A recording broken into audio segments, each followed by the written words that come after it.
Hello, everyone. Thank you for joining us today on the program Healthy Living. I'm Adesu Sawagye. As you can observe already, the Harmattan is here, whether we want to like it or not, because when you see the level of dust on our streets, particularly earth roads, you will know that yes, so Harmattan don't show, you know. And there are so many persons who are very allergic to some things that happen this period. So I want to see how we can help you. I remember vividly this time last year, I was in a public transport and somebody was gasping for breath. You know, after all said and done, when the person regained herself, it was like she doesn't have history of asthma.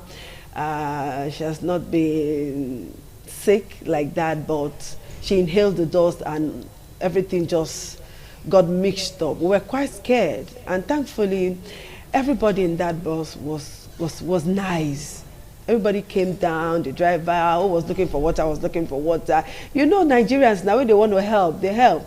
Surprisingly, nobody brought out their phones to come and record. You know, that was nice. That was beautiful. But you know, once something like that is happening, you see everybody bringing their phone. Content creators, they want to create content from another person's problem. That's quite sad.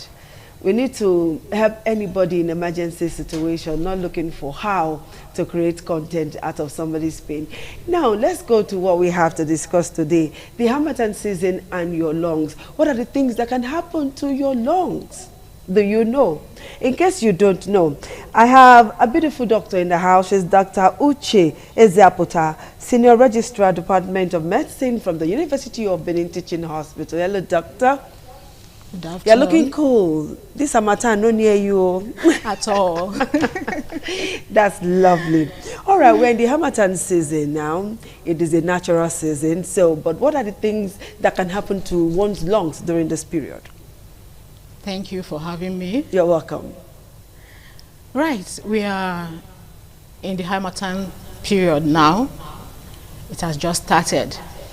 What is Harmattan? Harmattan is just dry wind that comes with dust. Seen mostly in our parts of the world, the West African countries. And when this season comes around, it comes with so many things that affect our lungs. The lungs is a part of the body we use to breathe. So, with this dry weather, the lungs get dry quickly. The lungs are protected by the mucous membrane. Let's just say the oil that keeps it running. Okay. Yes. So with this Harmattan now, it tends to dry up fast. And that is one of the biggest challenge we have this season. Okay. And when it dries up like that, it's a problem. You know, the oil is not there to keep the lungs working effectively. So when it dries up, it becomes irritated. The lungs become irritated. It can become inflamed. And from there, the person may be prone to develop a respiratory problem. Thank you. Okay. So these respiratory problems, how does it come? What are the signs? What are the symptoms? Thank you. So when the lungs become inflamed, they become hyperactive. It can come as a discomfort in the chest. Okay. When the person is breathing, you will say, I have pain on my ribs. It can as well come as cough. A lot of persons will begin coughing at this period. Also, it may come with sore throat, dry mouth, dry nose. Like the ones I'm experiencing already. Oh, Cough, catarrh, and all of that. that is the effect of Harmattan. Okay. Yes, everything is dry. So what do we do? Particularly for children first before we talk about adults, because at least some adults can take some precautionary measures, but children, they are carefree. How do we protect our children at this period? For our children, We can try as much as possible to keep them away from dust if possible, or limit the number of exposure to these dust particles. If it's a child that can put on a face mask, Okay. you will encourage that child to wear a face mask when going to school or when going out. Okay. Also, this is a season where we encourage water intake. Adequate water intake, frequent water intake to keep your mucous membrane moist. Okay. Yes. And for the adults?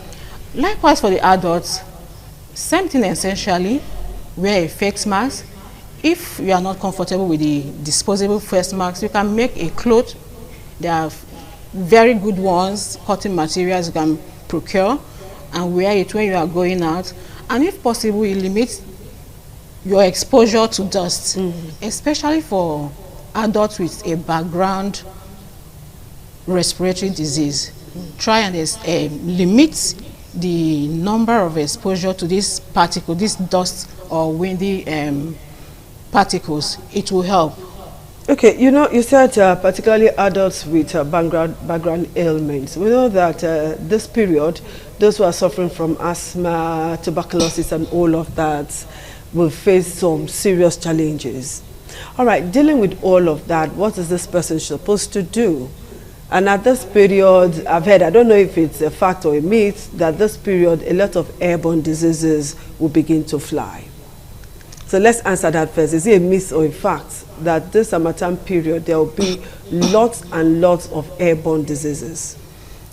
It's a fact. Okay. Because this Harmattan period comes with wind, and this wind carries dust particles, and as well, it can trap organisms, germs, and we breathe, everybody breathes. We breathe in these things into our lungs, and that increases the likelihood of respiratory tract infection this Harmattan season. So when these microorganisms get trapped in the air, in the dust particles, we breathe it in, they go inside, the lungs are already dry, they are inflamed, they have this ability to quickly trap in these organisms, these germs, and they trigger the respiratory problems that we see in this period. So, ladies and gentlemen watching, it's a fact that this period, a lot of airborne diseases will fly. So cover your faces with face masks if you can, and limit the way you go out. We'll take a short break. When we come back, Doctor will answer the other question. Stay with us. All right, thank you for staying tuned. We still have Dr. Uche with us, and we are talking about your lungs and this Harmattan season, the things that can happen to your lungs. All right, Doctor, talking about those with underlying ailments, particularly, let's take the issue of asthma. We know that some persons don't like to carry their inhalers as a result of stigmatization. Some don't want people to know that they are suffering from such an ailment. And this period is when crisis will always come up, or emergencies will just come upon that person. What is that person supposed to do? And what are those around that person supposed to do to help this person? Okay. So, talking about people that have background asthma, likewise other respiratory illnesses, this period they are very prone to having an exacerbation. Exacerbation means a frequent attack of their symptoms. Okay? Because the lungs are already having problems. They are dry at this period, they are irritated, they are inflamed. This person with asthma has an increased risk of coming down with repeated attacks. So this season, any person with asthma or other respiratory infection should do as much as possible to take proper care of yourself. Number one, protect yourself by wearing a face mask. Okay. Very important when you are going out, to protect yourself against the dust and the wind and every other thing. Then stay hydrated. take enough water. Avoid any form of triggers that can make you to calm down with an attack. Triggers like smoke.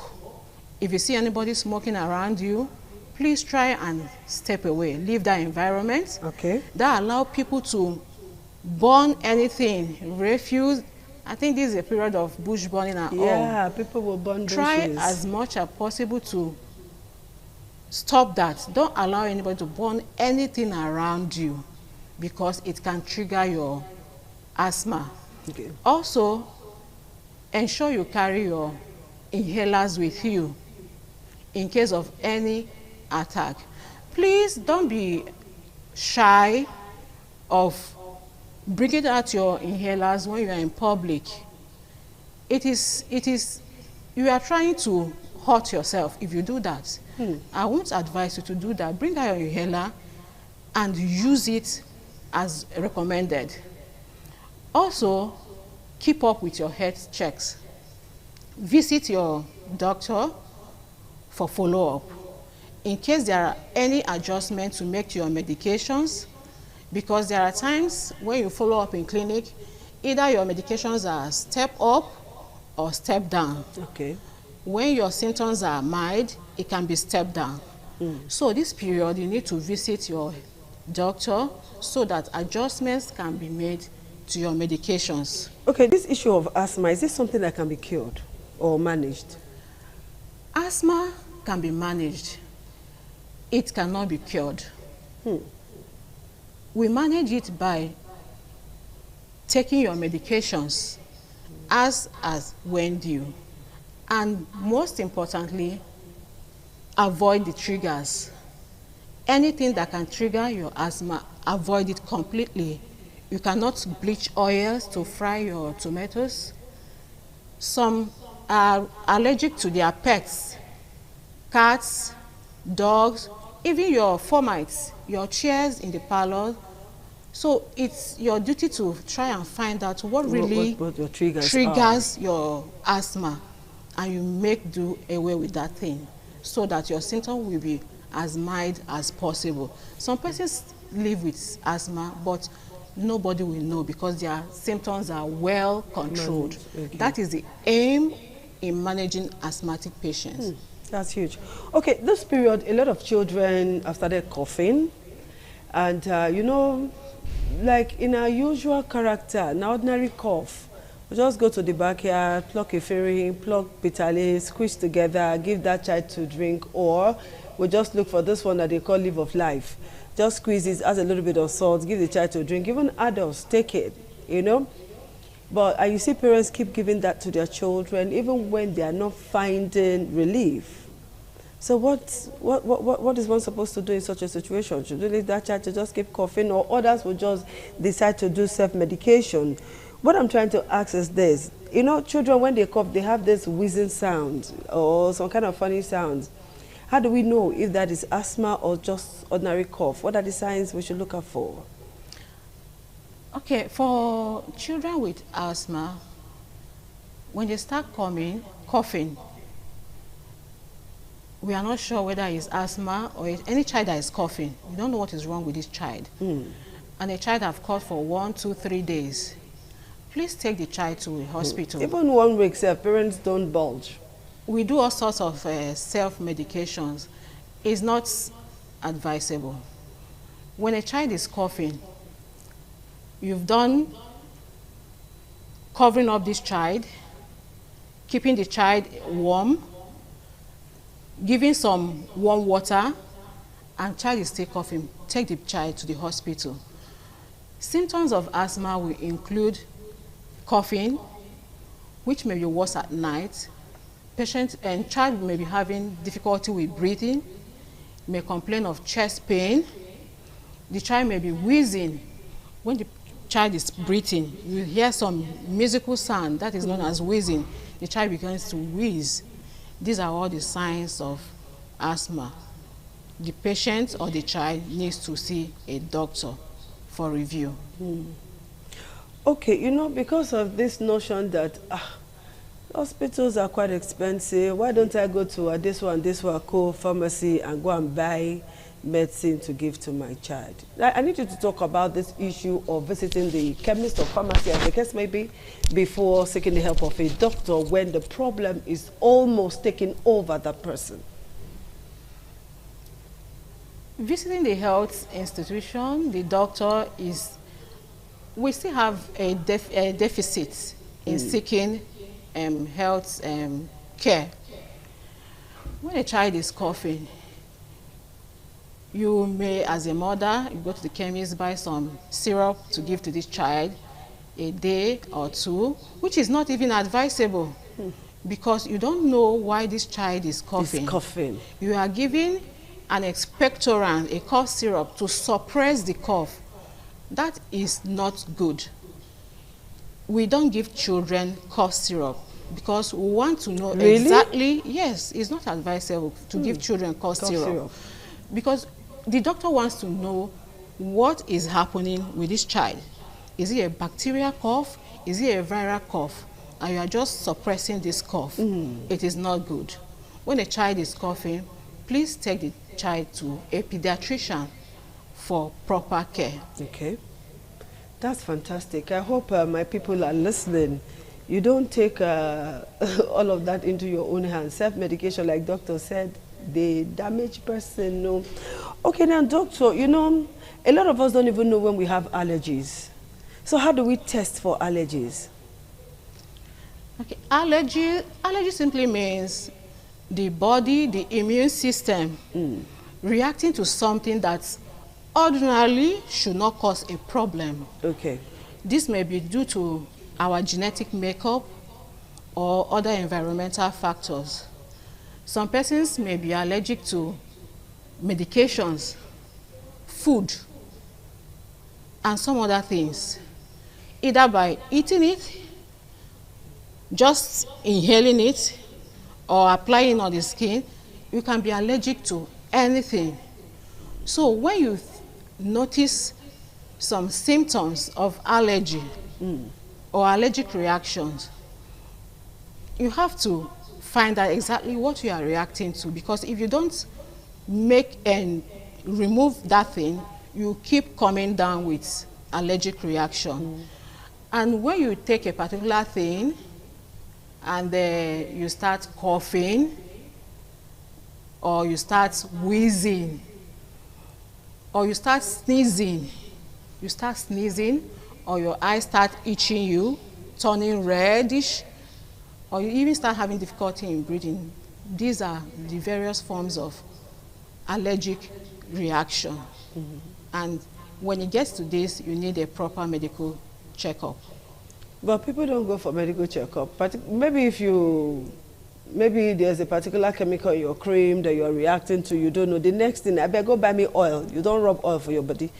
You know, but that works too. For some persons, it does work. It's just to calm it down. Because if you go back to apply the same thing on your body, it will come back worse. So what's the permanent cure for allergies now? Allergies, there are medications for allergy. Really? Yes. There are medications for allergy which will be given to you in the hospital. The permanent cure is to remove the allergen. What is causing this allergy? When you remove it, then you are free.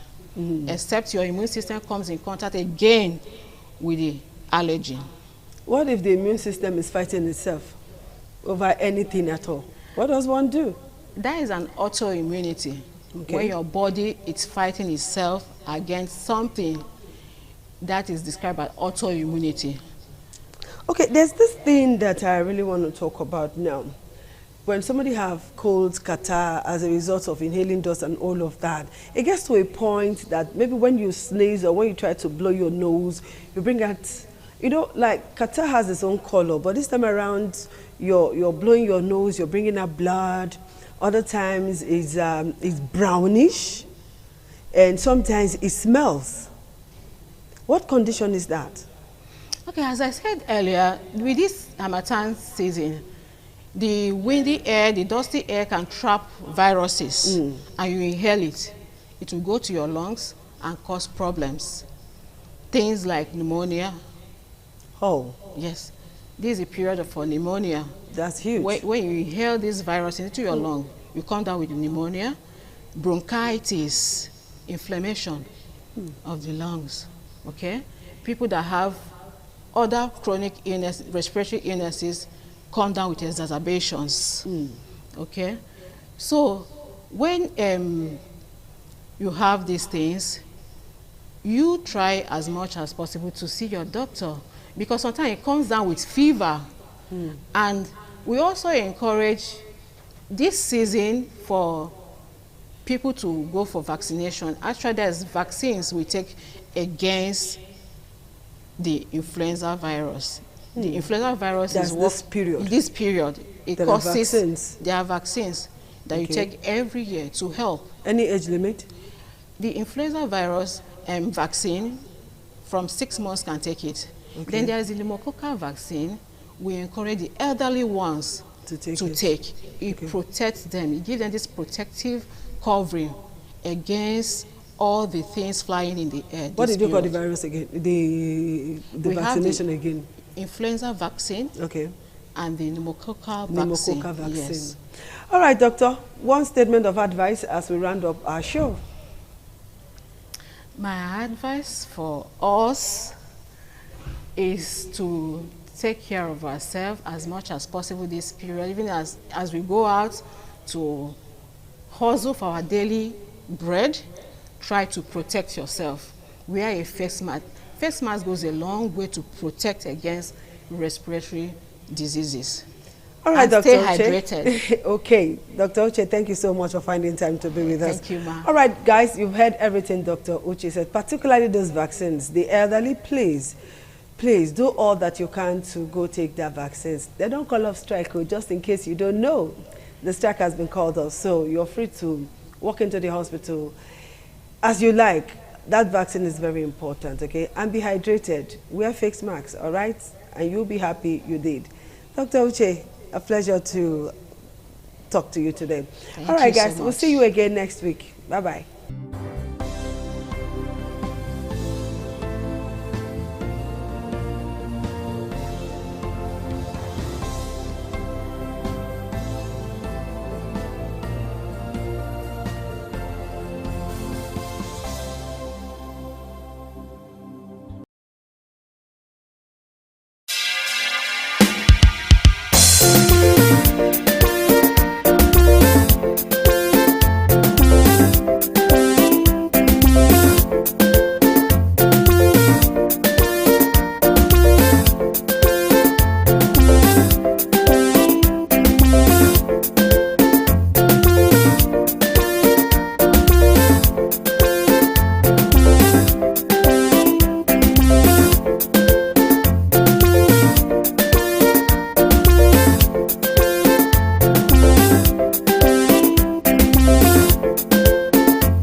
ITV, ITV, certainly the best.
Thank you very much for joining us on the program, Healthy Living. What is the kidney? The kidney is an excretory organ in the body, which is for metabolism. Tuberculosis affects many organs in the body, but the common ones it usually affects is the lungs. Epilepsy is a neurological problem. Okay. It is an injury in the brain which causes someone to begin to convulse, to go into fits. It is curable, but the cure is a long-term thing. If you eat well and avoid those risk factors that will make your immunity to be down, then the risk of contracting tuberculosis will be reduced. If you're healthy, then you're wealthy.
ITV, certainly the best.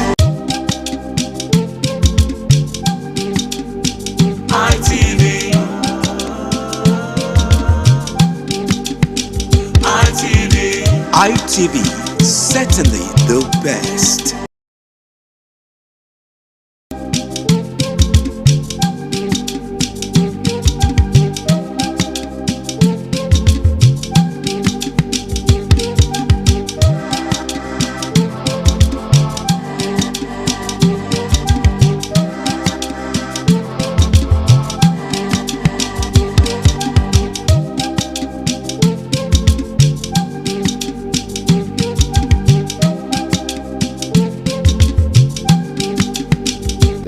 This morning on ITV, I want to say big thanks for joining us. Still basking in the euphoria of the new year 2026.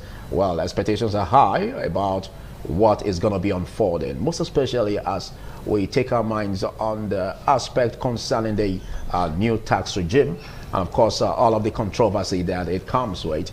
And well, we have it all over record, and of course where even the controversy is so heated up the nation to a point where even the National Association of Nigerian Students are planning to embark on a protest, and of course other groups are also joining majorly as it affects the aspect of the tax regime, where the National Assembly had to clarify with the certified true copies, saying what has happened basically in terms of the circulation of the new tax reforms is quite different from what are in the certified true copies.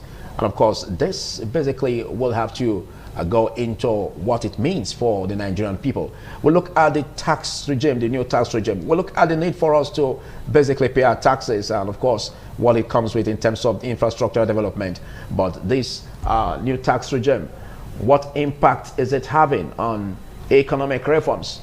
Is it going to bring a boost to the economy, or is it going to increase inflation?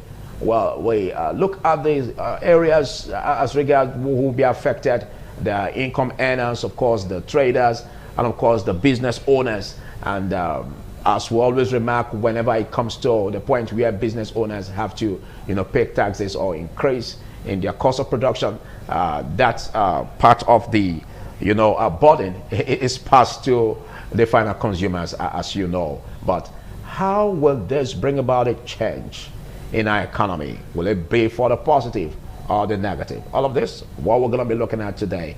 And of course, we also put our spotlight on the 2027 in prospect, most especially as we look at the aspects of the ADC and the third force debate. And will the ADC be a strong third force that will be able to compete with the All Progressives Congress and of course the People's Democratic Party in producing the next president in the year 2027? And of course we look at the need to spotlight the flag bearer, possible flag bearer of the presidency in that party, and what could be the remarks that it would come with, the benefits it would come with if they have a very, very robust candidate that would tickle the fancy of all. Well, we just take our minds back to what the obedience movement said concerning Peter Obi, that they are in for Peter Obi in the ADC as the presidential candidate for the ADC. Otherwise, they are out. Well, rumors have it that basically Peter Obi could be the running mate of Alhaji Atiku, one-time vice president of Nigeria. Well, we're going to be looking at all of this, but don't forget, it's a theory network discussion. And of course, joining us from Abuja, we've got Dominic AMS. Good morning, Dominic, and of course, good morning, Patricia from Lagos. Good morning. Good morning. Very wonderful morning, and of course, happy New Year to you, Philip and Patricia over there in Lagos. Of course, it's a program this morning on ITV. You've given us a quite handful of what we should be expecting this morning on the program. Just like you rightly mentioned, the ADC stands to be one of the opposition party, or rather trying to become one opposition party that Nigerians should look out for as we enter the electionary year 2026. Prior to the election in 2027, we've seen finally Peter Obi has finally joined the ADC. Like you mentioned there, we will not want to speculate, but we know we have three persons who may really want to vie for the president's ticket for that particular party. We have Peter Obi is there, Amechi is there, and Atiku is also staying in that party. Well, that will be our focus from Abuja, and this month we'll be looking at ADC as an opposition party and what does it mean going forward for the 2027 presidential election. But from Abuja, we're very, very ready to give you the best of broadcasting as far as the current affairs program is concerned. this morning on Night TV. Well, thank you, Dominic. That's a reminder that that's the first time we are meeting at the network as regards the New Year 2026. Happy New Year to you once again.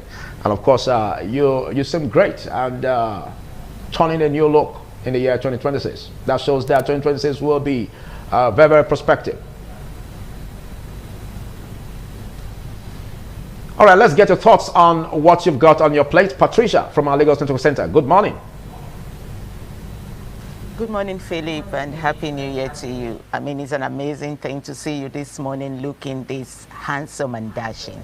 Okay, we'll be continuing on the tax reform, and we started the topic yesterday. So we're going to be continuing on that this morning because a lot of Nigerians I know are very confused concerning this tax reform. We've seen a lot of people complaining that every little thing you do will be taxed. In fact, yesterday I saw a video where a woman said she went to buy something of about 400,000 and she was taxed for it. And, you know, she was also complaining that people are sitting down now taking the tax. So she doesn't understand if that's what the tax really stands for. So we're going to continue. We started yesterday. We want to continue this morning to make it clear for every Nigerian to understand what the tax reform is actually. Well, that's actually what is having the reports, you know, a national discourse. Big thanks for that, Patricia. And that shows a whole lot. We've got a big bite from Lagos Network Center also as regards that. We look at the certified copies, the true certified copies by the National Assembly. That shows a different version that were circulated, you know, which basically does not mimic that which were certified true copies from the National Assembly. And that again brings a lot of question.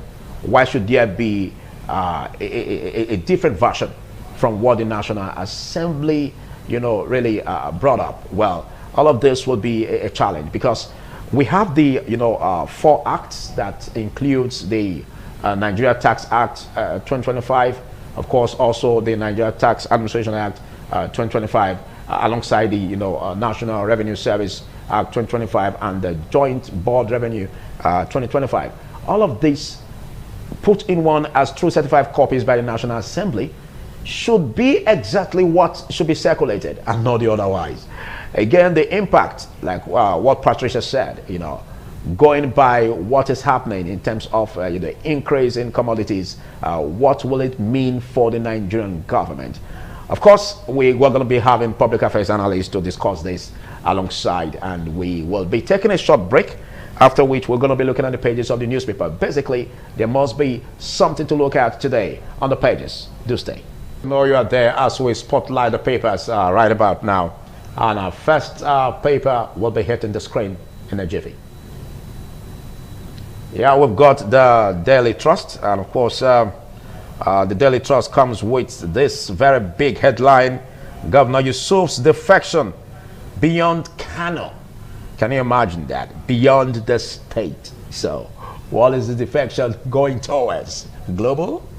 All right, let's look at this. At the top of the cover page, we have this. Very, very troublesome. Anyways, troublesome because you throw something into the river, it gives you some ripples, and that's what we have here.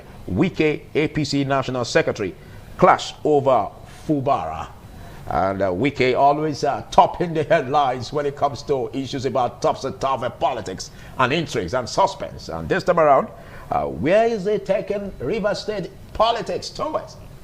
Big question you may ask, because sometimes you wonder why is it basically just fighting so hard to, you know, bring ripples and of course the effects of politics on the sitting governor. Well, like we always say, let the sitting governor breathe. Come on now. Well, let's get back to the screen and let's see what is next on the Daily Trust. As we have this again, it says Boko Haram IED kills 6 soldiers in Borno. Well, this is quite very sad. In spite of the threats given to the terrorists, you know, by international spotlight, looking at the United States and of course Donald Trump, and of course the fighting hard, you know, strength of the soldiers, the Nigerian military, we're still having this. Boko Haram IED kills 6 soldiers in Borno. Well, let's see what this says. Nigeria crush Mozambique to reach AFCON quarterfinal. That's quite a breakthrough, quite good news. I watched the match yesterday and I was really, really intrigued. But like some would say, it's still very early to predict. But it's not too early to show happiness and strength and positivism, optimism for our super team. And I believe that as we continue to trail them to victory, we will come home with a cup. Well, some will say, well, at the early stage, we're always doing our best. But as we get close to the final, topsy-turvy, of course, comes up. But this time around, it's going to be different because our super team are basically going to bring their cup home. This is just beyond being optimistic anyways. We've got what it takes. Okay, so back to the screen. Well, let's look at the next on the pages of the newspaper. What next is hitting the screen on the papers today?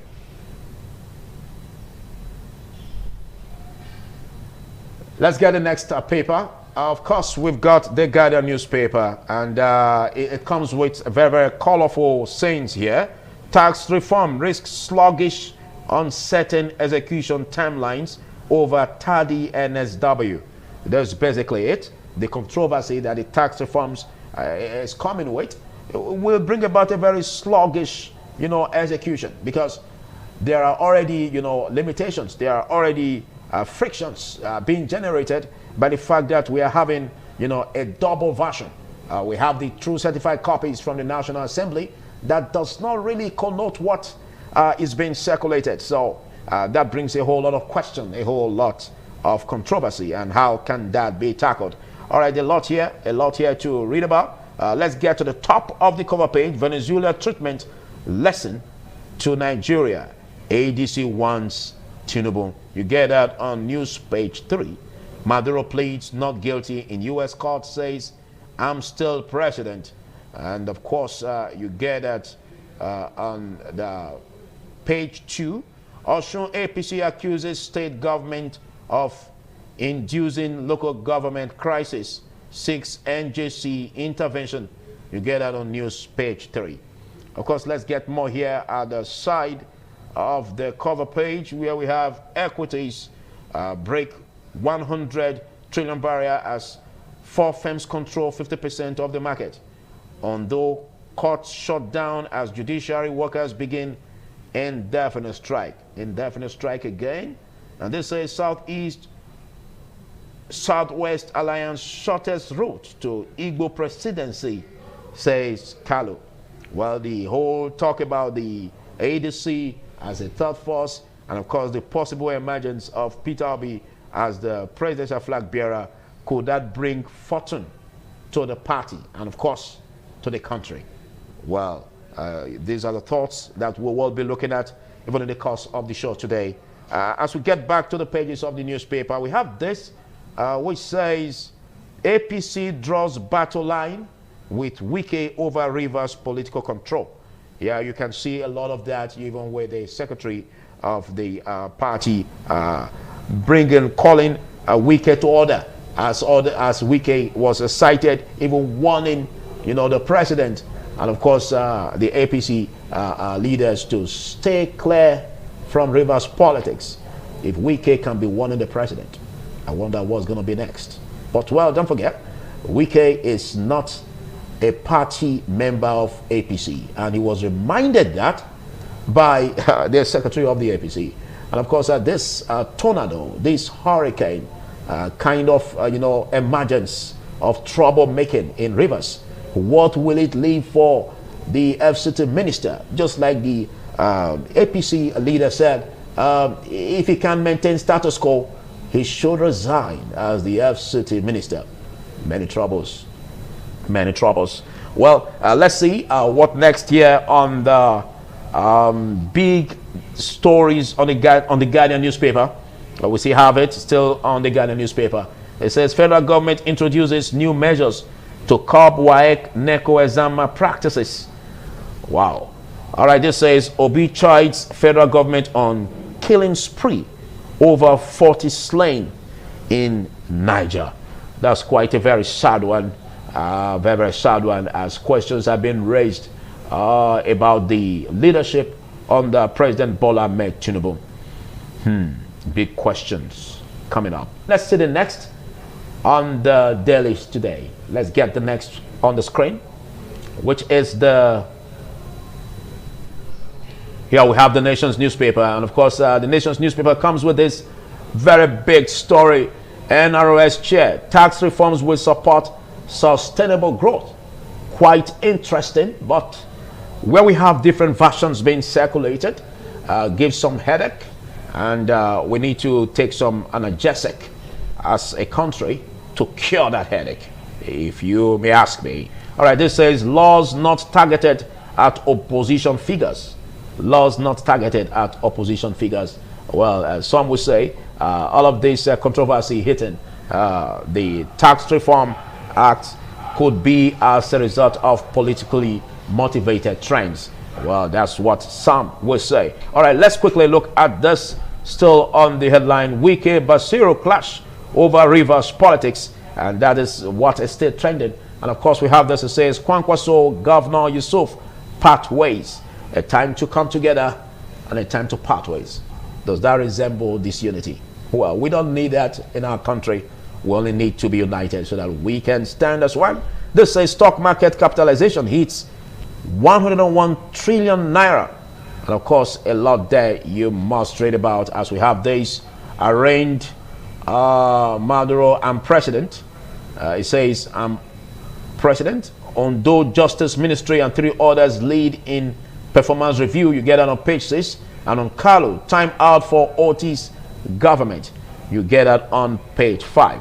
Well, let's see together, last but not the least, on the papers we're looking at today, which is the Vanguard newspaper.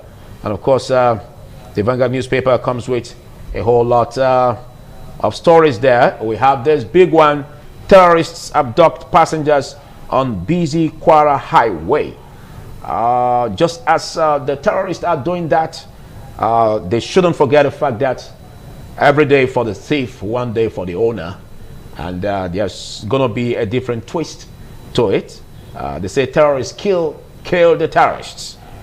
All right, this says Trump sets sight on Greenland, threatens Cuba, Colombia, and Mexico. Trump at it again, you may say. Let's look at this one here, still on the troubles rocking Rivers politics.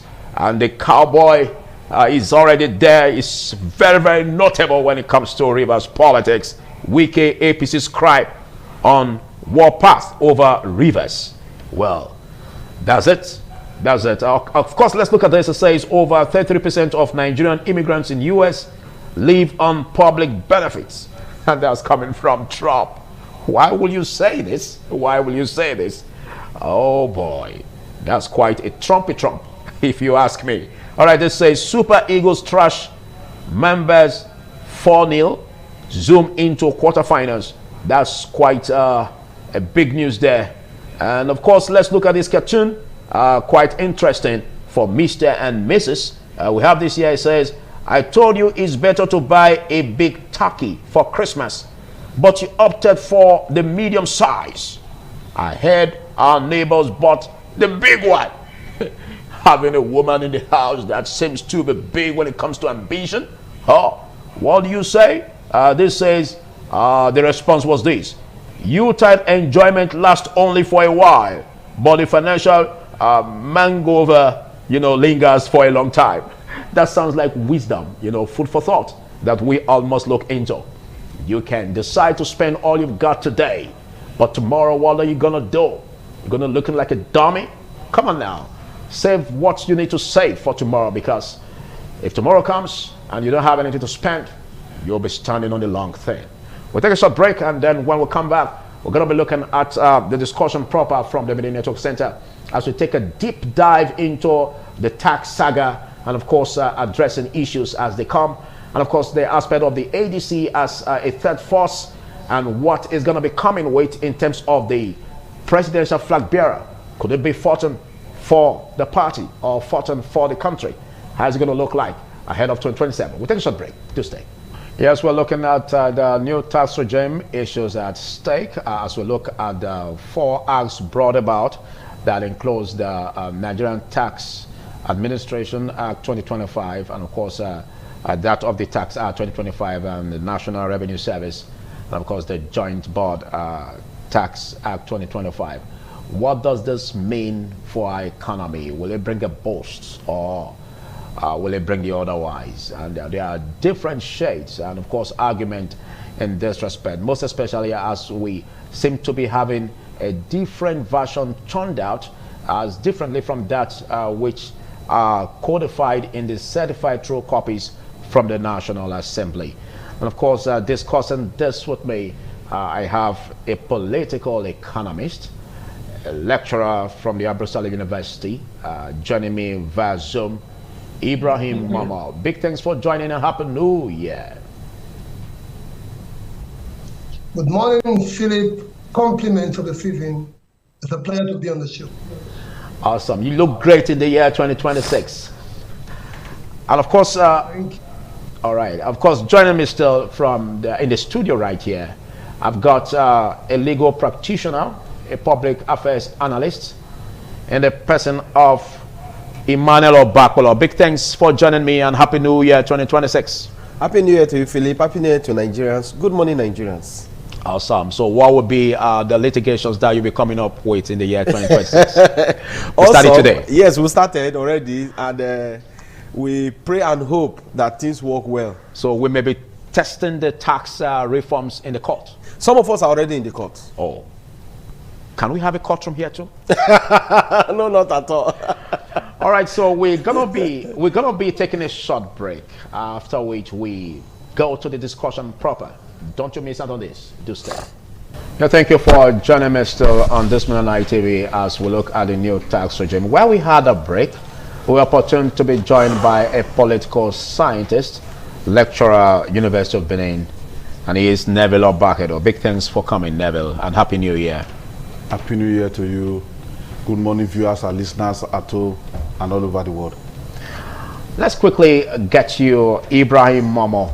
Now, we have this challenge. It's becoming a saga, most especially when, there are different twists to what this new tax will come up with.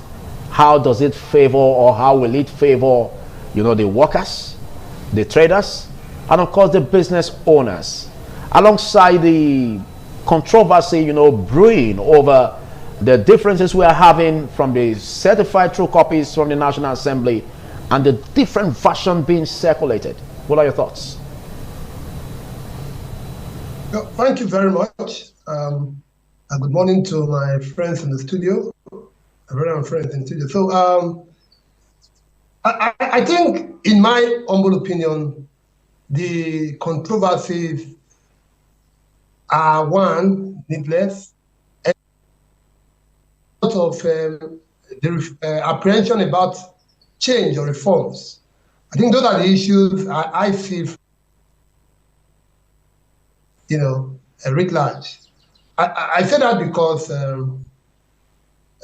first, these tax reform bills or acts are pro-people. One, it raised the threshold of tax exemption from 300,000 to 800,000. Meaning that if you are earning 800,000 naira or less, in Nigeria, as of 2026, you are not going to be paying tax. That's an improvement of over 500,000, more than double what it used to be. It used to be just 300,000. So that's the first thing.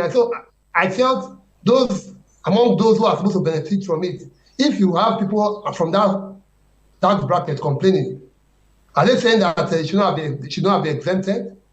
The answer is, it's something that I think our viewers who are listening on the show can address themselves. Secondly, is the issue around another controversy borders around consolidation of the tax that people are paying. Currently, if, for example, particularly applies to business holdings or business owners.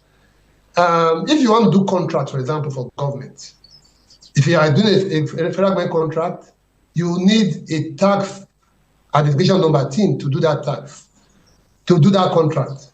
if you are not doing a contract here in Edo State, you also need a tax clearance certificate, different from the thing that you are required to, to produce at the federal level. This is something that amounts to multiple taxation for business concerns.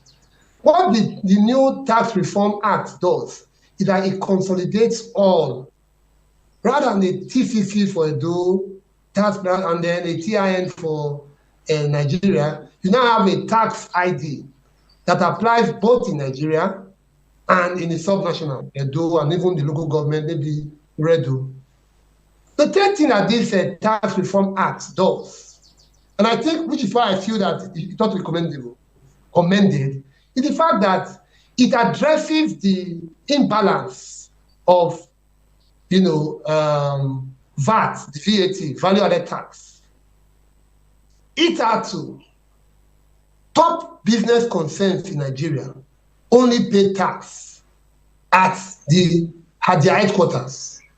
For example, the two biggest taxpayers in Nigeria are the MTN, which is headquartered in Lagos, and Dangote Industries Limited, which is also headquartered in Lagos. Before 2026, what was at play was that you pay your tax, MTN and Dangote, among other major taxpayers, pay their VAT in Lagos. So Lagos has a lion's share of VAT. What this does, it says no. MTN subscribers are not only in Lagos. Dangote cement purchasers are not only in Lagos. Every state ought to be able to ascertain exactly how much VAT was generated in each of the states. But what people are talking about when they talk about VAT, that no, that alcohol, beverages, cigarettes, that what the government is trying to do now is to deny the of the country of those VAT. The answer is no. So these are some of the issues. So for me, I think that it is a welcome, from a political economist point of view, it's a welcome development, this new Tax Reform Act. And I think our people should embrace it. It's some of the reasons of which I've given already. Well, let's get your thoughts, Emmanuel Obakpolo. We are having a different version being circulated. I don't know what your thoughts are like, most especially if we take a juxtapose with that of the National Assembly. I do not say anything spectacular about the tax reform law or act as the case, save that the government was able to harmonize different versions of the act and summarize them into 4 acts.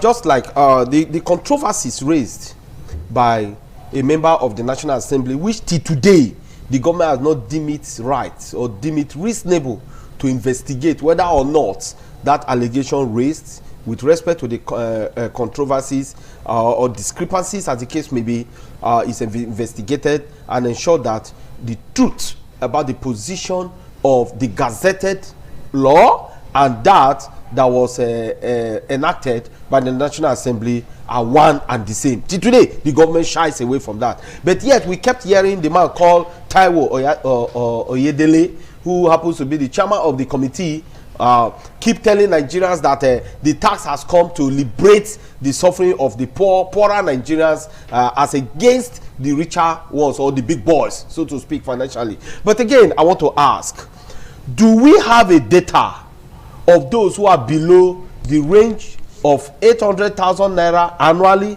down? Do we have it?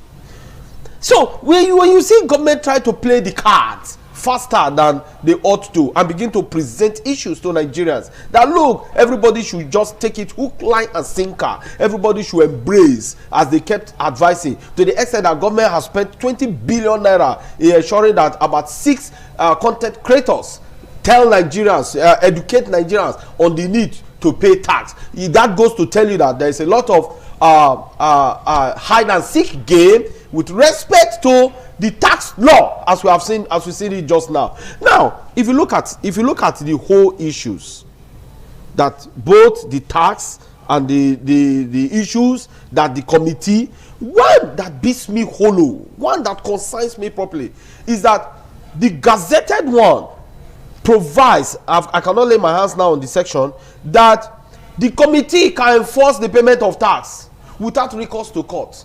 Whereas that passed by the National Assembly is that tax evasion is a constitutional duty of the court.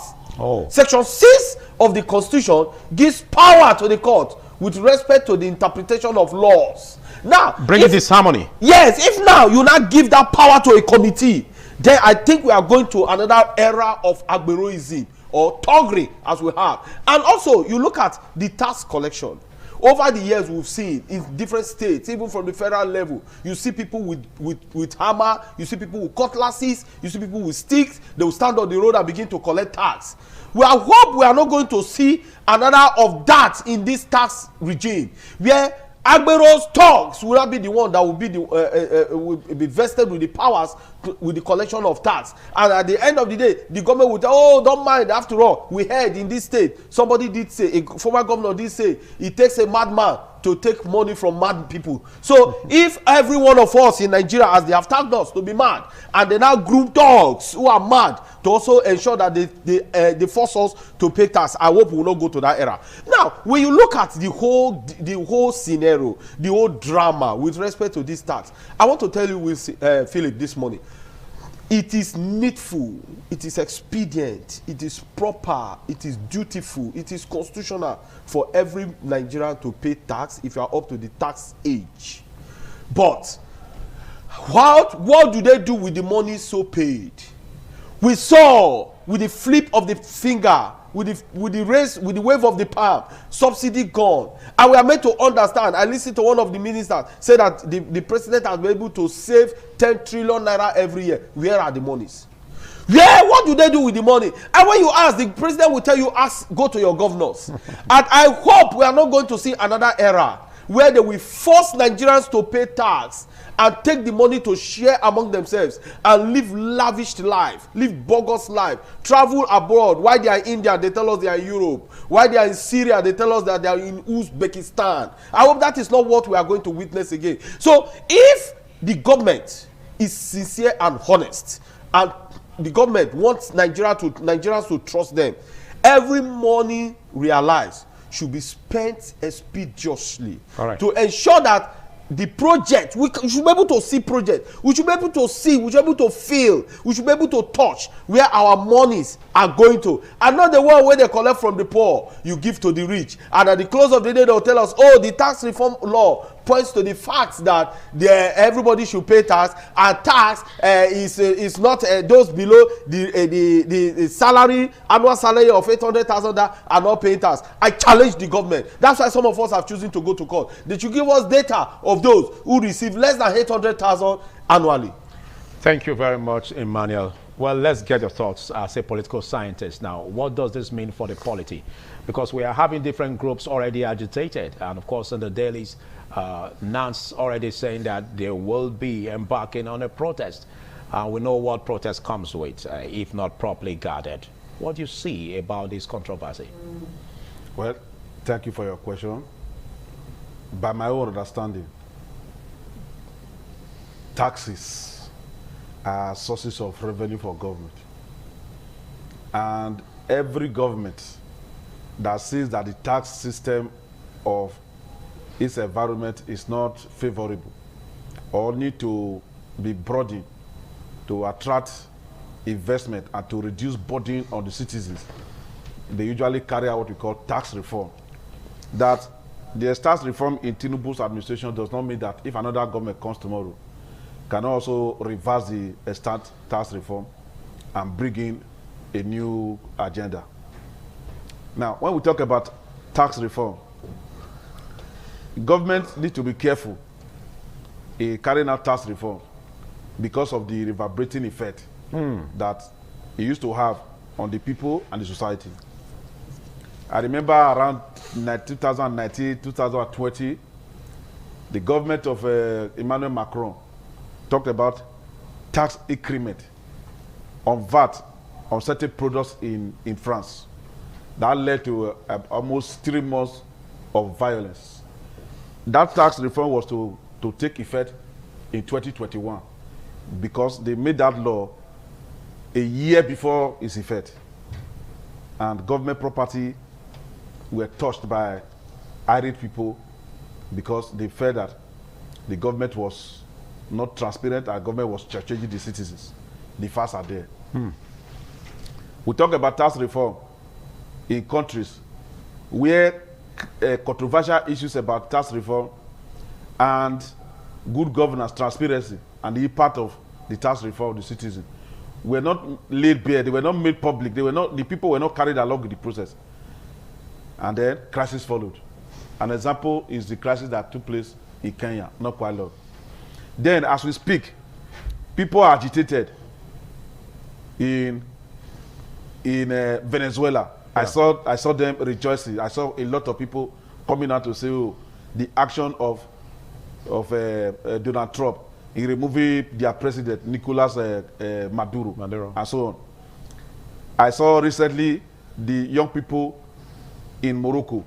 They were protesting over bad governance, unemployment, and other issues that had to do with taxation and issues of societal impact of administration of the president or the king.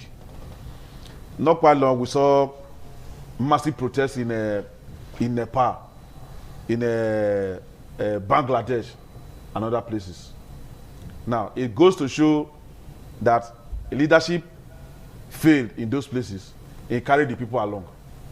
And then we have a more populated youth across different countries of the world, including Nigeria. Now, talking about the tax reform of President Bola Ahmed Tinubu, I know that tax reform is one of the things that Tinubu said was going to do in his agenda, what they call a Renew Hope agenda, which to my mind was drawn from Hope 93, that was spearheaded by MKO Abiola and the Social Democratic Party. Now, what is that bothers me is the issue of signing a document into law without reading the document.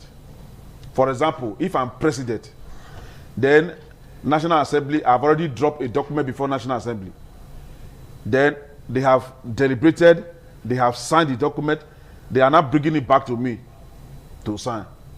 I would like to confirm before I append my signature whether what we agreed on or what they agreed on is what I'm going to sign. Sometimes I see governors. Are you by this saying that the president does not pay attention to details? I'm not talking about, I'm talking generally. I'm not talking about President Tinubu now. I'm saying presidents, including President Tinubu. When I'm saying governors, including our own state governor. Because, for example, you will see the House of Assembly in a state. They will just approve budget today. Then later today, maybe they approve the budget this morning. Later today, they will take the budget to the governor. Yeah. The speaker will be there. Other majority, minority leadership of the house, they will be there. The governor will sit down. They will give him the document. He will sign the document. Yeah. If I'm the governor, I will not sign the document like that. Yeah, but the reason you are saying this is because you are seeing some variations. And that also shows and tells bad about the performance of the president in not perusing the document properly. No. That is not what the point I'm trying to make is that whether you are president or you are not president, like my humble self, if I find myself being the head of department of my department tomorrow, and somebody brings a letter, and so sign this letter, maybe they will say the vice chancellor needs the letter now, or the dean needs the letter now. Okay. And they will say sign. I cannot sign it. I have to read it before I sign it. Because I don't know what I'm going to sign. Let me give you an in-total question. Yeah. Who should take the blame in these different versions being circulated? Who should take the blame? The person that append his final signature. Who did? When you say who did, there's a process for you seem to be running away from that. No, I'm not running away from it. The final signature of the document who did? Is the signature of the president. Exactly. If that is what you want. And I've said, I say it beats my imagination that a person as high as the president can append his signature on a document that is a law without reading the law. Okay, I'll come back to you. That's the point. I'll come back to you. Ibrahim, you heard what Neville said. Does that tell well of the performance of the president, looking at what just transpired? Well, it's interesting. What Dr. Neville said was that as a leader whose signature ought to be appended to a document, it necessarily ought to go through. He didn't indict the president for signing a wrong document. Please do not misquote him. At least I listened keenly when my dear senior colleague spoke. He didn't indict the president. What he said was that the due process is that before you sign, you ought to go through. And that I want to also, puncture the argument that I see on the social media, and Barrister Bakpolo has also reiterated that in the studio. There is no evidence to back up that widely acclaimed false narrative that there are multiple. The fact that everybody is telling a lie does not turn the lie to truth, does not make it untruth. I think we need to be a bit careful how we push out information. The ITV is a much more credible medium than social media. So I think that being a lawyer himself, he knows this more than I do. I'm not a lawyer. He knows more than I do that he who alleges must prove. If indeed he subscribes to that false narrative, I call it false narrative because all the evidence I've seen shows that those allegations are unfounded. But if he has a different version, he should bring those documents before, because it's a public square, it's a public forum. People are listening and learning from what we are saying. I agree with the fact that so far, there are no controversy as to what the law is. The law is what National Assembly passed, which the president assented to. So, like Dr. Neville said correctly too, and is that before the president appointed signature, he went through it, or at least he went through it, and they are sure that it is what National Assembly brought that was passed. These allegations that the role of the court has been removed, there's no law, there's no legislation, no bill that is passed into law in Nigeria that is in contravention of the ground norm, the Constitution of Nigeria that will stand. The Constitution is clear. When there are controversies between even arms of government, executive and legislature, for example, or between the people and the state, the court is the final arbiter. It is not acceptable that people will keep on pushing this false narrative. And even if assuming it existed, the lawyer knows that it cannot stand the test of time, because if it's tested in court, it will fail. So I think the president did not make any mistake, to the best of my knowledge. It is only that those who are controversy entrepreneurs, those who benefit from controversy. In fact, the reason why I'm talking about the tax issue, we have left the issue. What are the provisions? What we're not talking about is the controversies that have been generated on social media. That's what we're discussing now. The chairman of the Tax Reform Committee, which was quoted earlier, has clarified that there are no variants between what the National Assembly passed and what the president. Where does this issue come from? If there are evidence, show us right here on the program. That's my take on the issue. Okay, are you by this saying that all of this confusion that seems to be meeting the eyes is politically motivated? It's beyond politics. It's beyond politics. I think what is at play is the nature of man. Skepticism is natural. We oftentimes resist change. In fact, people who are pushing the argument that say the president should suspend the implementation of the Tax Reform Act until this controversy has been laid to rest. Exactly. Which other way can we lay those controversies to rest other than those who are alleged should prove? If you are saying that there are various claims, things are heard across social media, across media platforms, and these issues have been repeatedly laid to rest. That this controversy is contrived. It does not exist in real time. I don't think that it's possible. I don't know what we are going to allege, whether it's actually something that we should be taking cognizance of. That National Assembly passed 4 acts on tax reform, and those which is applicable to every part of Nigeria. Okay. And that those acts were manipulated before the president signed. I would have yet allegations that have been made. All right, thank you, Ibrahim. Well, you just took that from my thoughts, basically, because I was to ask you that, because all of this is brewing to a point where some have this argument that until these gray areas are resolved, the implementation of the tax reform should be suspended. Do you have that thought? Listen, Mr. Philip, I This is the only country in the world where when government takes part in malpractice, government, their sympathizers and supporters will be calling for evidence. This is the only country in the world. Allegation was raised by a member of the National Assembly, not me, Obakbolo, not social media. What do you think ought to have been done by the government? Carried out investigation, investigate that allegation. Has the government be able to investigate and come up that this is the result of our investigation? The answer is a no. The CTC of the act passed by the National Assembly is different from the one gazetted.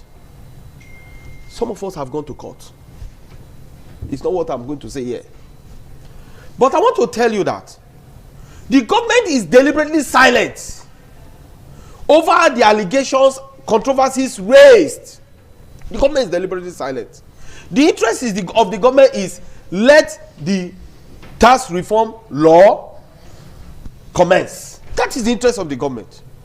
The government has not been able to come out to say, Nigerians, this is the gazetted document. This is the CTC passed by the National Assembly. Where are the controversies or discrepancies? Is it me that will go and conduct the investigation? Is it me? Okay. And now, I raised an issue here. The government is also telling Nigerians that, look, the tax reform law is to assist the poor as against the rich. That's what the government is telling us. But the government has not been able to come up with a data of who are the poor and who are the rich. I want Neville to look into that, most especially as Emmanuel Obakolo also raised an issue. You know, we look at the subsidy removal, fuel subsidy removal, where it was said that, well, the leadership under President Bola Ahmed Tinubu has increased, revenue, for the states as a result, for the country, and of course goes about for the subnational government. But do the infrastructures we see depict the fact that this increase, in revenue is really affecting the people positively?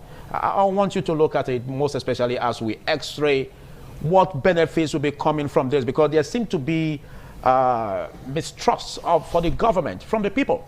The people seem not to have trust in the government because we've always been in this cajoling, atmosphere where the government says this and does the otherwise. What do you think?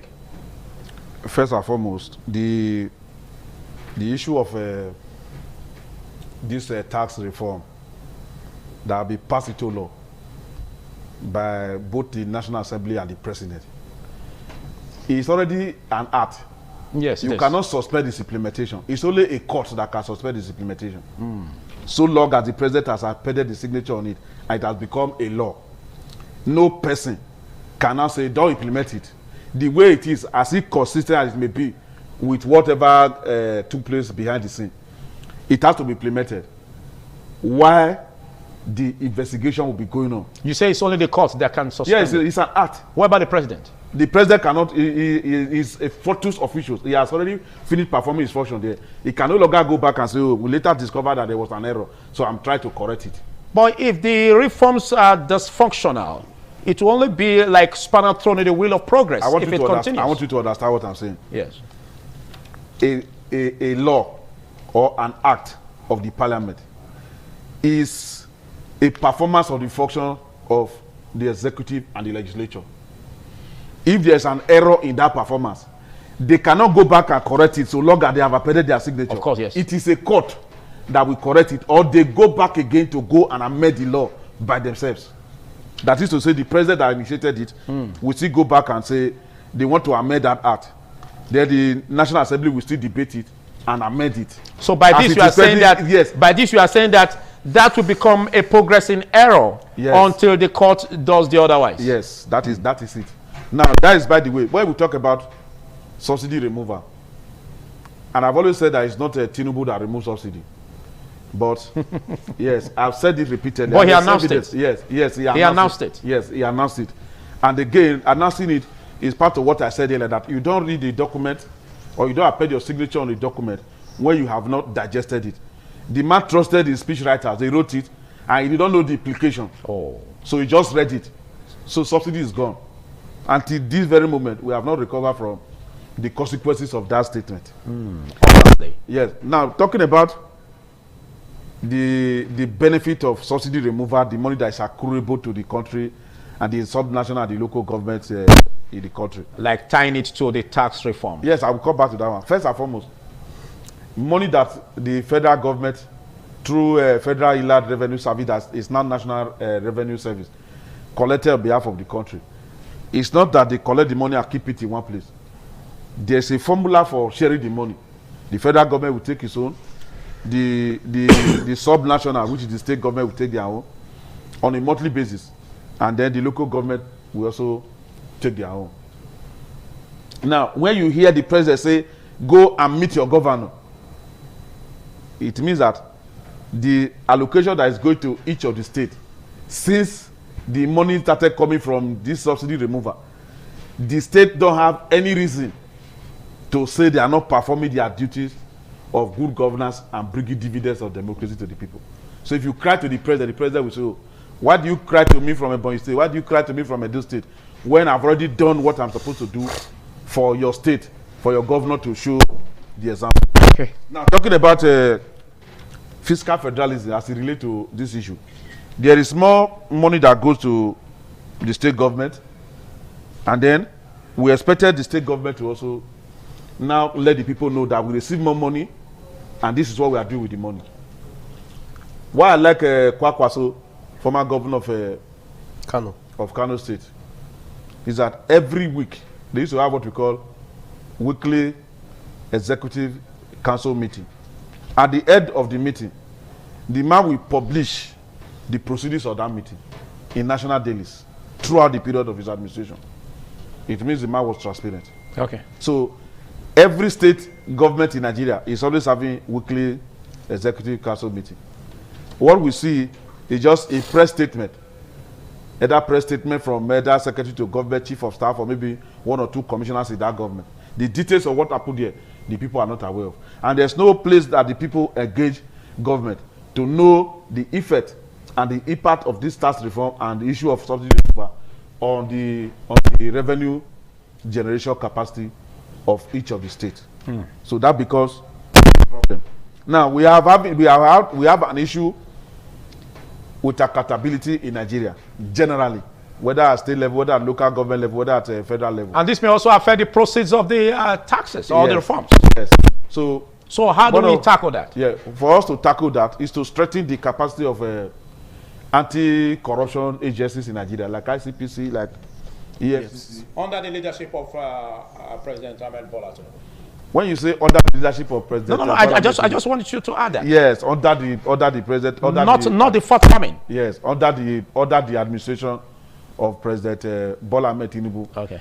You see, people that talk in public, people that do public analysis, people that create content on social media, sometimes either they are mischievous or they are ignorant. Now, the president is president of Nigeria. He's not president of any political party. And in any case, there are state institutions. The president can only provide policies for running of state institutions. Okay. The issue of accountability. Okay. The president, there are bodies that are responsible for accountability, starting from the National Assembly. All right, let's go on. We have a public account committee in that National Assembly that's supposed to make all government institutions to account for the money that is allocated to them on a yearly basis or quarterly basis. Okay.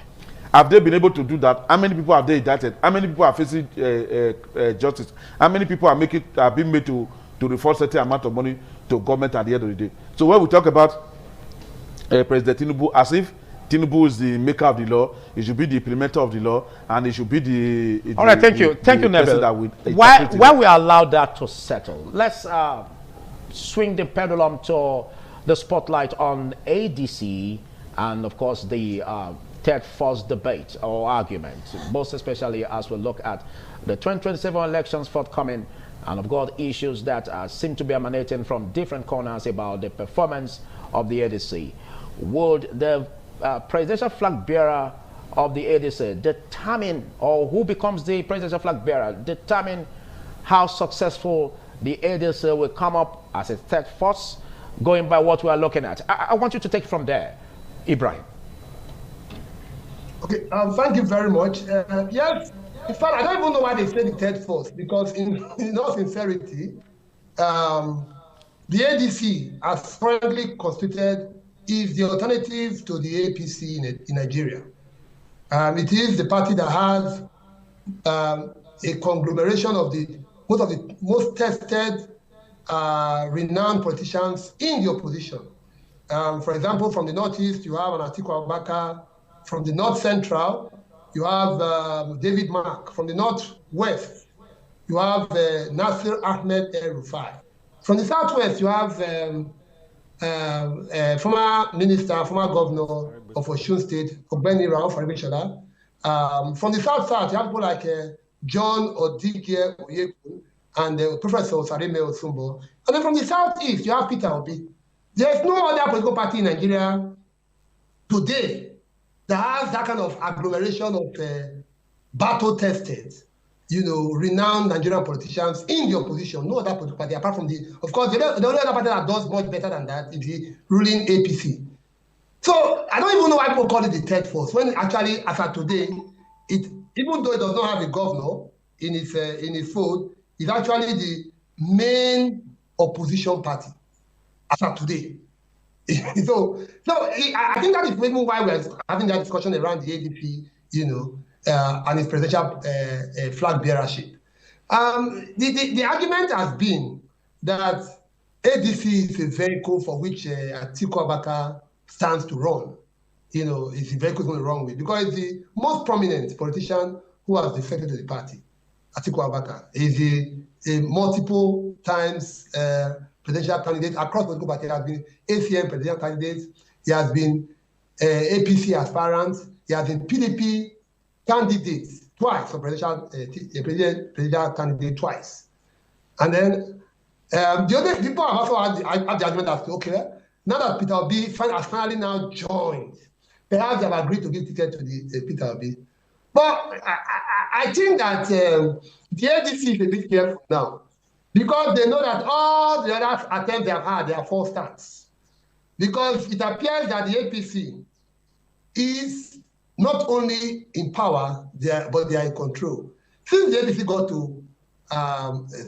into office, at least from 2023, all other major opposition parties have been in disarray. The party that came second, PDP, is now a shell of itself, because the candidate of that party in the last presidential election, Atiku Abubakar, has defected to the ADC. The vice presidential candidate, the running mate to Atiku, Ifeanyi Okowa, has now moved to the APC.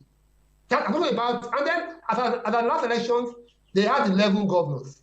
Today, the PDP has only 3 governors, only 3, with the defection of Mufwang, and even resignation of the Osun State governor. So the party now has, from 11, we now have just 3 governors.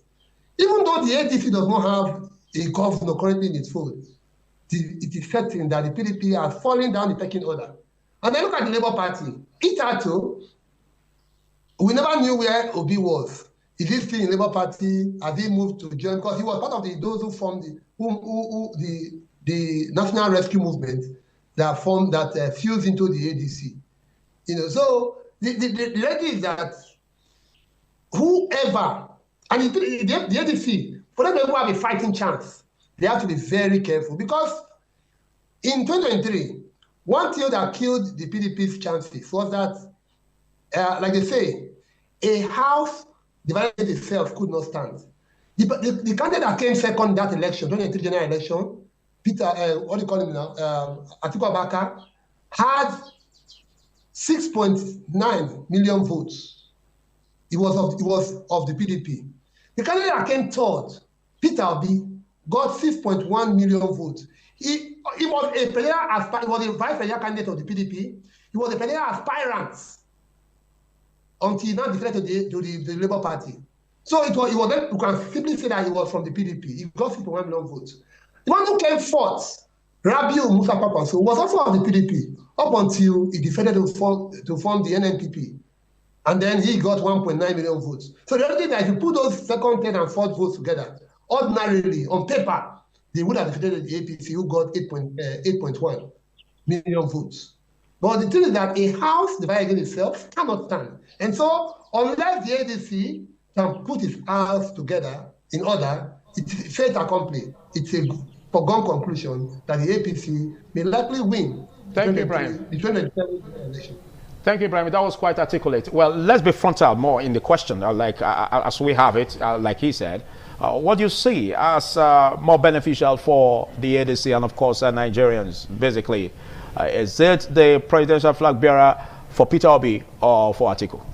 Now, when you look at the ADC, the only difference between the ADC and the APC is the man called Peter Obi. It's the only difference. Oh. Atiku Abubakar, most of the APC party members or sympathizers or supporters talk about, was once upon a time in APC. Look, whatever game you see the ADC playing just now, the APC, as led by President Asiwaju Bola Tinubu, played it between 2013 to 2015. So I want to believe that they are paying him in his own coin, because the game he played then President Goodluck Jonathan was a Southerner, but we saw a president who is from the South supported a Northerner. So what is bad if Atiku Abubakar emerges as the flag bearer of ADC tomorrow? What is wrong with that?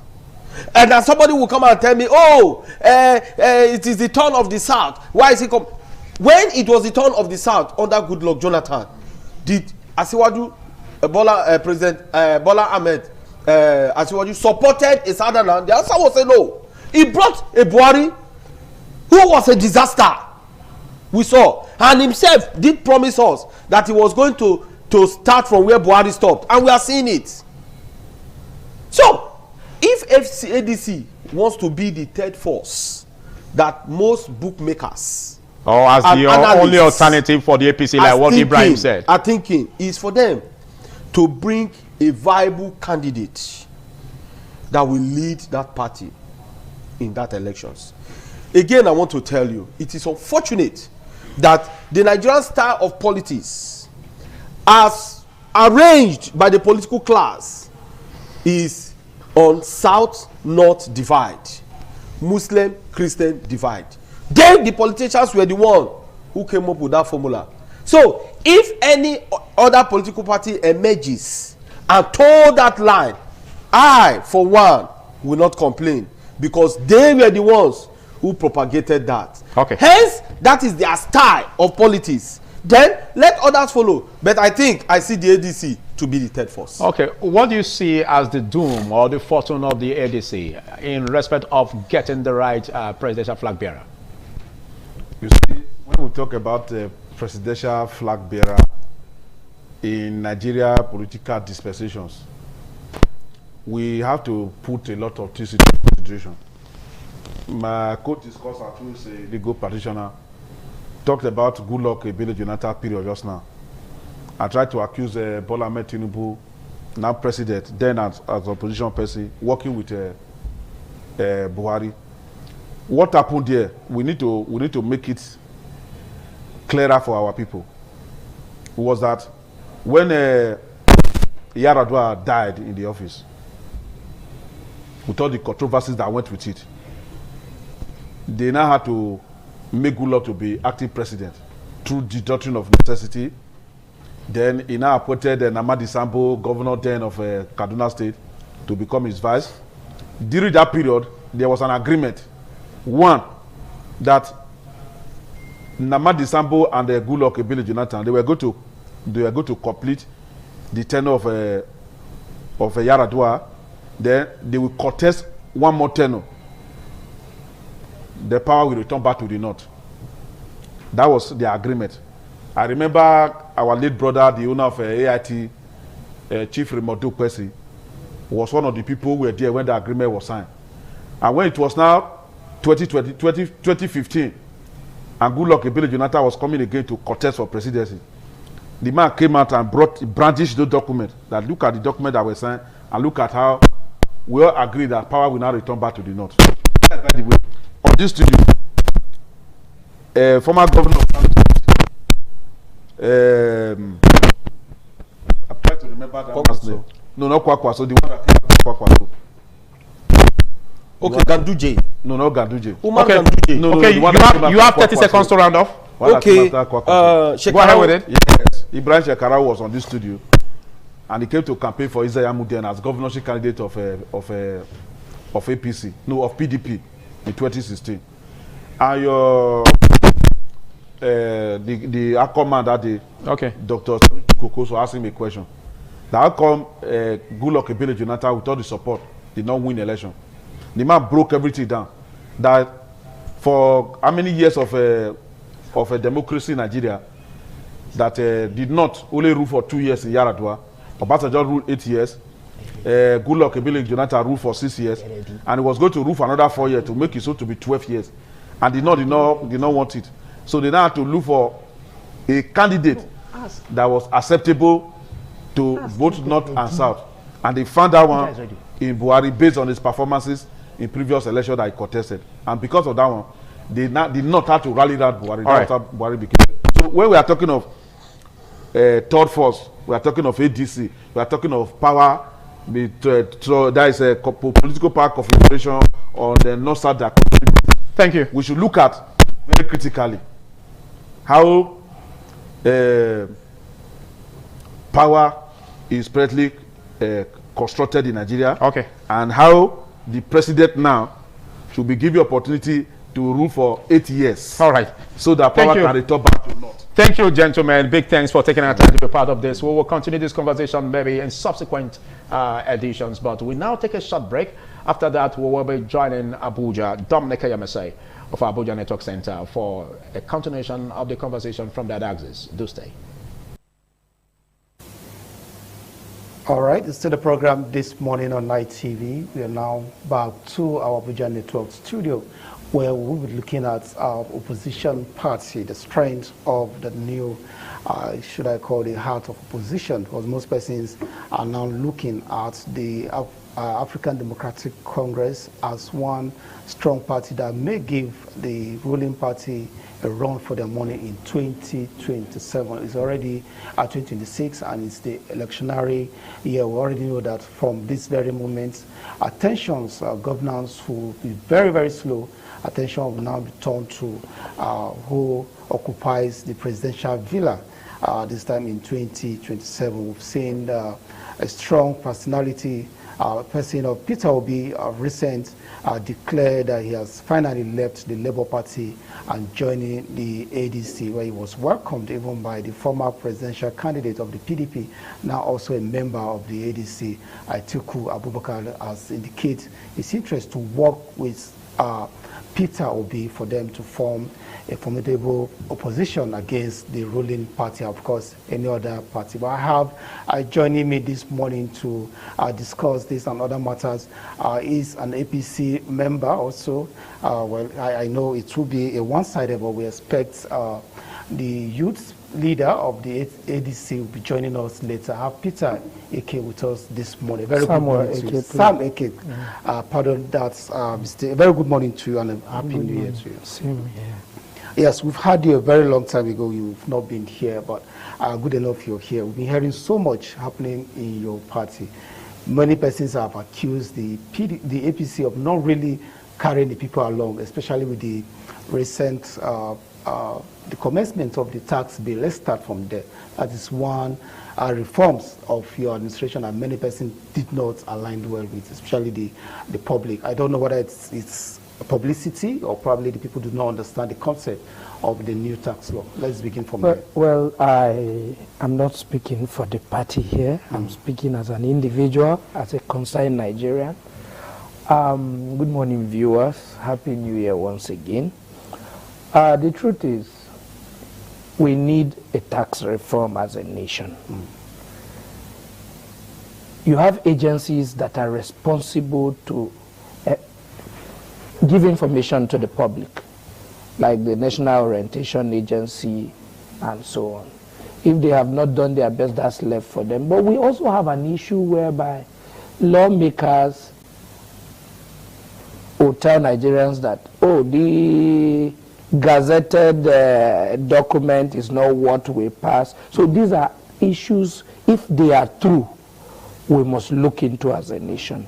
But one thing is sure, I believe the government will not do anything to strangle its citizens economically. So if the reform is needed, let's go there. It's better we have a reform that is sincere. Today, if you have a small business in Nigeria, you're taxed left, right, and center. You don't even understand. You pay levies to local government officials. You just don't understand. The amount of money you're paying, you don't know if it's entering government or it's entering private pockets. So we need a system that will bring the tax into one basket so that we know what you're paying for. So in other sense, you don't have problem with this? No, I don't have problem with and it. as a party member? Yeah. So No, I don't have problem with the reforms. We need a tax reform in Nigeria.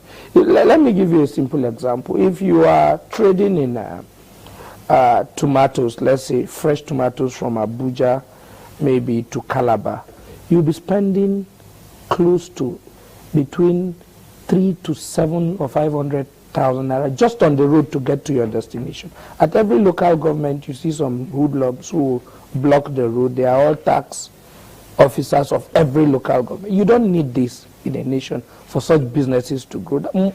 Because of that, every market in the south, the difference between the market in the south, what you sell products in the south and the north differs. Food.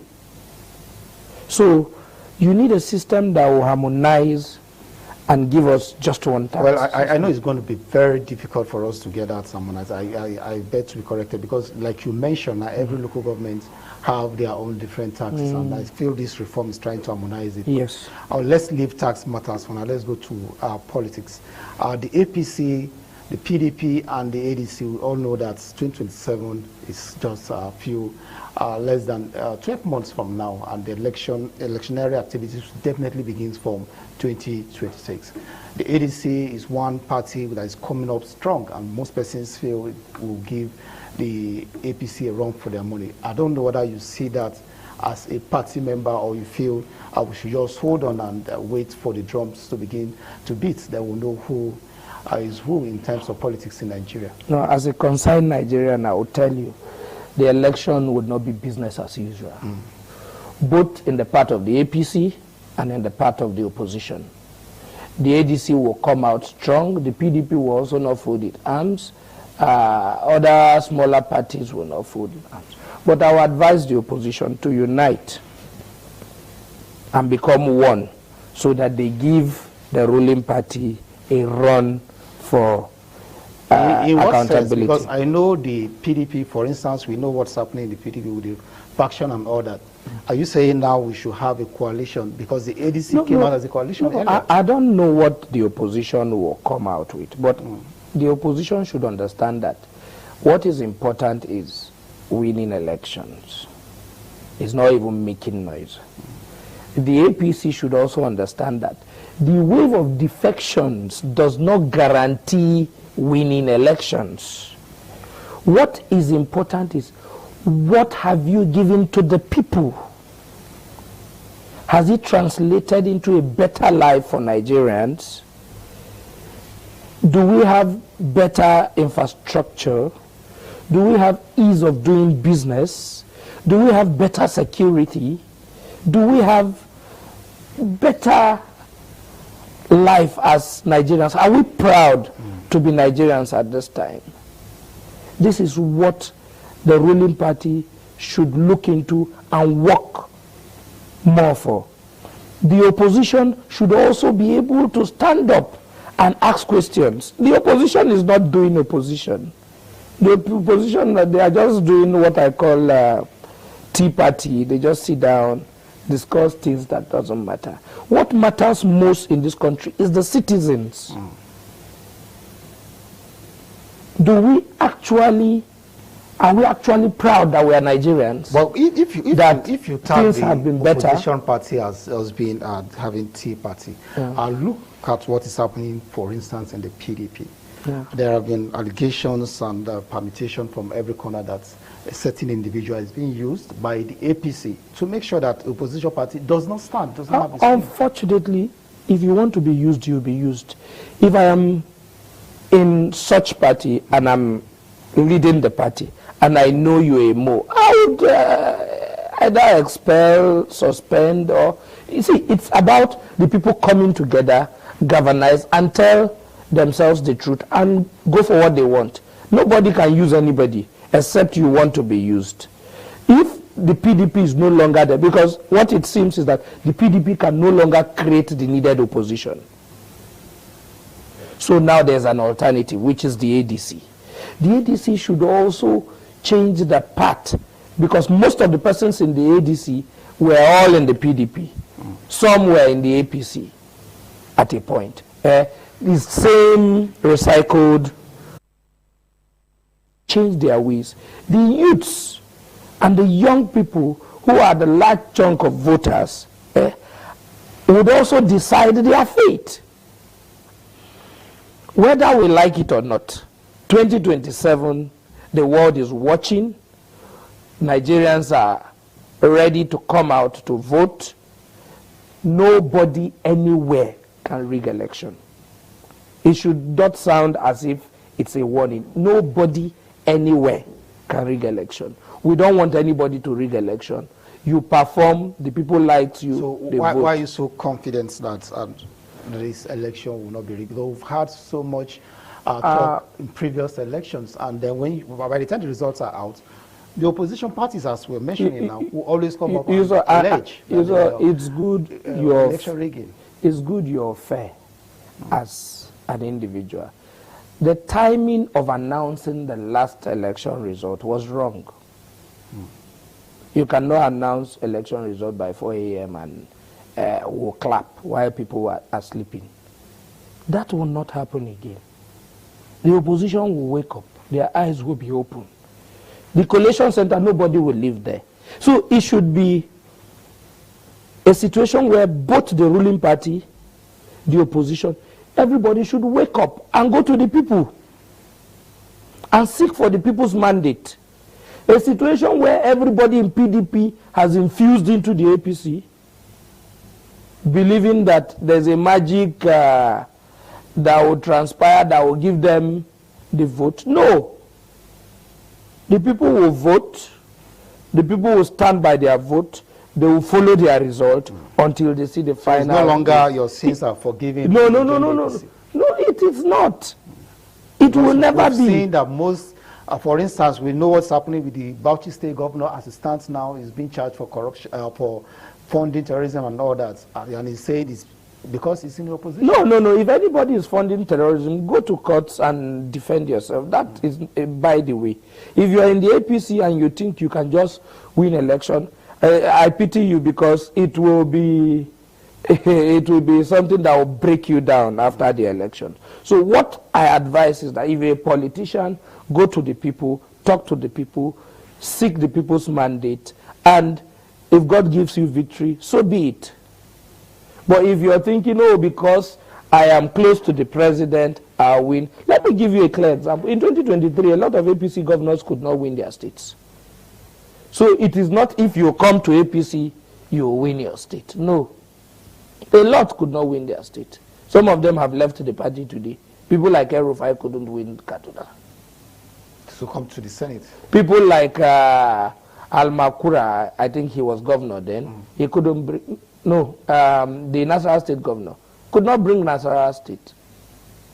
So it is not when you come, it's automatic. No, when you come to work, support the president, and send the dividends of democracy to your people. But if they are not doing that, and they are just defecting, it is not a plus, it's a minus. So we want them to defect And also, okay, let's look at the ADC, which is the center of our discussion now. We have very important personalities in that party that have in the past indicated interest to rule. We have the Peter Obi, like we just mentioned earlier. Atiku is there. Amechi is also in that party. Even El-Rufai.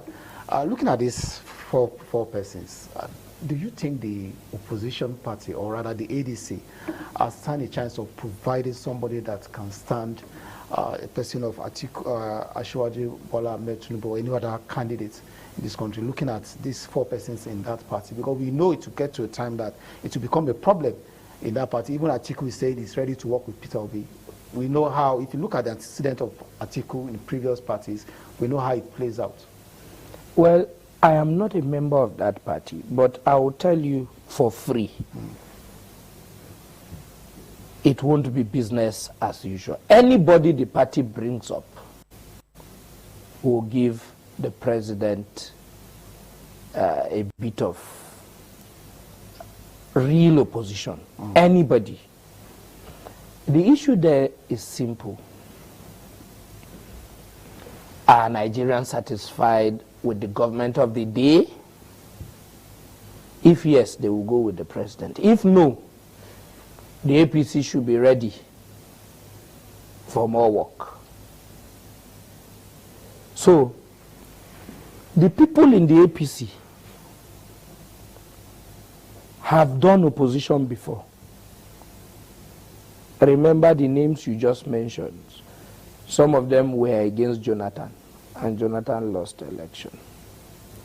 Yes, Asiwaju is a master strategist, as people say, but the strategy might not work all the time.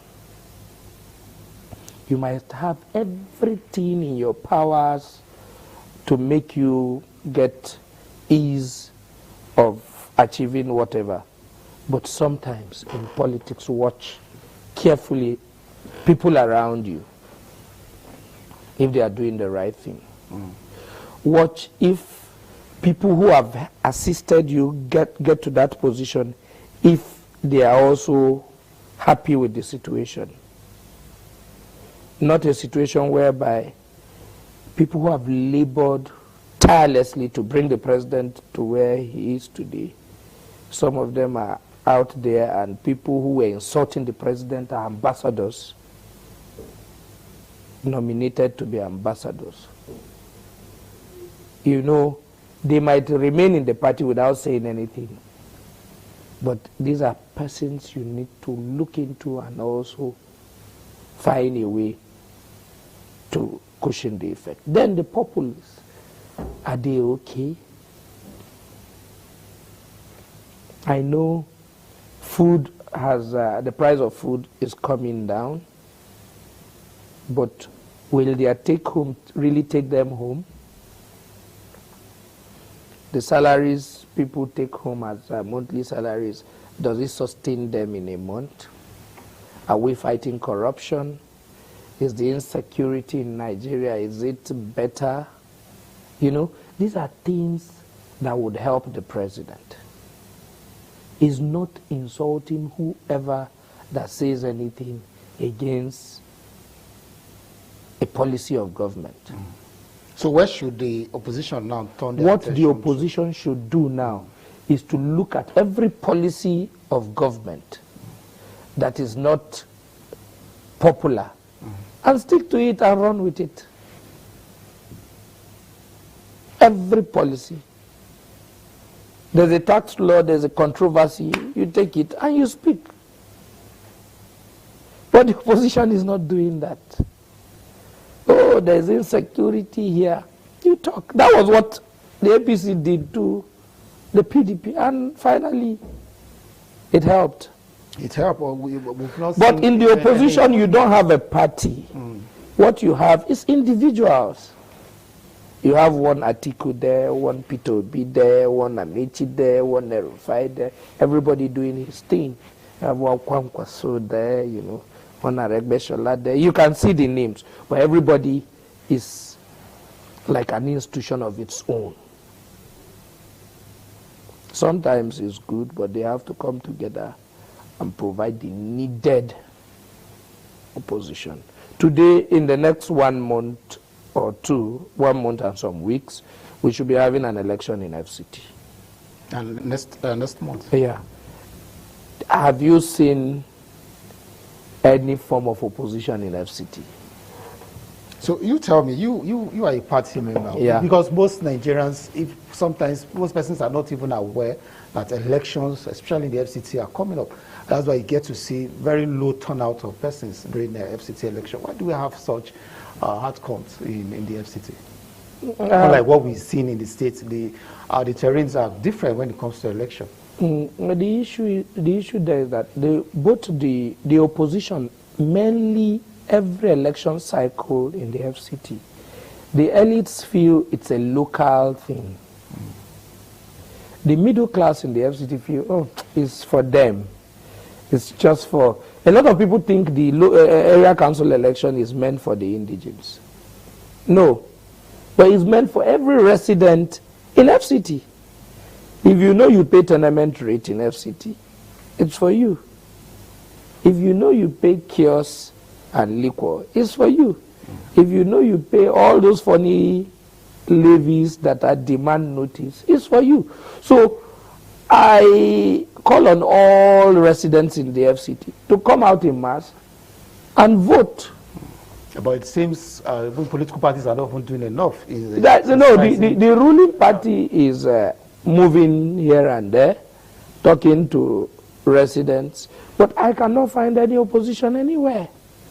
That's because they've been muzzled aside. With what? With what? By the time you go to area councils, virtually all the area councils are one political parties. I don't think so. I think Kuje is not APC. Kuje is PDP. We have the Buhari is not APC. So why do we have very low participation of political parties? It is the attitude of residents in FCT. Once residents in Amak, time will come, it won't be so. Give it, let's see what the next general election would look like. It won't be so. Time will come, it won't be so.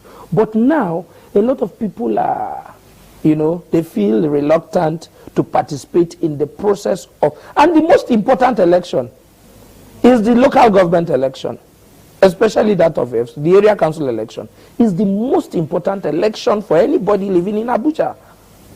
Because that area council is the closest government to you. Well, probably they felt they don't really feel the impact. No, because the FCDA, the FCT administration, is the one they see providing roads, water, and giving them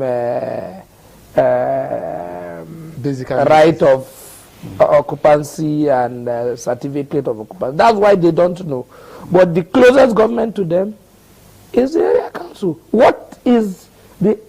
See, nobody is asking question, how many billion is budgeted to an area council and what the area council is doing with it. These are issues that residents in the FCT don't care about. They think, some of them think it's just meant for early settlers, early settlers in the FCT.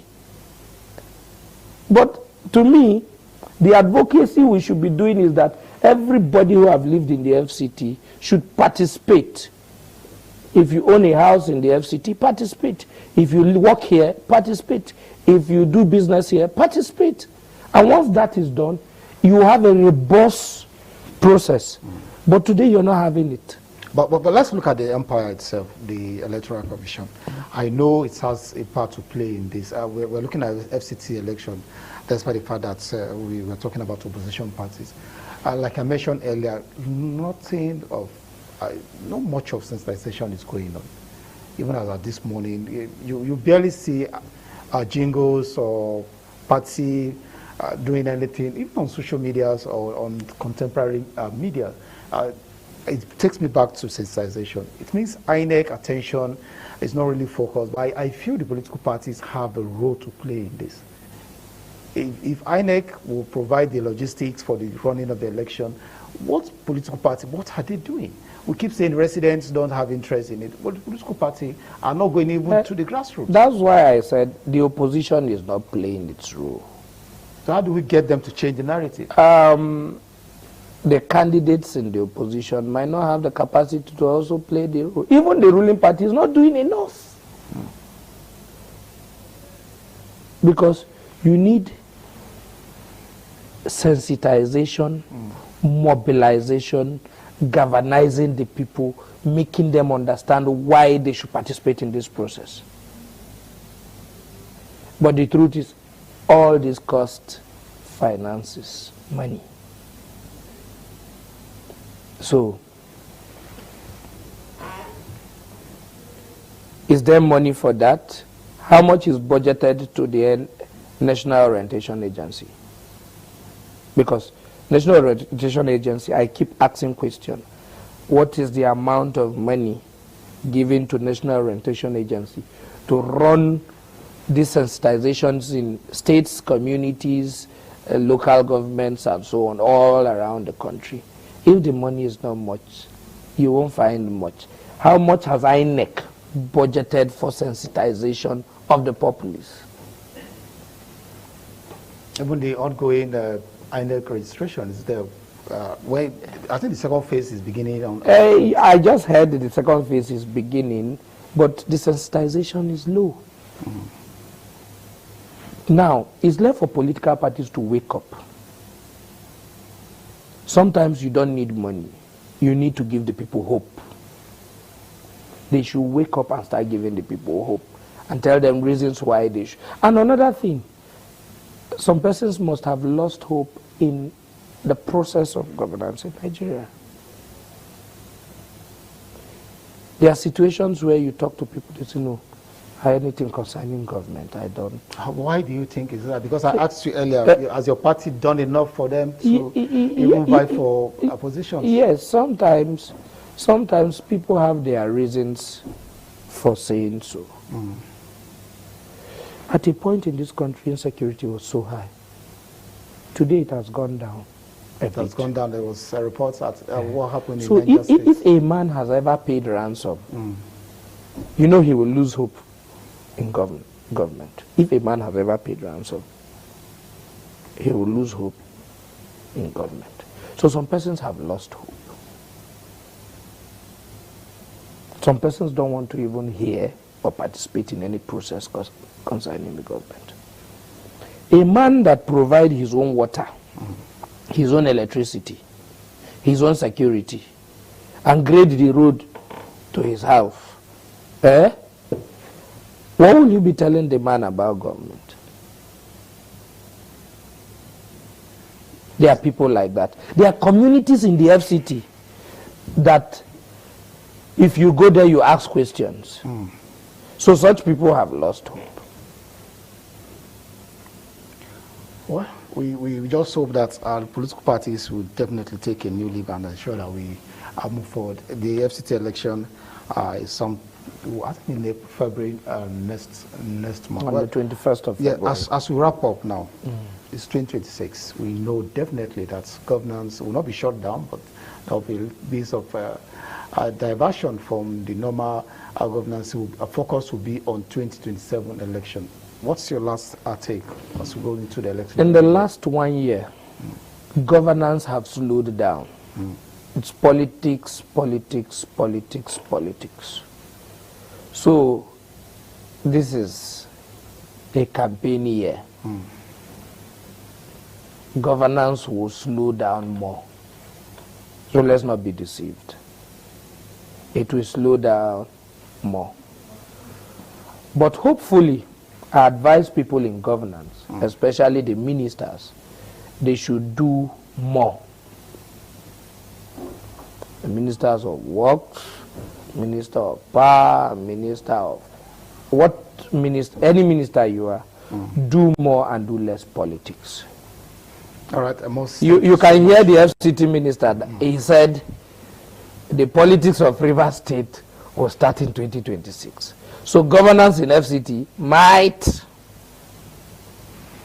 All right, it means it might continue. it might not. Thank you so much, Sam Eke, for being on the program this morning on Night TV. It's quite a delight having you on our program this morning. Well, we'll take a quick break. When we return, I will be joining our Lagos studio for the continuation of the program this morning on Night TV.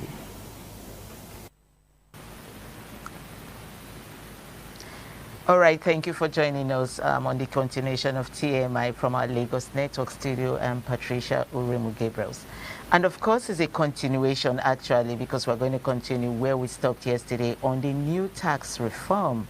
You know, a whole lot of Nigerians are not understanding it. And then the House thought that what we did yesterday wasn't enough for Nigerians to really understand what this tax is all about, who will be taxed and who is not going to be taxed. So we're going to be continuing from where we stopped yesterday with our same guest, Mr. Segun Shobito.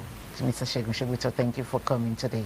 Thanks for Of course, we have stressed you for the 2 days stretched out because we want to make Nigerians actually understand what this tax is actually for and who is going to be taxed and those that are not going to be taxed. Because every Nigerian on the street is just grumbling about this tax. Okay, people say we go to the market to buy things and they are taxing them already on the items that they're purchasing. So we actually will want to have a clear clarification on that aspect, who is going to be taxed and who is not going to be taxed. Thank you so much, as always, for coming. So let's just kick off by starting to ask, what are the major changes Nigeria should be aware of under this new tax reform? I mean, the interesting part of all of this is that the changes are actually not radical. We've had tax laws before. It's not as if we didn't have tax laws. We've had tax rates. People were expected to pay personal income tax. People were expected to pay their pay as you earn. People were expected to pay company income tax, and all of that. And none of that has changed. Withholding tax has been there before, now it's still there. Value-added tax.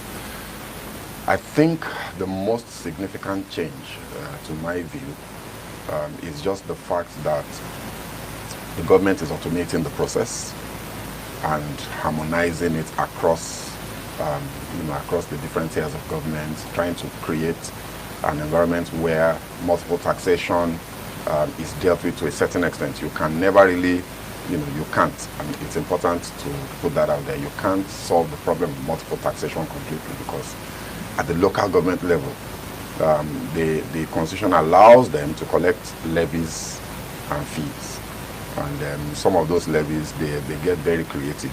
And, I don't see how the Joint Tax Board will be able to stop all of that. If they're able to, that would be fantastic, but I don't see it. So in terms of changes, I think the primary change is now the taxman is going to be on top of his game. They're going to use the opportunity of technology to track transactions, to identify every taxable citizen, whether corporate citizen or individual Nigerians. I think that's the primary difference. Of course, there are changes, slight adjustments here and there to the tax rates, to how the tax is applied. Of course, we spoke about, yesterday we spoke about the issue of people that will be exempted from paying taxes at all, whether as individuals or as small businesses.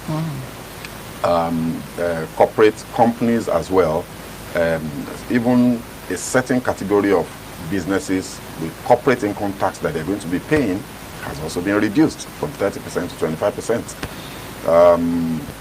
25%. Definitions on issues of capital gains tax have also changed.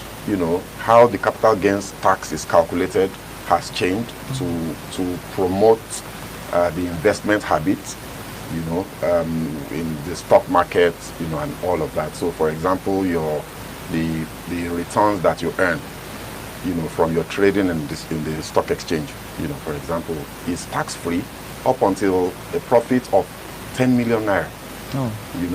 So there are changes like that that have been put in place to encourage activity and productivity in the hope that the improved activity, the improved productivity will result in more wealth that the government can then tax. Again, the conversation is ongoing and it's everywhere. And one of the things that we were saying yesterday on another platform that I spoke is that actually now the challenge for the average Nigerian is you decide for yourself, where do you want to be? Do you want to be below the threshold? If you don't want to pay tax, it's fine. Stay below the threshold. Don't grow. How do you stay below the threshold? Don't grow in your life. Don't improve. Oh. Do you understand what I'm saying? So it's for me, it's a very simple thing. Everybody wants to grow. You don't want to stay earning minimum wage for the rest of your life. You don't want to stay earning 200, 300,000 naira daily sales as a business. You want to get to the point where you are recording 10 million naira in sales every day. You know, you are doing 1 billion naira in turnover every year, right? So if you get to that point, you will pay your taxes. So, okay. and I think that's a good thing. It's not something that we should it's a be good worried thing about. It's not something we should shy away from. It's not something we should be scared of. It is a good thing for the government. That's what the citizens of the Nigeria citizens will well. say, you know, For the because I think citizens it's been difficult for them to really understand. Because they don't get it. Yes, they don't. They just conclude and says it's for the government. Okay. But let's go and look at the personal income tax and VAT or corporate taxes. How does this reform affect personal income tax or VAT, you know? Because just before we came on air, someone was talking about how he bought data for his Zoom for the month, and he was, you know, charged by VAT, which has always been there. Is it going to increase, or it will remain on the same charges as at before? VAT, value added tax, yes, has not changed in terms of the rate that is applied. It's 7.5%. There was a proposal for it to become 10% and then 12.5% and then 15% in a graduated manner over a 5-year period. That was a part of the original proposals of the Oyedele committee, but that was junked by the National Assembly, and the rate has been retained. So nothing has changed. A number of items have also been exempted from being vatable. I have a chart here that I can read out. I'll need to pull it out. Okay, so but what about the personal income tax? No, we spoke about that extensively yesterday. Personal income tax is also graduated based on the volume of income that you're generating. Okay.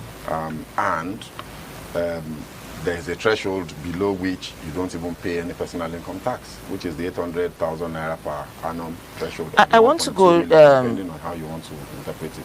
I want to go a little bit down, you know, to speak like the ordinary Nigerian who really doesn't understand what this tax reform is all about. A lot of people say that ordinary Nigerians who don't understand this says they go to the market and they're paying tax on whatever goods they purchase. Is it supposed to be so, or the sellers are just using this opportunity to tax their buyers? I don't even understand what that means. I mean, how can you? I don't understand. The only tax that you pay if you go to the market, in quotes, right, whether it's supermarket or the open market, is value-added tax. They are supposed to add the value-added tax, you know, to the figure that they're charging you. But most of the things that you buy in the market are actually tax exempted. They are VAT exempted. Food, there is no VAT on food items, right? So, what tax? How does that work? But so obviously there will be a number of people who will prey on the ignorance of the average person out there and go into unwholesome, sharp practices. I would like to call on the government, especially the Federal Consumer Competition and Consumer Protection Commission, FCCPC, to get their act right.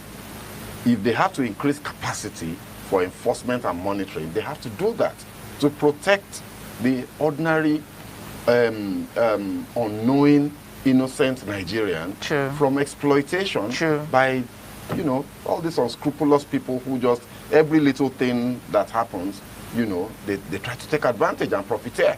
You know, the FCCPC needs to really, because now, over the next 6 months, whilst this is settling in and we're all adjusting, a lot of people are going to be trying to become funny, and they have to be checked. You know, so I would like to call on the FCCPC to do their work.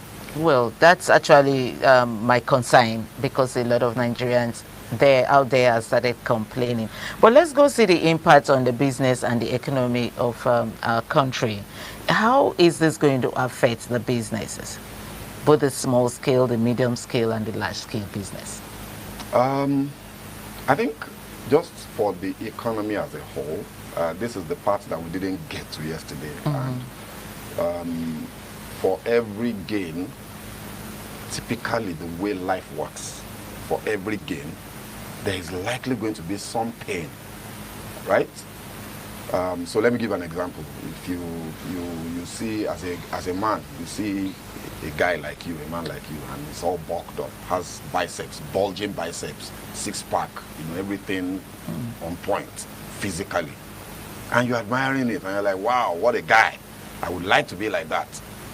Hello, the guy obviously would have spent a lot of time in the gym, punishing his body, sweating, grit, grime, hours every day. Maybe some people, I gym a bit, no muscles yet, but I gym a bit, and I know how painful it is. You go into the gym, and when you're out, you are in pain, literally, for days, sometimes until your body adjusts. So that will eventually give birth to the gain of looking good. In this case, there is a transition process that we have to go through, which is that the tax reform will result in more people paying taxes. I've been repeating this, there is less loophole for people to escape the long arm of the taxman, because everything is now technology based, and we're tying everything to either your NIN or your CSC registration number. So people will pay their taxes whether they like it or not. The implication of that is that businesses that have been getting away with doing business, raking in profits and paying no taxes, will start paying their taxes. If they start paying their taxes, the likelihood is that, of course, their profit will take a hit, and they won't want that hit. So they are going to gross up and pass that additional cost, which is the tax they are paying, to the consumer. Okay, so how can the government stop this actually? No, there's nothing, it's not something to be stopped. It should happen. It should happen. It's a natural process. So which means the implication of this, both for businesses, is that cost of doing business may go up slightly. At the end of the day, by the time you look at what the impact of the tax component of the overall costs will make, and you average it out, it will be significant, but I don't think it will be disruptive. So cost of doing business will go up inevitably, which will affect inflation inevitably. But the logic behind this is that if there is accountability with the use of the additional revenues, then the investment in social services and infrastructure that additional income will bring about from the side of the government should result in enough productivity gains to make up for the additional cost you are bearing. So if you are paying a little more, there is a slight bump up in inflation, but we begin to see that the roads are, I'm not just talking of grandiose projects like Coastal Road and all those stuff.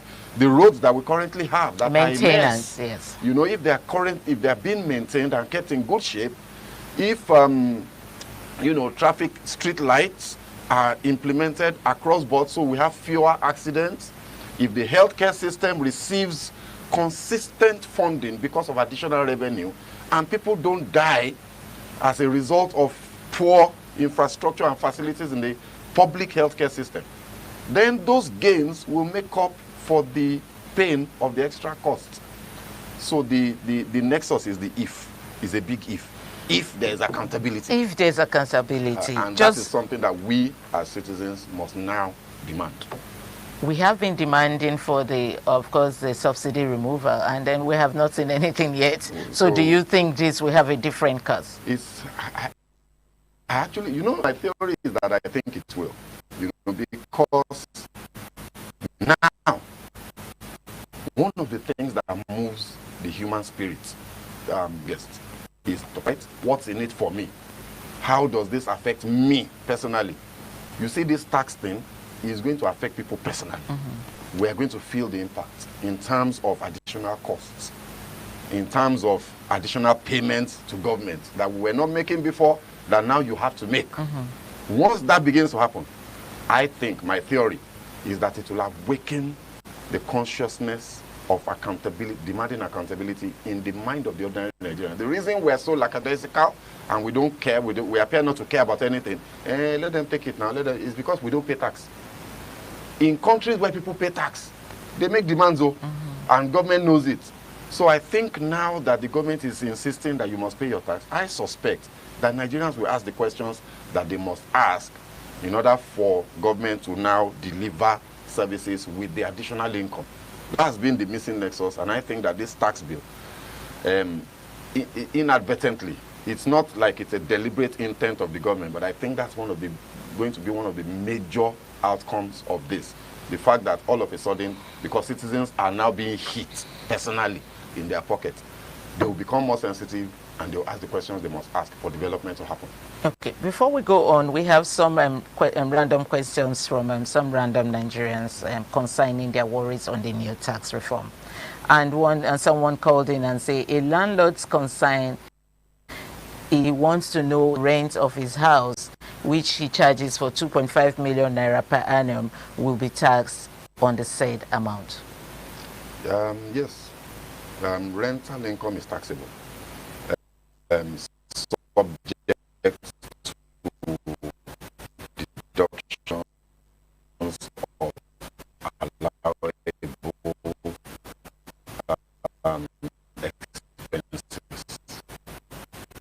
So as a landlord, you collect 2.5 million in rent. Let's assume that you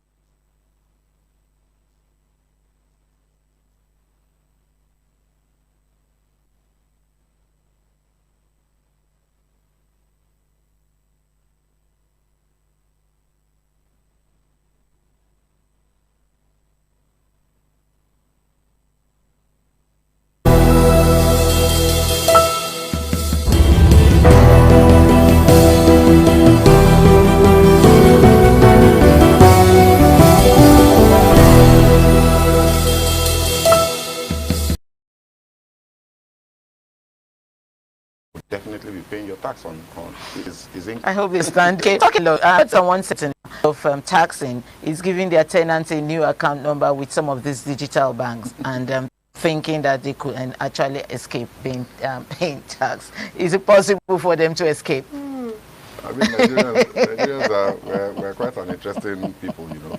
So yeah, people are going to look for ways of circumventing this, and it's natural. But I think that because everything is connected to your personal identity, you know, outside of your tax identity, your NIN or your corporate affairs commission number, or business registration number, or RC number, how do you want to escape? So that example that the person gives, so you give me, if I'm understanding well, it's likely to mean that maybe the landlord is giving an account number that is not in his name, right? So that he can escape the tax implication on the rent. But that account, don't forget, the CIP has successfully implemented a policy where your NIN must be tied to your account, and no account in this country, as far as I know, can operate without having the NIN tied to it. The bank will block it. Right? Whether it is I know that some of the fintech digital banks, some are still not complying fully. And you can open an account with relative ease without tying your NIN, but that will be closed up. I'm sure of that. So as long as your NIN is tied to the account, whichever account number the person is giving you has an NIN tied to it now. So that person, whatever the name of that person is, will have to account for what 2.5 million naira is, right? So let us assume that the tenant decides to collude with the landlord, and that could happen, you know, because it's a personal interest again. The landlord says, look, if you don't do it this way, go away. I'll find somebody that will, right? So the tenant now decides to put gifts as the remarks. Yeah. Instead of saying rent. Rent, yes. Right? The person that is the recipient, eventually what the taxman has is access to your transaction history. Right? They can't debit your account, but they can see what's happening there. If there is unusual flows in your account that is not consistent with your transaction history, it will raise a red flag, and the taxman will investigate. So yes, it's going to be possible. People are going to find a way to circumvent this, and some of them will succeed. But I think that I wouldn't encourage that. I think that whoever is doing that, with all due respect to them, is an economic saboteur. Okay. Let's quickly go to shipping lines. Okay, the tax reform sparks tension as shipping lines plan hikes. Of course, already clearing of goods in the shipping, or rather shipping goods down and clearing it is already very expensive. And they are also saying now with this tax reform, it's going to go higher. I mean, that's similar to, we were talking about it yesterday, the airline, yeah. And I tell you, unless there's something I don't know, and I seriously doubt that, the only additional implication of the tax reform on any business, in any sector, is one of two things. It's either you were not paying your taxes before, now you can't escape, so you are paying, and you now therefore have an additional 25% or 30% cost percent of your profit as a cost that you are paying to government that you were not doing before. And like I said earlier, adjust your prices accordingly. Pass that to the consumer. There's nothing else you can do about that. Besides that, how else will your cost go up as a shipping company? How else will your cost go up as an airline? You are going to be, in fact, for the airlines, they were paying taxes because they are too visible. They were not escaping the taxman in the first instance. So some of them will even be paying less. So some of the things that the MD of one of the airlines said on a TV interview recently, I found that quite mind-boggling. I cannot relate with it. He needs to come out and explain. The local airlines, their primary costs are in local currency. They don't have parking fees that they're paying in dollars. So how exactly will the tax reform result in, as according to the demand, potentially 100% fair hike? I just don't get it, and I don't think that is correct. Okay. I think that's helping Nigerians to understand better, and then we'll be asking questions. Absolutely. Yes. So, and I think it's important to just say, off the back of what you just said now, that the reason we're saying these things is so that we can challenge these people that are saying these things. Somebody is saying airfares are going to increase 100%. We need to challenge that. Yes. Let them explain to us why and how. Yes. What is it about the tax reform that is going to make it suddenly so much more expensive? Okay, just before we go, Mr. Shemushogito, if there's one key message Nigerians should take away about this reform, what would it be? Expect change, and change is good. Progress, there is no progress in life without change. You've got to change something if you want to see progress, so expect change. Now, also demand, my own personal message now to Nigerians on this tax reform is demand accountability. Demand accountability. So the person listening will say, how? It's simple. In whatever way you can within your reach. If it's your social media account that you have as within your reach, ask questions. Just post it. Because somebody can see that, retweet or repost, and it can go viral. And anything that goes viral, government listens. If it's a letter you will write to your local government chairman, or your state governor, or your House of Reps or senator, do so. We need to learn to begin to ask for the things that we want. Nobody is going to give it to you on a platter of gold. So my message is, for you to get the benefit of this tax that you will surely pay, because we will surely pay the tax. For you to get the benefit, you can't sit back anymore. You have to ask questions of your leaders.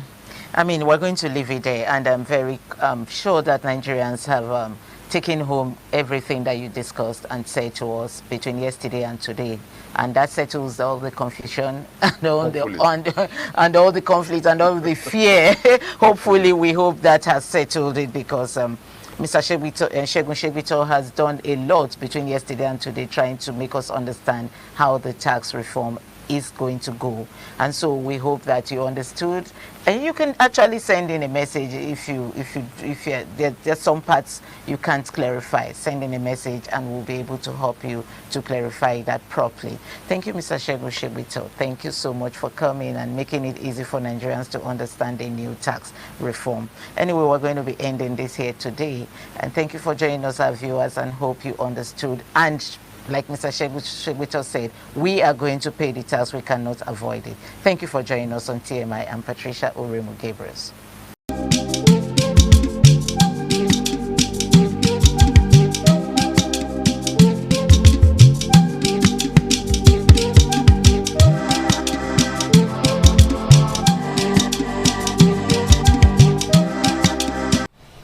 Good morning and welcome. This is TMI Socials. I am Chukufumnanya Digwe, and here's what's making waves across the social media space. Now, for our first story, it stems from the security situation in Nigeria, as 9 Nigerian soldiers were being killed in Borno during an IED attack. A military convoy from the 145 Battalion struck a powerful improvised explosive device, IED, on Sunday, 5 January 2026, along the Gubio-Damasak Road in Borno State, northeast Nigeria. Now, the blast destroyed an armored vehicle, killing 8 soldiers on the spot, while a 9th died from injuries the following morning. At least 5 others sustained serious injuries and were airlifted to Maiduguri for treatment. Local sources attribute the attack to insurgents, with initial reports blaming Boko Haram, though security analysts suggest the tactics align more closely with ISWAP operations. The Nigerian army has yet to officially comment on the incident, instead publicizing successes elsewhere, including the disruption of a suicide bombing network in a separate operation. As you know, this particular one, the killing of these 9 soldiers in Borno State in an IED attack, has had the social media space definitely talking. Let's get to see this seemingly gory video that's largely publicized on the social media space of the ruckus of this attack, and then we'll take reactions. Inna lillahi wa inna ilaihi raji'un. Inna lillahi wa inna ilaihi raji'un. Inna lillahi wa inna ilaihi raji'un. Inna lillahi wa inna ilaihi raji'un. Inna lillahi wa inna ilaihi raji'un. Inna lillahi wa inna ilaihi raji'un. Inna lillahi wa inna ilaihi raji'un. Inna lillahi wa inna ilaihi raji'un. Inna lillahi wa inna ilaihi raji'un. Inna lillahi wa inna ilaihi raji'un. La ilaha illallah. Ba magana, no till I keep quiet, okay? Wannan lamarin.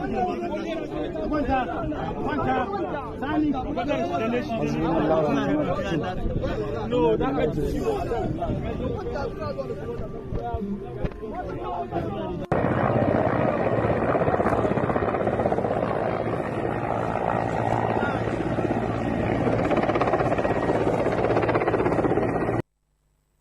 Now, quite unfortunately, that is a very sad video of the incident of this bombing attack and the casualties of the soldiers that were recorded. Now, let's get to see how, very sadly, the social media space is reacting to this. This commenter says, "The deceased soldiers have served the nation and died as patriots. May God grant them eternal rest." Let's take the next comment. This next commenter says, "Eternal rest grant unto them, O Lord. May your perpetual light shine upon them. May they rest in peace. Amen. Thank you for protecting us. May God console your families." Let's take the next comment. This comment says, "This is truly sad. May Allah comfort the families of the deceased and grant speedy recovery to the injured and destroy the terrorists and their supporters. Amen. Condolences to our men in the Nigerian army. Let's see another comment now. This commenter says, truly sad. The Christmas Eve bomb attack in a mosque was a pointer that the terrorists have taken to bomb attacks. There is need to track their source to avert future attacks. These are the people someone said federal government should dialogue with. Never. Let's take the final comment before we move on to the next story. This netizen says, this is heartbreaking news. My condolences to the families of the fallen soldiers and prayers for the injured. As Nigerians, we must continue to support our troops and demand better intelligence, equipment, and care for those risking their lives to keep the country safe. Now, those are the comments on the very sad bombing attack that claimed the lives of 9 soldiers in Borno State. Now, moving on to the next story, as Wike warns traditional rulers and clashes with APC over Rivers politics. Now, the FCT Minister Nyesom Wike has warned traditional rulers in Rivers State to stay out of partisan politics and avoid supporting Governor Siminalayi Fubara. Speaking during visits to local government areas, he insisted political matters should be left to elected officials. In Oyigbo, Wike also accused APC National Secretary Ajibola Bashiru of scheming to control state resources, calling Rivers a no-go area. Bashiru, in response, from Osun State, dismissing Wike's remarks as uncouth and urging him to resign as FCT minister if he wishes to actively engage in Rivers politics. Now, the official X page of APC Nigeria, as you can see on the screen, even quoted the National Secretary as saying, for the avoidance of doubt, our records indicate that Minister Nyesom Wike is not a member of our party, APC. So he lacks the locus to dabble into the party, the affairs of our party. The spate highlights rifts within the APC ahead of the 2027 elections. Just to further buttress this, let's get to see the video of Wike actually asserting that traditional rulers should stay away from partisan politics, and then take reactions. We'll soon start politics. We'll soon start politics. I didn't say you should be involved. Don't be involved. Allow us to play our politics. Stay as a traditional ruler. I don't want anybody to say tomorrow, oh, you are putting your hand. Don't put hand. But that does not mean that you don't have anybody to support your mind. But allow us to play our game. If there's any problem, you call us to settle. But I want to tell you that not be business as usual again. All of us have taken decision on what to do. So I believe those of them who are children will tell you the decision we have taken, just for your ears, not for you to participate. You're my friend. So I don't want us, in fact, why I'm not becoming sick, because based on your stool, I don't want anybody to say, oh, Amarabo, you've cancelled the recognition. That's why I don't want to come since. But since I've come here, you will not be happy that I left without coming to greet you. So.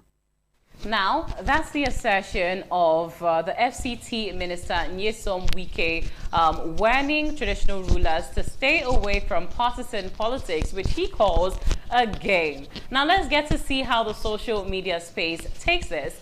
Daniel Rega says, Wike has the audacity to belittle traditional leaders like this because they fueled his ego by equally playing politics. A politician or government ought to hold traditional and regional religious leaders in high regards, as they have unparalleled authority over their subjects and followers. But look at the situation of things today. The level of disrespect is appalling. Let's see the next comment. This next commenter says, this game, he speaks of playing with Fubara, How does that affect the people of River State? What kind of heartless politicians do we tolerate in this country? This reign of impunity has to stop. Let's take the final comment before we move now to our final story. This final comment says, their greed and evil will consume them all. This is just the beginning. Anyone who indulges in politics not for the betterment of a society but for power, money, pleasure, and ego will be consumed by the same evil they sowed in our politics. Now, those are the comments as regards the feud, if I should call it that, between Wike, traditional rulers, and even the APC. Now, moving on to the final story. Tension erupted in Ekpoma, Edo State, just yesterday on Monday, 5th January 2026, as a group of youths identifying as students of Ambrose Ali University, AAU, staged a protest against rising kidnappings following the abduction of several students and the killing of one, Abu Momo. The demonstration, which began around the Poultry Road axis, called on authorities to intervene and improve security in Esan West local government area amid growing fears for students' safety. The university management disowned the protest, stating that those involved are not registered students or recognized members of the students' union government, and condemned the action that could disrupt the academic environment in their view. Now, this protest took place yesterday after the very gory killing of one of the members of the student body. Let's get to see, this video, which I would warn you is a bit gory, one of the lineup of videos, and then we'll take reactions on it. See the step for them. See the step. Wait, now step where cut a meter when you call for. Now from back they shoot. Oh no, we know. I mean, you need face and hold on now. Oh, when you face and now, you are not call the doctor. May I hope you say that. People come and help us, Lawowo help us. I beg, we not go with them, beg you, I beg, help us. We are not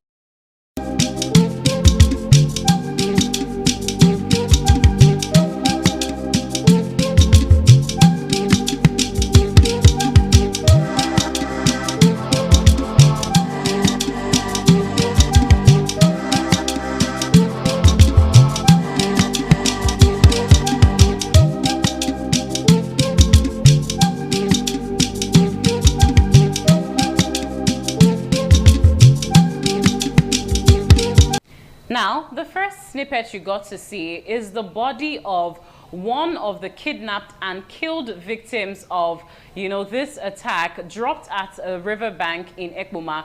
And also, you also got to see snippets of the protest that went on by AAU students. Now, let's get to see the comments that follow from the social media space. This comment says, "This is very saddening. Something needs to be done. Human lives are just being reduced to nothing." Let's take another comment now.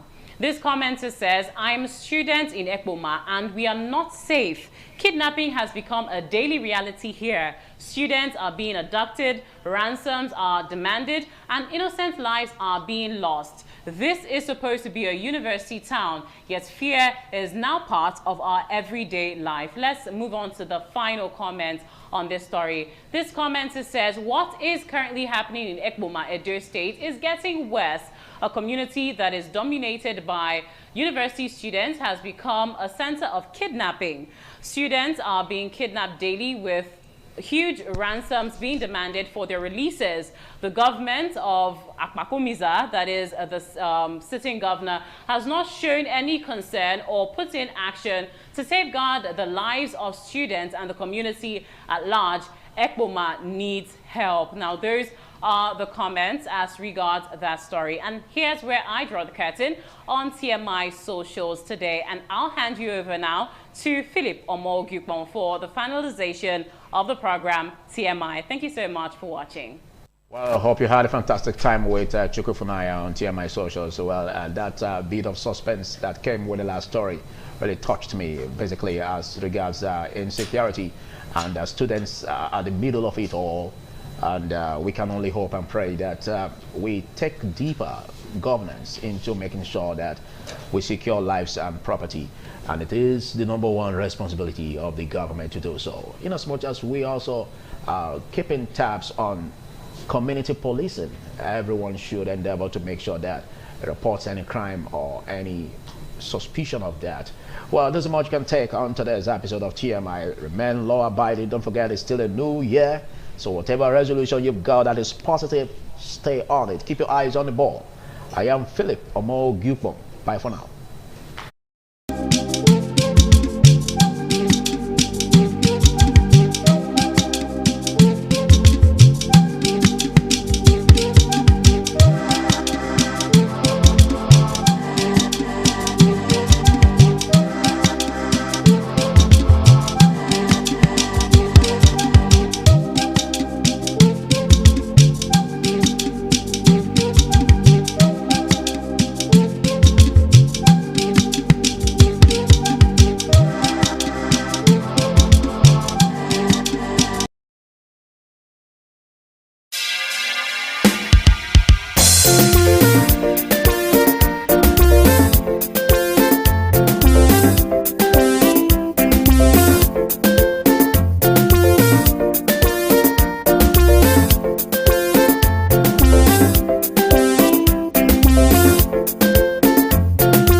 ITV, certainly the best.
Ojúde aṣáájú rẹ̀ abẹ́rẹ́ pẹ́.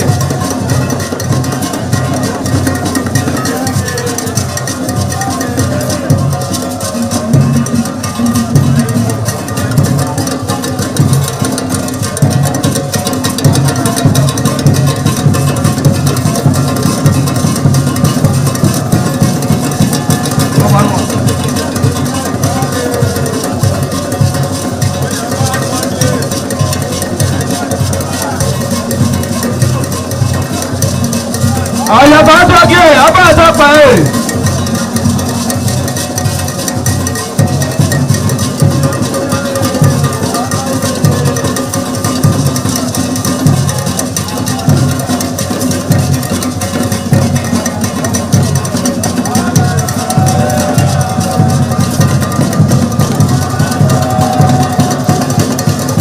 Àlàyé àtọ́jú abẹ́rẹ́ pẹ́.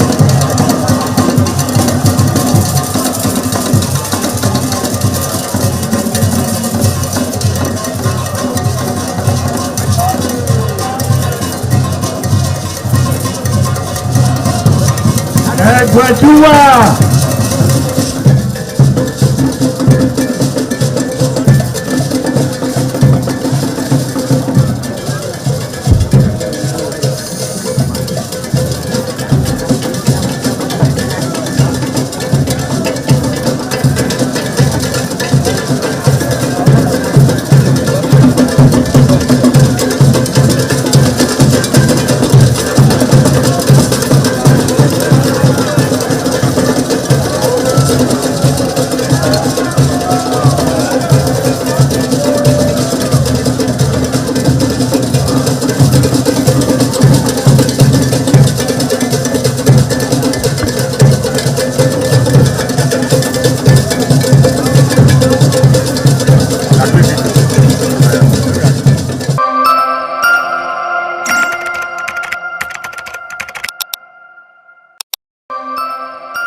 Thank you very much for joining us on the program Healthy Living. What is the kidney? The kidney is an excretory organ in the body which is for metabolism. Tuberculosis affects many organs in the body, but the common ones it usually affects is the lungs. Epilepsy is a neurological problem. Okay. It is an injury in the brain which causes someone to begin to convulse, to go into fits. It is curable, but the cure is a long-term thing. If you eat well and avoid those risk factors that will make your immunity to be down, then the risk of contracting tuberculosis will be reduced. If you're healthy, then you're wealthy.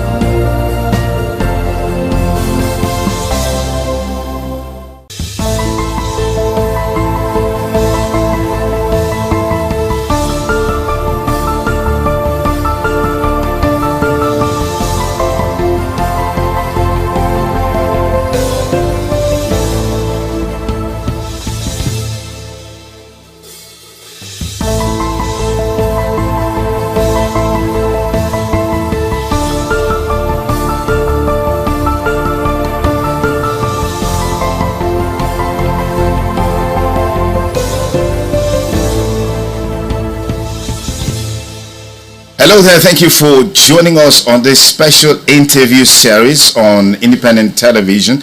And I'm Sonny Duke Okosun. Our guest today on the program is the Ambassador of the European Union to Nigeria and ECOWAS. As a matter of fact, the Ambassador of the European Delegation to Nigeria and ECOWAS, His Excellency Ambassador Kotia Migno. Thank you for obliging us your time. Thank you very much for your kind invitation, sir. Okay, how would you describe your presence in Benin so far? Is this your first time in Benin City? Actually, it's my second time, but I came in a private visit the first time because I hadn't presented my credentials yet to Mr. President, so I could not engage officially by the time. So this time it's the first official visit. And I came really with an intention to see how, to review the cooperation we are having with Edo State and to try to see how we can scale it up. But I took the opportunity to visit yesterday to participate to a private preview of the Museum of West African Arts here in Edo State, which is a project that I already saw last year when I came first to Benin City. Also, so how would you describe the level of partnership between the European Union and, of course, Nigeria, and particularly Edo State? Well, with Nigeria, the European Union, together with its member states and its development banks, which we call Team Europe, I think the first partner, is Nigeria's first partner in many areas, in trade and investment in particular, and also in cooperation in many areas. And we have 730 million euros in grants for bilateral cooperation with Nigeria between 2041 and 2027, plus also sizable amounts of loans, subsidized loans.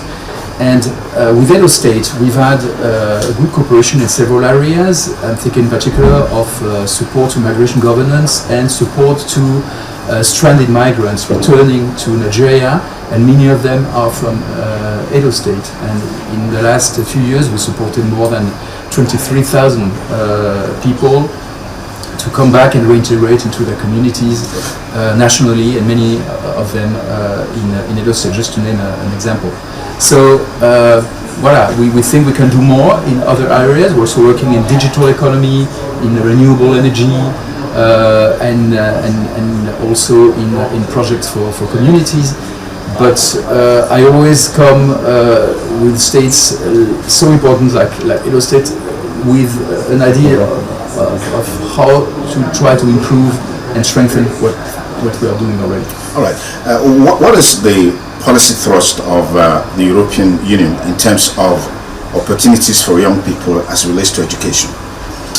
Well, for us, education is key, and young people are a cross-cutting priority in a country like Nigeria. So in all our projects, we integrate a dimension for young people and also for women. And in particular, as far as young people are concerned, we are funding a big national project called Nigeria Jubilee Fellowship Program. It's about helping young graduates to integrate into labor markets by funding a 12-month scholarship for having internships in medium and small size enterprises or public service to get a first professional experience. And this is something that we are now scaling up with the federal government. And we are also offering possibilities of studies in Europe, particularly through the Erasmus program. We have more than 100 Nigerians going every year to Europe to study a master in the framework of the Erasmus program. All right. What is the policy thrust of the European Union in terms of opportunities for young people as it relates to education? Well, for us, education is key, and young people are a cross-cutting priority in a country like Nigeria. So in all our projects, we integrate a dimension for young people and also for women.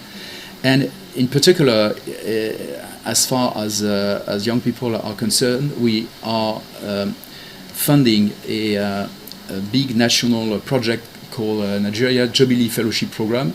It's about helping young graduates to integrate into labor markets by funding a 12-month scholarship for having internships in medium and small size enterprises or public service to get a first professional experience, and this is something that we are now scaling up with the federal government. And we are also offering possibilities of studies in Europe, in particular through the Erasmus program. We have more than 100 Nigerians going every year to Europe to study a master in the framework of the Erasmus program in particular. Fantastic. If you just join us, we have with us the ambassador of the European Commission delegation to Nigeria and Africa, who is in Edo State currently on a private visit, engaging him on a wide range of issues, looking at the partnership between the Commission and Nigeria, and particularly Edo State. Ambassador Mignot, let me quickly take you on a trending issue in Nigeria right now, which has to do with violence, extremism, and the talk around genocide against Christians is gaining momentum across the world, particularly in the US and several other places. What's the Commission's perspectives on this issue, and what is the intention in terms of helping Nigeria to deal with banditry, Boko Haram, and all other extremism that we're seeing playing up in the country right now? I think it's important not to exaggerate or oversimplify situations which are very complex in Nigeria in terms of violence and insecurity. Of course, it's a big concern for everybody, including for us. We are very much committed with freedom of religion and belief in particular, and of course, any attack against communities or individuals because of their religion must be condemned, are unacceptable. But at the same time, we stand in solidarity with Nigeria, with the victims of the attacks, of course, and with the overwhelming majority of Nigerians who are willing to coexist peacefully beyond ethnic or religious differences. And so we stand in solidarity with Nigeria to fight the many drivers of violence and insecurity, and religion is only one of them. And we've been supporting Nigeria for many years through many projects of peace building, of de-radicalization, demobilization of former members of non-state armed groups, for instance. And we are ready to do more. The European Union some 12 years ago received the Nobel Prize for Peace. And so we always feel the necessity to be up to this great distinction that we received, to work on peace building, to work also and strengthen a relationship on security and defense with Nigeria, but in a spirit of partnership and of respect for Nigeria's sovereignty. Fantastic. You're here specifically because of the Museum of West African Arts, MOA, which of course was launched just a few days ago. But what's your take on the current issues surrounding the Museum of West African Arts, particularly against the background of some of the things that happened there, during the inauguration of the center? You were there. I was there. It was not an inauguration of the museum, actually. Okay. It was just a private preview. Okay. Because the organizer, I think, very wisely decided, as there were some criticisms, to postpone the formal inauguration of the museum. They announced this already a few days ago. And so yesterday was just a private preview for partners, friends, diplomats like myself and other European ambassadors. The EU has no direct involvement in this project. We are not funding this project. We might do it in the future because we want to partner more with museums and cultural institutions in West Africa and Nigeria, but we have no direct involvement so far. So I came here really to see the advancement of this very wonderful project I discovered last year when I came first, which is a great opportunity for Edo State, for Nigeria, and for West Africa. It's a West African museum. It's not about only Benin or Edo State or Nigeria even, it's West African.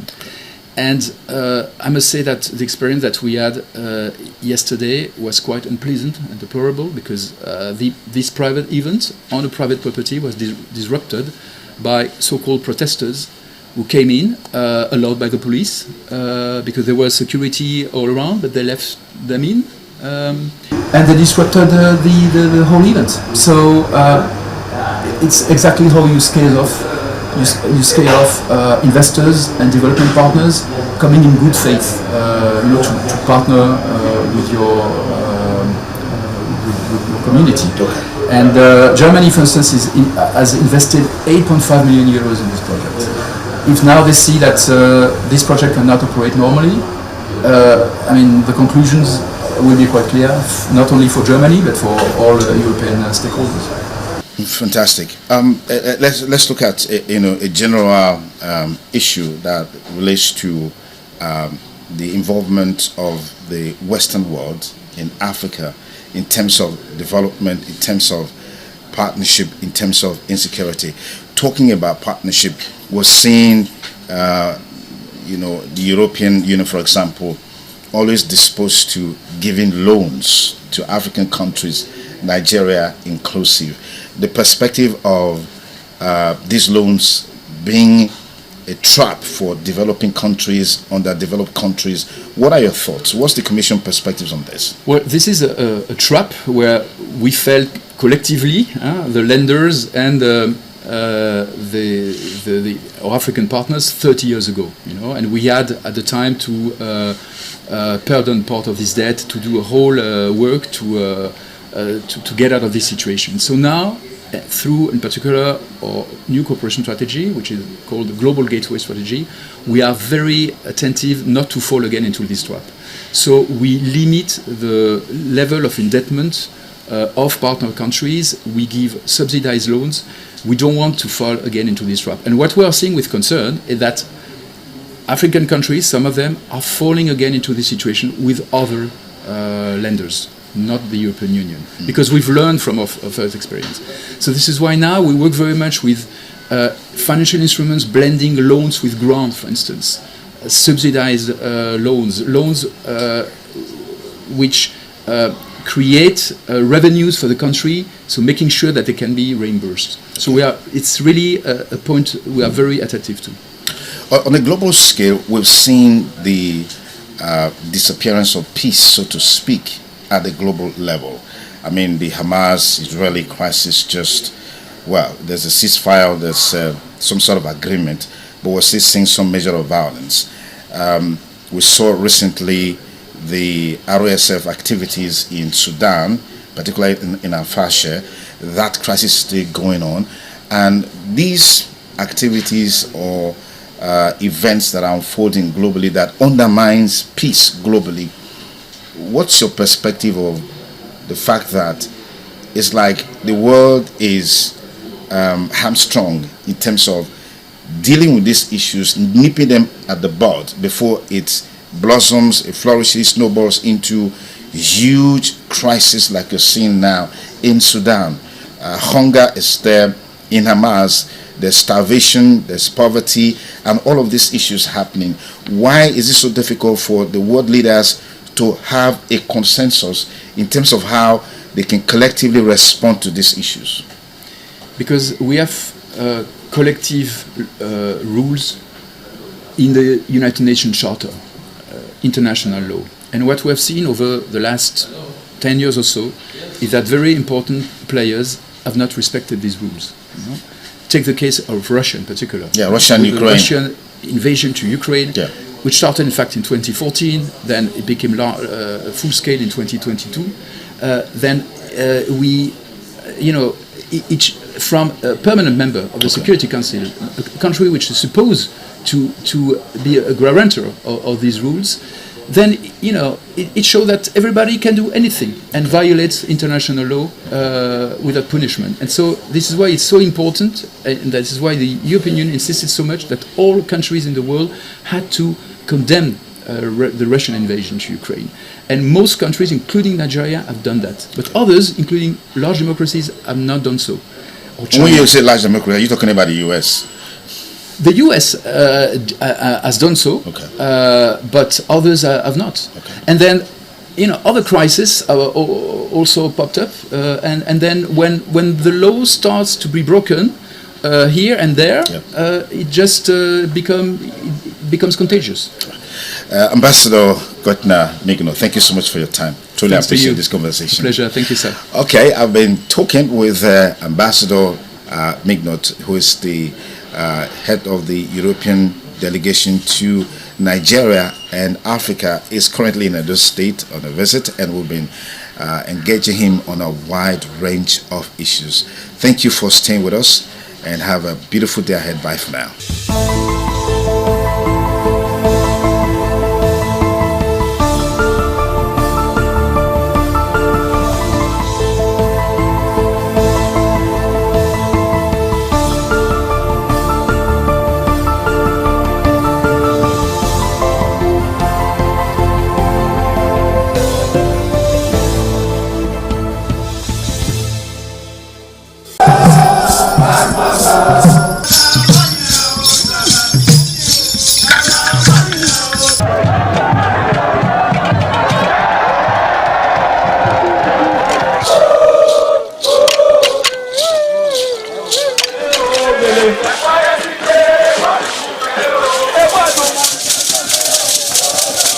The new Edion expressed excitement as they danced and rejoiced before the Esama of Benin, Sir Chief Dr. Gabriel Osawori Igbinedion, who also joined in the dance.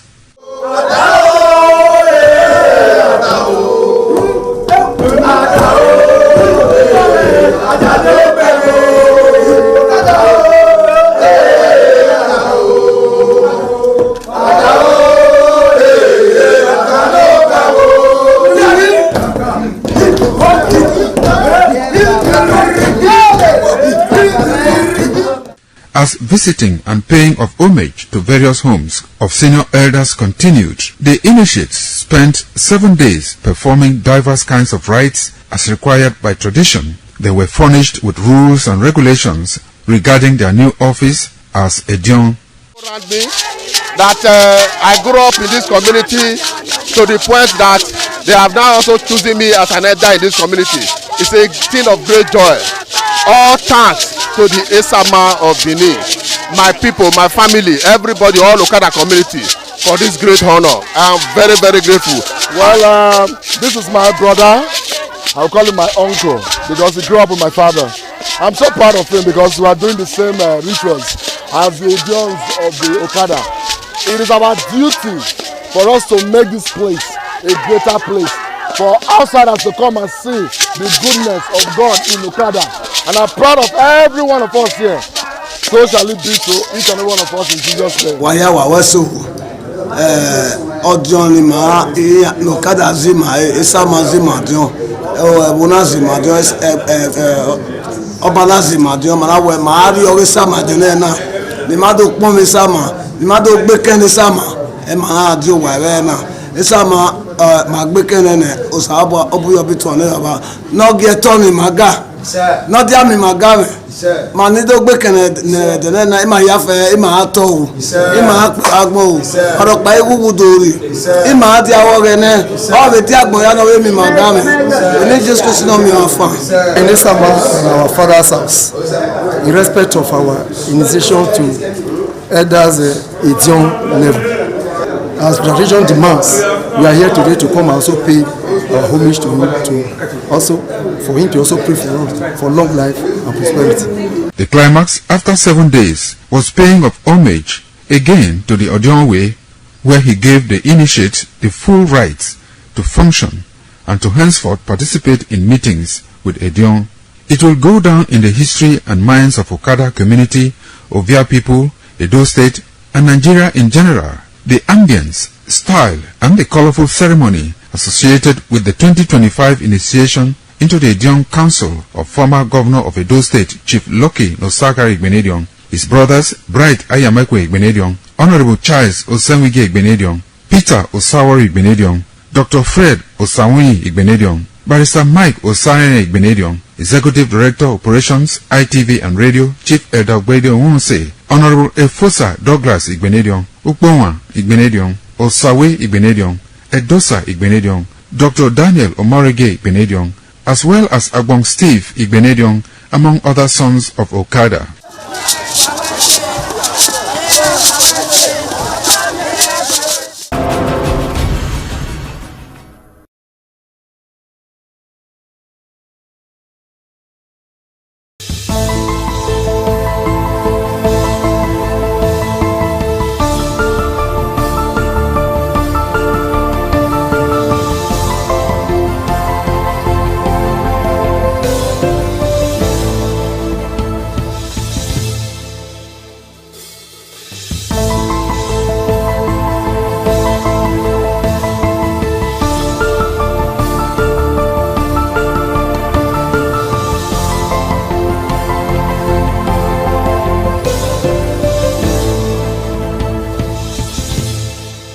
Hello there, thank you for joining us on this special interview series on independent television.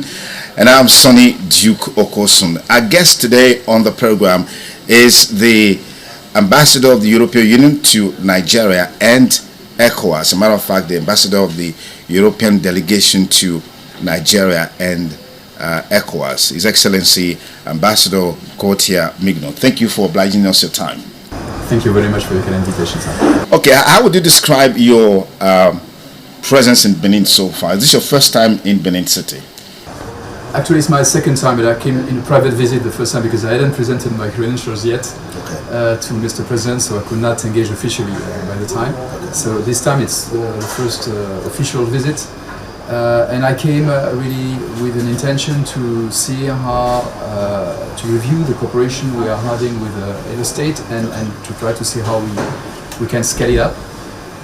But I took the opportunity to visit yesterday to participate to a private preview of the Museum of West African Arts here in Edo State, which is a project that I already saw last year when I came first to Benin City. Also, so how would you describe the level of partnership between the European Union and, of course, Nigeria, and particularly Edo State?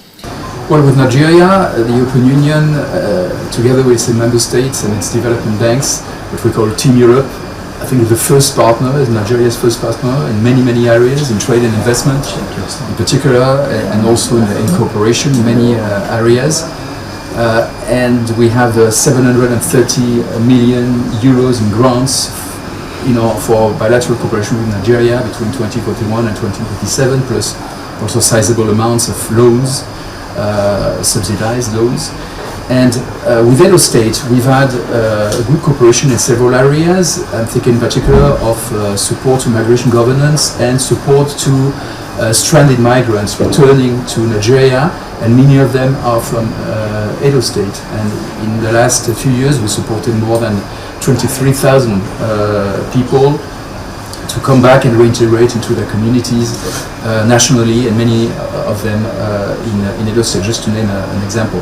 So voilà, we think we can do more in other areas. We're also working in digital economy, in renewable energy, and also in projects for communities. But I always come with states so important like Edo State with an idea of how to try to improve and strengthen what we are doing already. All right. What is the policy thrust of the European Union in terms of opportunities for young people as it relates to education? Well, for us, education is key, and young people are a cross-cutting priority in a country like Nigeria. So in all our projects, we integrate a dimension for young people and also for women. And in particular, as far as young people are concerned, we are funding a big national project called Nigeria Jubilee Fellowship Program. It's about helping young graduates to integrate into labor markets by funding a 12-month scholarship for having internships in medium and small size enterprises or public service to get a first professional experience. And this is something that we are now scaling up with the federal government. And we are also offering possibilities of studies in Europe, particularly through the Erasmus program. We have more than 100 Nigerians going every year to Europe to study a master in the framework of the Erasmus program. All right. What is the policy thrust of the European Union in terms of opportunities for young people as it relates to education? Well, for us, education is key, and young people are a cross-cutting priority in a country like Nigeria. So in all our projects, we integrate a dimension for young people and also for women. And in particular, as far as young people are concerned, we are funding a big national project called Nigeria Jubilee Fellowship Program. It's about helping young graduates to integrate into labor markets by funding a 12-month scholarship for having internships in medium and small size enterprises or public service to get a first professional experience, and this is something that we are now scaling up with the federal government.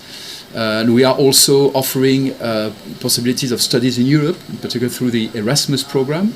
We have more than 100 Nigerians going every year to Europe to study a master in the framework of the Erasmus program in particular.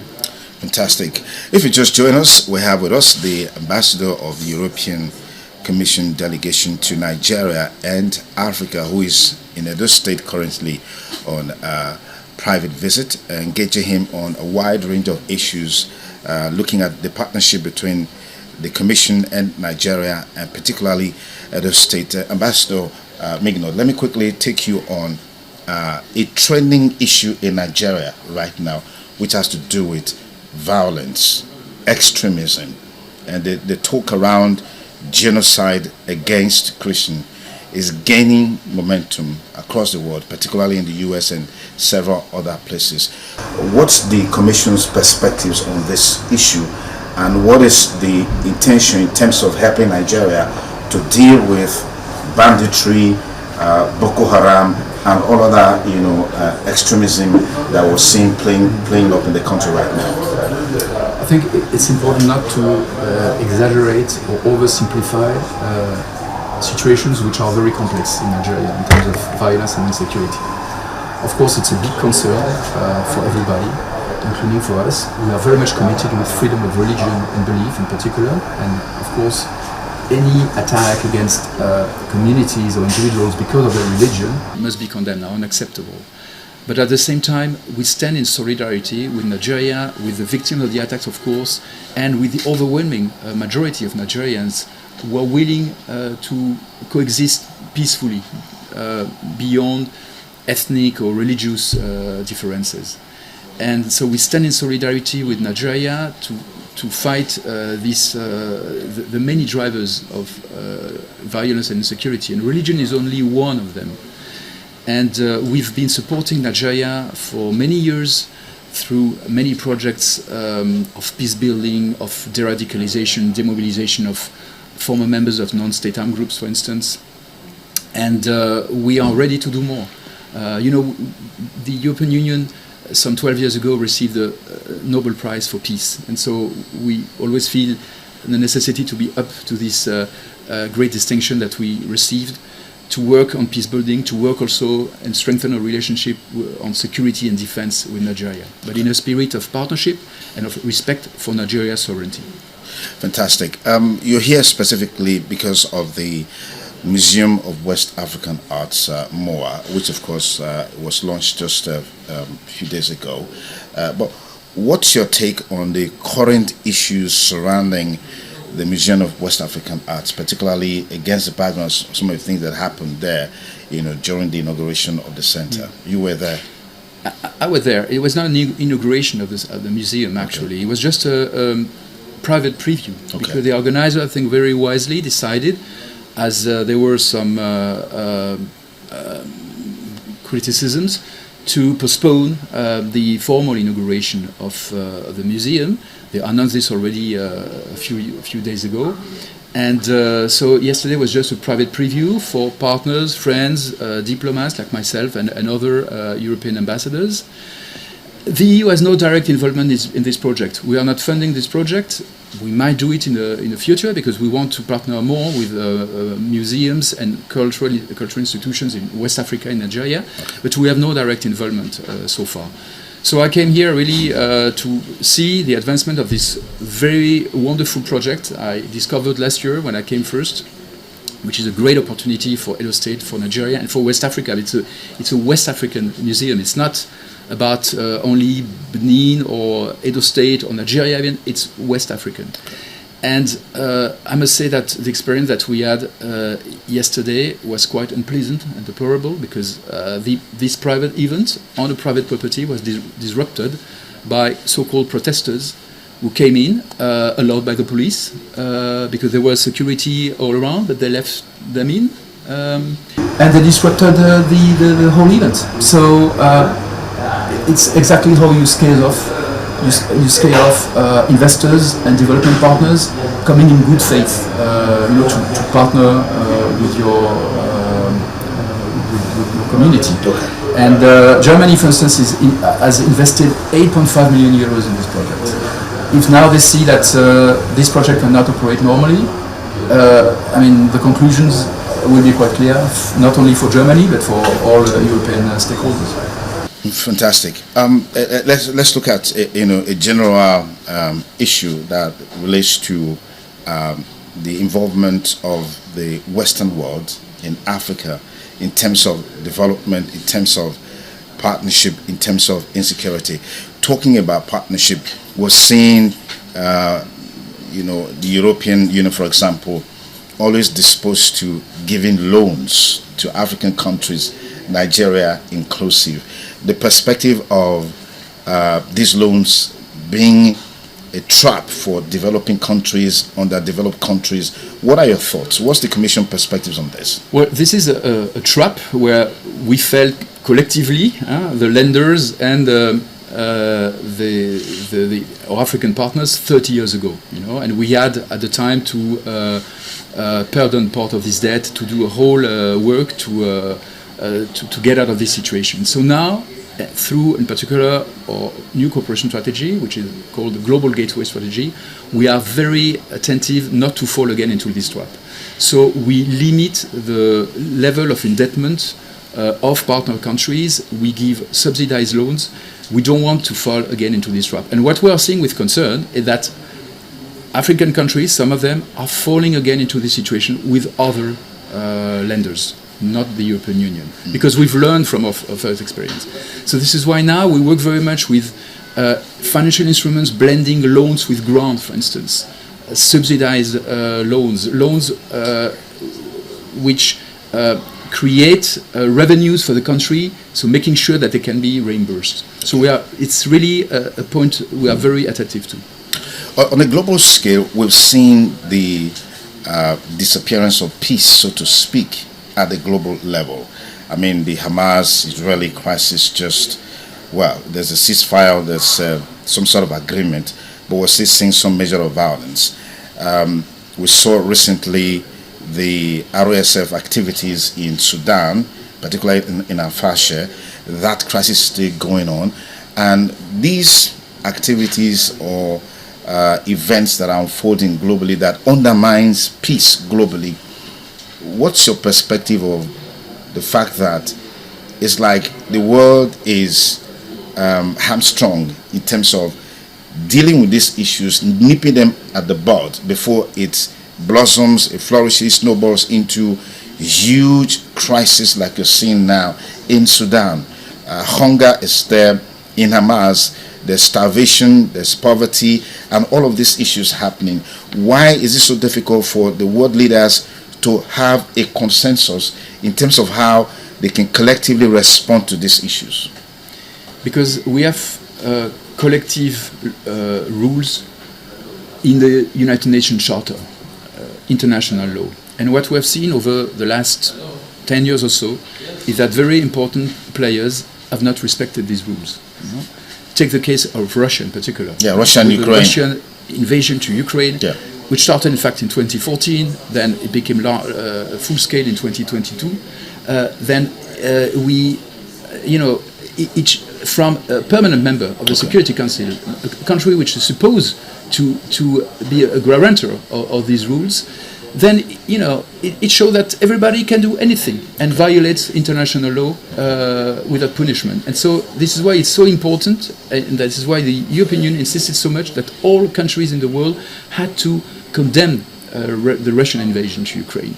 And most countries, including Nigeria, have done that. But others, including large democracies, have not done so. When you say large democracy, are you talking about the US? The US has done so, but others have not. And then, other crises also popped up. And then when the law starts to be broken here and there, it just becomes contagious. Ambassador Gottner-Mignot, thank you so much for your time. Truly appreciate this conversation. Pleasure. Thank you, sir. Okay, I've been talking with Ambassador Mignot, who is the head of the European delegation to Nigeria and Africa, is currently in Edo State on a visit, and we've been engaging him on a wide range of issues. Thank you for staying with us and have a beautiful day ahead. Bye for now.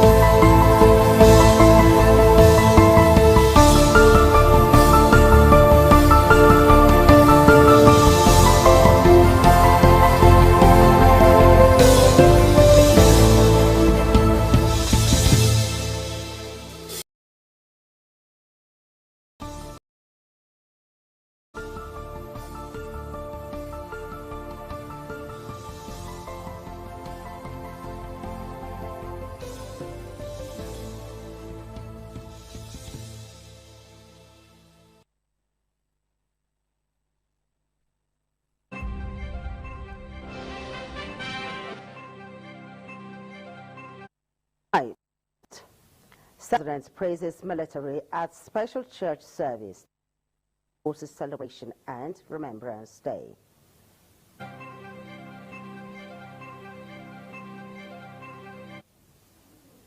Army Chief reassures troops on welfare, salutes families of fallen heroes.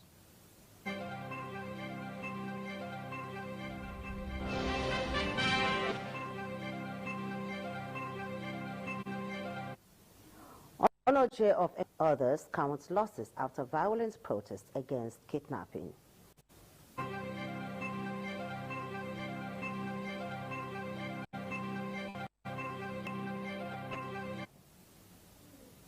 Edo State Police pull out first drone-led kidnap rescue, burst criminal syndicates.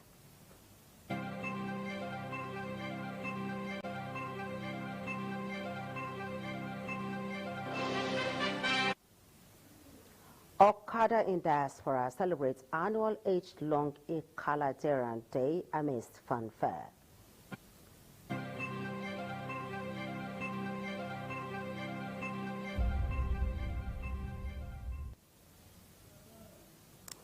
Good evening. Thank you for joining us on the Network News on ITV. I am Charity Tanko from the Abuja Network Center, and joining me from Benin Network Center is Odoiji.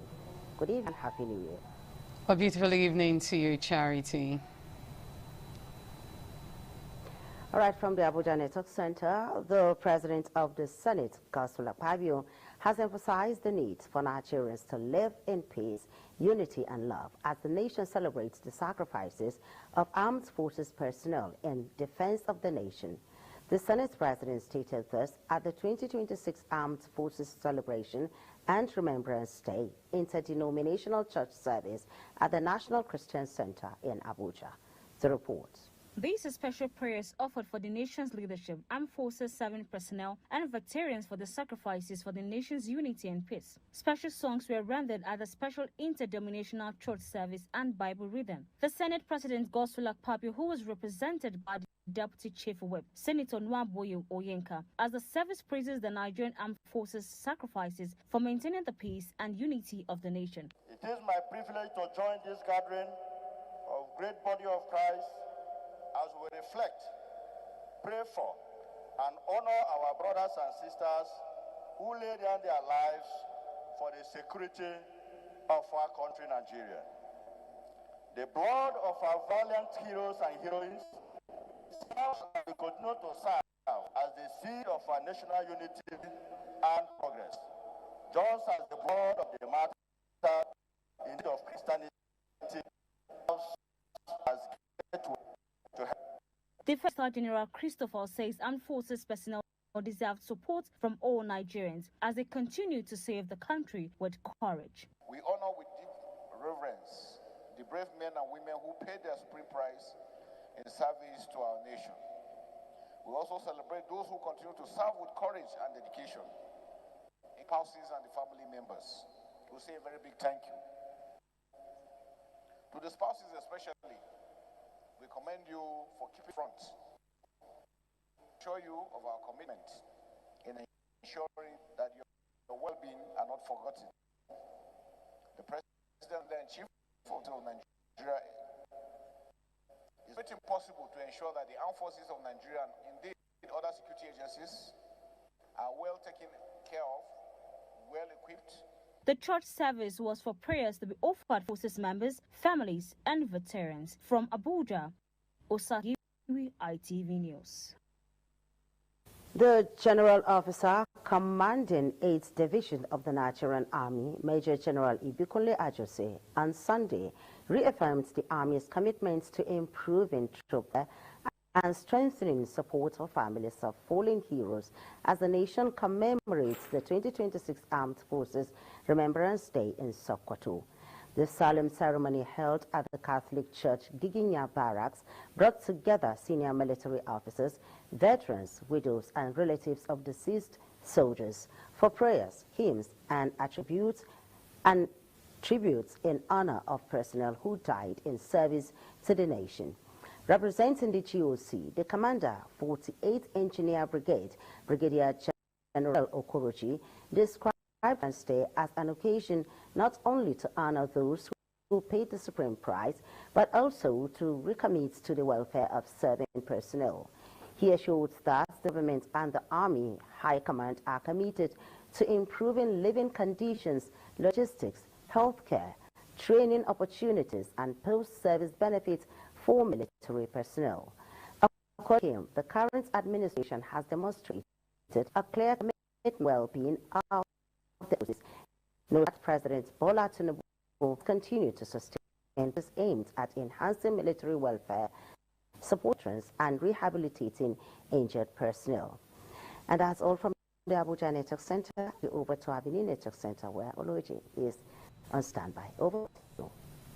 Many thanks, Charity.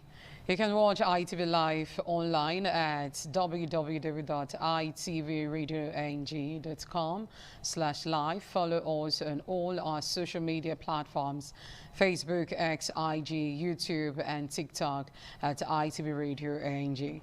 Now we start off with a report that says some natives of Ekpoma in Asam West local government area have condemned the destruction of properties by protesters during the demonstration against incessant kidnapping and the recent killing of a student who was abducted and later murdered.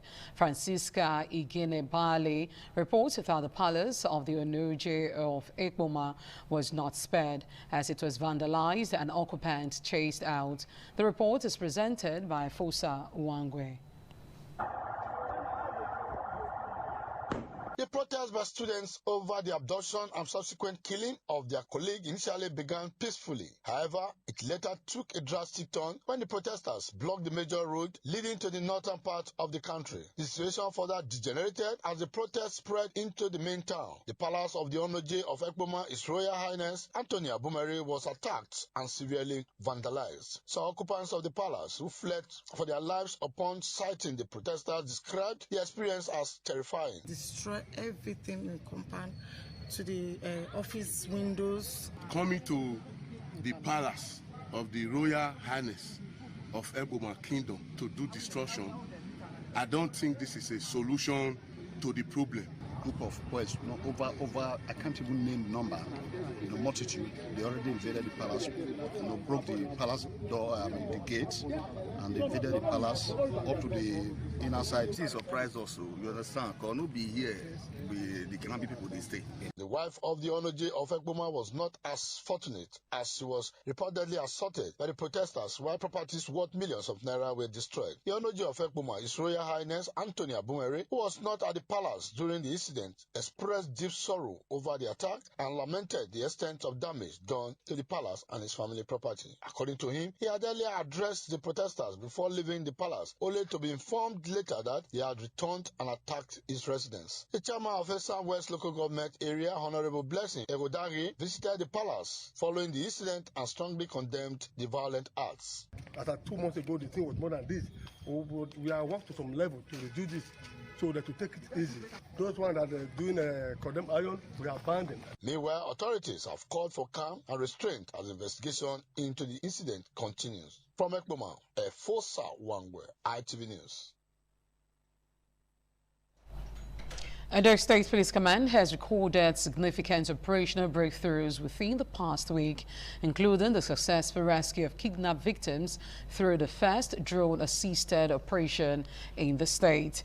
According to a statement released by the command's public relations officer, ASP Eno Ikoedem, a kidnapping incident was reported at Ejobo Ikagbo community in Asa West local government area, prompting the immediate deployment of operatives from the Jet 2 division in collaboration with local vigilantes and hunters.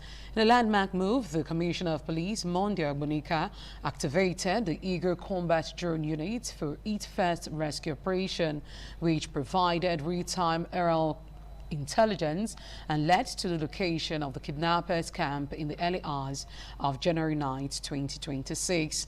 Police operatives subsequently stormed the area, forcing the kidnappers to flee and abandon 2 locally fabricated AK-47 rifle. 9 victims, comprising 1 adult male, 3 adult females, and 5 children, were rescued unhurt. In a related development, 7 members of an armed robbery gang linked to the killing of the POS operator along Baritala Mohammed Way of the Sapler Road, Benin City, were arrested by operatives of the Eagle Raiders Squad. Weapons and vehicle allegedly used in the operation were recovered, while the suspect reportedly confessed the court-related activities. Further operations led to the recovery of a stolen Lexus 330 SUV and the arrest of 1 suspect connected to an armed robbery and abduction syndicate. Meanwhile, another suspected armed robber was arrested in Ugege community of Sapler Road bypass with firearms recovered. The police command also announced the arrest of suspect involved in an alleged child trafficking syndicate in Uromi, where a newborn baby was safely recovered and evidence of the financial transaction seized. The state government has described the abduction and killing of Dr. Abu Momo Tar in Auchi as unfortunate and deeply regrettable, assuring the public that the incident will not weaken the state's resolve to combat kidnapping and other crimes. In a statement signed by the Chief Press Secretary to the Governor, Dr. Patrick Ebojele, the government noted that kidnapping remains a serious concern and has continued to receive focused attention. The statement had tamed the recent bush combined security operations across Auchi, Agenebode, Okbila, Fuga, and Owa areas, which led to the arrest and ongoing prosecution as evidence of the government's commitment to safety. The government called on resident and support security agencies through timely intelligence sharing and expressed condolences to the family of Dr. Abu Momo Tar, assuring that those responsible will be brought to justice. Christians have been reminded of the significance of baptism as the foundation of Christ and Christian faith and a call to life in living righteous life. The exoneration was given during the Sunday Mass at St. Gabriel for Archangel Catholic Church, Sapler Road, Benin City. The Honorary Romanian Consul to Edo and Delta State of Nigeria, His Excellency Sir Chief Dr. Gabriel Osawa Igmenadio, was among parishioners who attended the Mass. Offerer Aneta has this report.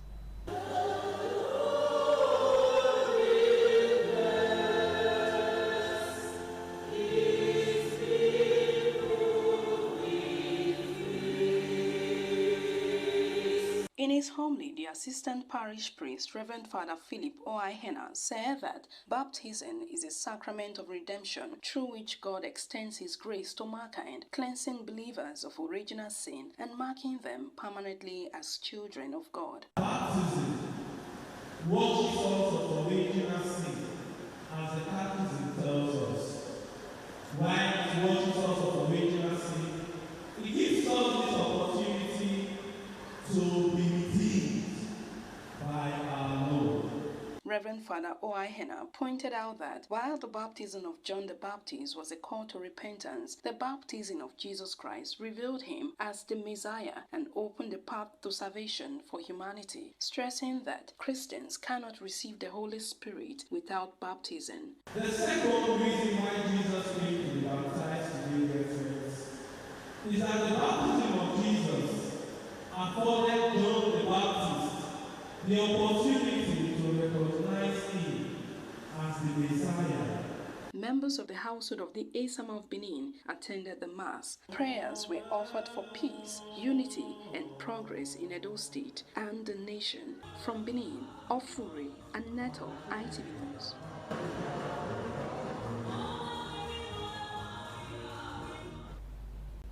The third edition of Okada in Diaspora Ikala Diran Day has been held amidst pomp and ceremony. Pastor reports that the event afforded indigenes the opportunities to celebrate the founding fathers of Okada and those who have contributed to its development, including the Asama of Benin and Honorary Romanian Consul to Edo and Delta States of Nigeria, His Excellency Sir Chief Dr. Gabriel Sawal Igbenedion.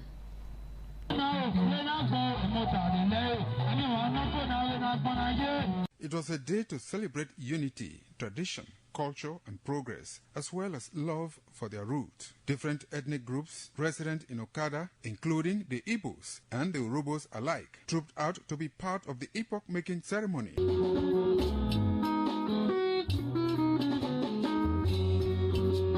In an address, Chairman of Okada in Diaspora, Mr. Victor Igbinosa, described Okada as a land of promise, blessed with fertile soil, natural resources, and endless possibilities. He commended the Asama of Benin, Sir Chief Dr. Gabriel Osaro Igbenedion, for his role in taking Okada to global stage. The Asama of Benin Kingdom, Chief Dr.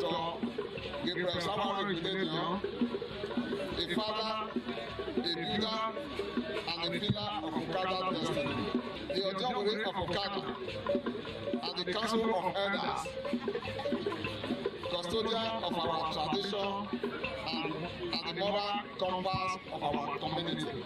Some members of the community, including the Diaspora Chairman, were honored with an award of recognition for their contributions to the development of Okada. All elders are present. Okada women are down there. They are all present. It signifies the new orientation within the community. Because of the team my daddy is to contribute to the community, we say thank you to Okada community and in diaspora. The Odionwe of Okada, Pastor Samson Ideye, comments on the success of the ceremony, while some residents sued for its sustenance. Those who have traveled out, they were able to organize this. I congratulate them. With the youth, we are glad. I'm happy to be in our land, Okada. This is where I was born. The event was so successful. It was so great. Okada is the administrative headquarters of Ovia Northeast Local Government Area of Edo State, with abundant human and material resources. Okada boasts of the first private university in the country and also a viable private teaching hospital. From Okada, the administrative headquarters of Ovia Northeast Local Government, Pius Nsogo, ITV News. You're still watching the network news on ITV. Stay tuned for the reports after this time out.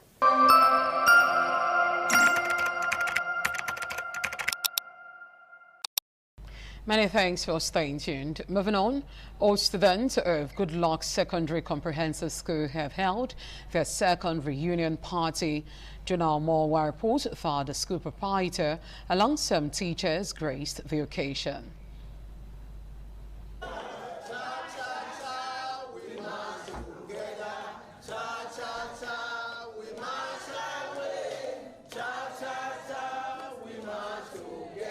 The essence of a reunion is to reconnect and strengthen bonds. It is also a time for sharing laughter and making new memories with classmates who have not seen one another in a long while. This was evident as old students of Good Luck Secondary Comprehensive School, Benin City, gathered at Uye Grand Hotel, beautifully dressed in their old school uniforms, to have fun, to reflect on their school days. In their brief remarks, the school proprietor Franklin Arama and the school accounts teacher Gerard Omegie urged the old students ones to remain worthy ambassadors of the school. Whatever you do it well. Always try to embrace yourself.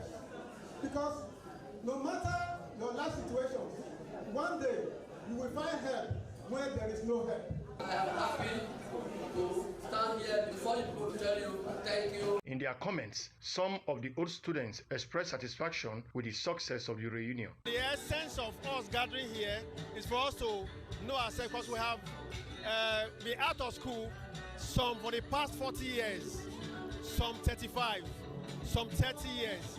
As a matter of fact, we are all scattered all over the world. No, we passed through ourselves and we wouldn't even know that this one or the other one attended that school. So we deem it necessary for us to come together and have our reunion. The essence of this gathering is to know each other the more. The essence of this gathering is that we want to get ourselves together, because it's long we left the school about 25 years ago. We are here to familiarize with ourselves, to know ourselves, reunion, to know ourselves from set to set. The event featured march past, class lectures, entertainment, dance, and other side attractions. From Benin, Jonah Omowa, ITV News. And now turning now to stories from the pulpit, where the spiritual leader and general overseer of Christ Chosen Church of God International, Senior Apostle Dr. David Unuefe Kwiwu, has advised believers in Christ to be vessels of honor in their various callings and wherever they find themselves. The man of God gave this admonition during a church service held at the main auditorium of the Central Cathedral of Christ Chosen Church of God International, located along Benin Asaba Road, Benin City. Jaladi Ojo has details. The choir rendered melodious gospel songs to the delight of the congregation in a sermon titled My Year of Breakthrough. Senior Apostle David Unuefe emphasized that good character combined with healthy relationships is the surest pathway to breakthrough for a child of God. He noted that many people attend church, yet they do not truly believe in the existence of God, nor do they obey His commandments. According to him, such individuals do not genuinely acknowledge Jesus Christ as their Lord and Savior. The General Overseer further warned believers to be mindful of their actions and words, stressing that everything is recorded before God. He reminded the congregation that these records will be used to judge every individual on the last day. We have people that have the love of the nation in their hearts. Day and night, they walk out, they pray and say, what do I do to make this nation to be great? What do I do to make my state to be good? And what do I do to make the church where I worship to be great? And then work out God's glory, that those who follow my footsteps can make heaven. Are you a vessel of honor or a vessel of dishonor? Are you going to be noted for notoriety in this year, 2026? This is a year that we should all be conscious of what we do, of what we say. From Benin, Jola Diojo, ITV News. Christians have been told that their standard skills for the Almighty God has bequeathed on everyone, and that is why all must positively contribute to the growth and development of the church. The pastor of God's Historic Church, GRA Benin City, Reverend Usamudiame Afe, said this on Sunday in a sermon titled Everyone Must Walk for the Growth of the Body of Christ. The report by Usamu Yogbomo is presented by Gbomosa Ugiagbe. The resident pastor of God's Historic Church, GRA Benin City, Reverend Usamudiame Afe, in a sermon titled Everyone Must Work for the Growth of the Body of Christ, explained that every Christian has one or more skills that God has given to him or her when that person became born again or surrendered his or her life to God Almighty. The man of God said that is why some leaders of the early church till today were missionaries who were evangelizing and spreading the gospel from one place to another, while others are prophets as well as teachers, with all of them working assiduously to expand the kingdom by winning souls to the Lord Jesus Christ. He urged members of the church to identify areas where they work for the Lord Jesus Christ and help to spread the word of God. There is one Lord, one faith, one baptism. There is one God and Father of all people, who is Lord of all, walks through all, and is in all. The church's choir was on ground to sing to the glory of God. From Benin, Ikmamosa Ugiagbe, ITV News.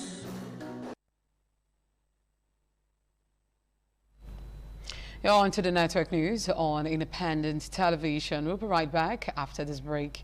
This day.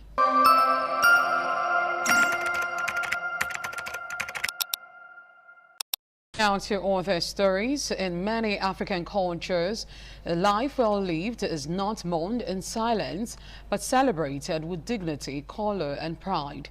Family members, friends, and prominent personalities from different walks of life on Saturday gathered at the Crown Heights Event Center along Country Home Motel Road, Benin City, to honor the memory of late Pa Kelly Ayuku, who passed on at the age of 86. Donald Damien has details.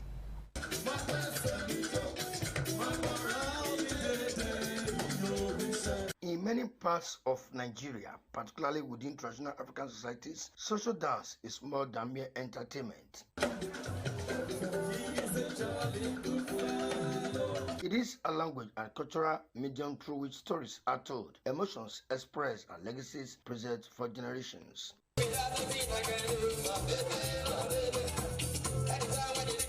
For the Ayuku family, the decision to bid farewell to Pa Kelly Ayuku through an elaborate show dance was both symbolic and historic.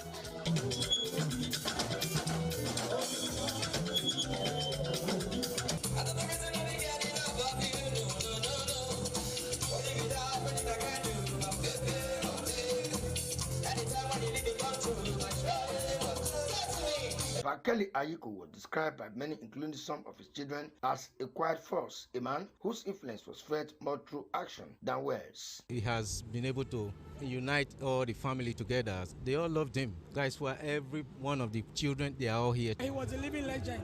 He was my friend. All he ever did was cares about his children. He's been a wonderful man, and he's strict, disciplined, and at the same time, he's a very jovial man. As a man that has discipline and the fear of God, he brought us up with those values, and we really, really thank him for that. He was a daddy to everybody. He was a father figure. He was a friendly daddy. Among the dignitaries present at the ceremony was the Executive Director, Operations, Independent Television and Radio, Chief Eda Ogbede Unwose, alongside other notable personalities. Beyond his immediate family, the late Pa Kelly Ayuku was regarded as a dependable advisor, a community pillar, and a father figure to many who were not biologically his own. From Benin, Donald Ehiminyeng, ITV News. Combating insecurity to ensure a crime-free 2026 was the focus of a recent general meeting of elders, youth, landlords and landladies of Obaiti community, Ikpoba local government area, Edo State.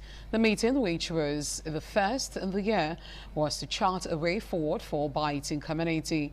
The report by Solomon Agbuge is presented by Ikmamosa Ugiagbe.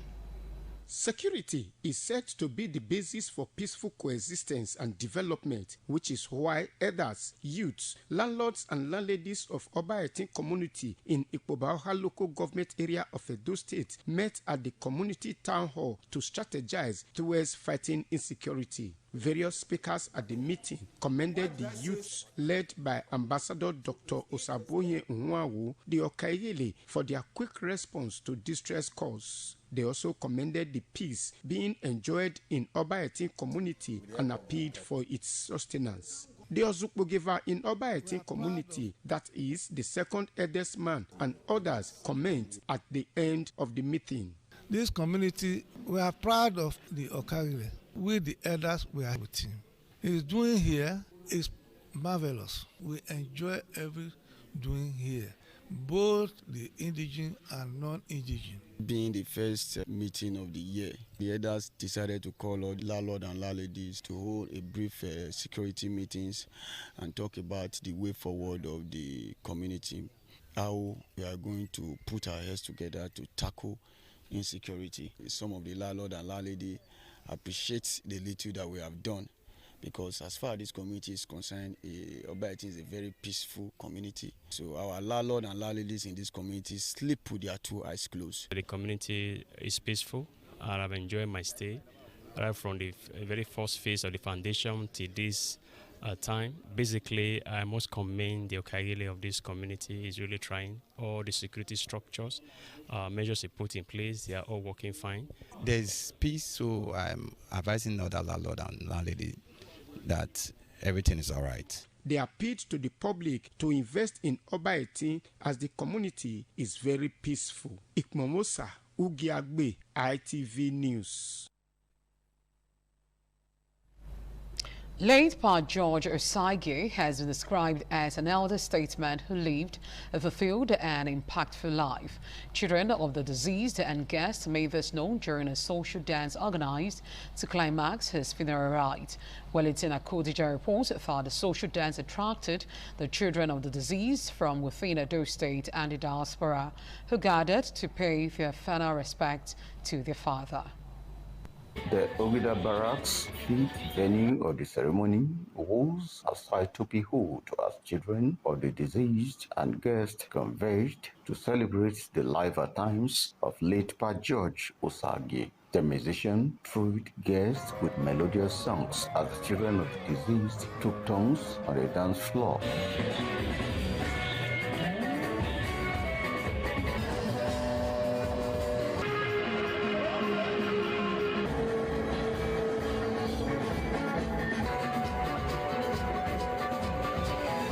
Some guests, including Mr. Egiato, described late Pa George Osagie as a perfect gentleman who contributed immensely to the society. A wonderful man. He's a father to everybody, a community leader. He lived a fulfilled life, I would say. The eldest son of the deceased, Deacon Benjamin Osagie, his daughter Gladys Asemota, and other family members recalled fond and memorable moments shared with their late father. A late father was a caring father.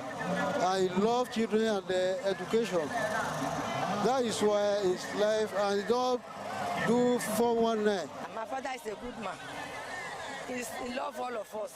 He takes care of us. Was a Jobian man. I really miss him. Lord, may he so rest in peace. Take his time to know your pain and how you have been taken care of. It takes out his time to make sure that you are all right, no matter the situation. He's a very good man and also a kind man that everybody around him loves also. He loves dancing. He loves singing. Late Pa George Osagie, a respected community leader, passed away at the age of 119 years. From Benin, Wellington Akodija, ITV News.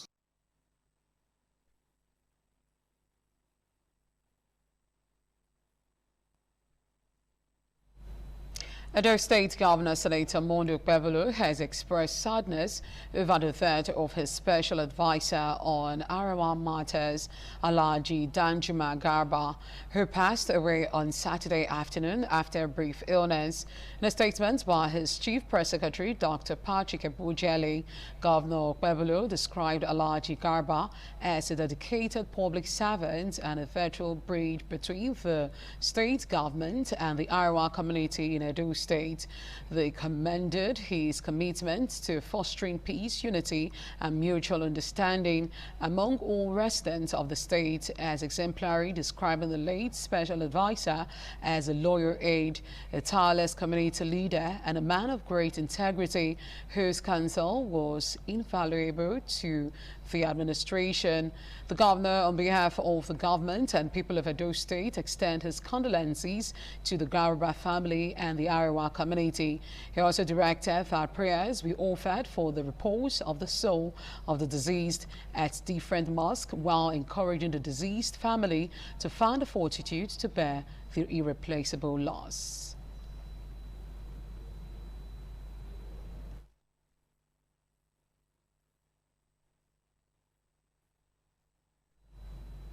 The federal government and the Academic Staff Union of Universities will on Wednesday, January 14th, sign a new agreement aimed at improving the university system and maintaining stability in public universities. This was disclosed in an official invitation signed and issued by the Federal Ministry of Education through the University Education Department and sent to the Vice Chancellors and Registrar of Federal Universities. The agreement includes a proposed 40% salary increase for academic staff and improved pension benefits. Under the pension plan, professors will retire at 70 and receive pensions equal to their full annual salaries, a demand ASU has pushed for over the years. The deal also introduced a new funding agreement for universities covering research, libraries, laboratories, equipment, and staff capacity development. The circular dated January 5, 2025 described the signing as an important step in government and ASU relations.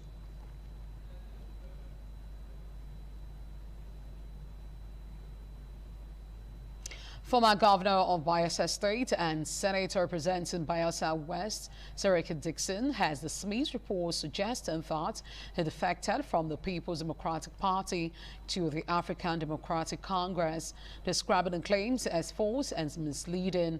Dixon refuted the speculation in a statement issued by his media aide, Jerry Daniel, describing that he remains firmly in the PDP and has not joined any other political party. According to the statement, the Bayelsa lawmaker is currently observing a period of mourning following the death of the Deputy Governor of Bayelsa State, Lawrence Erujakpo, and has consequently withdrawn from active political agreement and engagement, while acknowledging that he remains keenly interested in political development. The statement said Dixon assured that after the burial, he would consult widely with friends and political allies across the country before making any political decisions, which will be formally announced.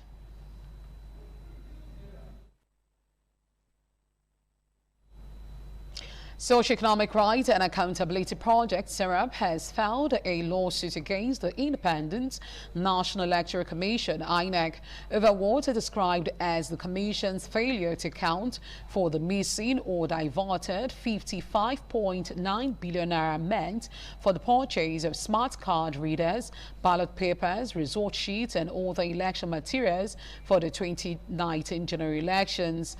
The grave allegation are documented in the latest annual report published by the Auditor General on 9 September 2025. In a suit filed last Friday at the Federal High Court in Abuja, SERAP is seeking, amongst others, an order of mandamus to direct and compel INEC to account for the missing or diverted 55.9 billion naira meant to buy smart card readers, ballot papers, and other election materials for the 2019 general elections. SERAP is also seeking an order of mandamus to direct and compel INEC to disclose the names of all contractors paid and said amount for the procurement of smart card readers, ballot papers, result sheets, and other election materials for the 2019 general elections, including the names of the directors and stakeholders. No date has been fixed for the hearing of the suits.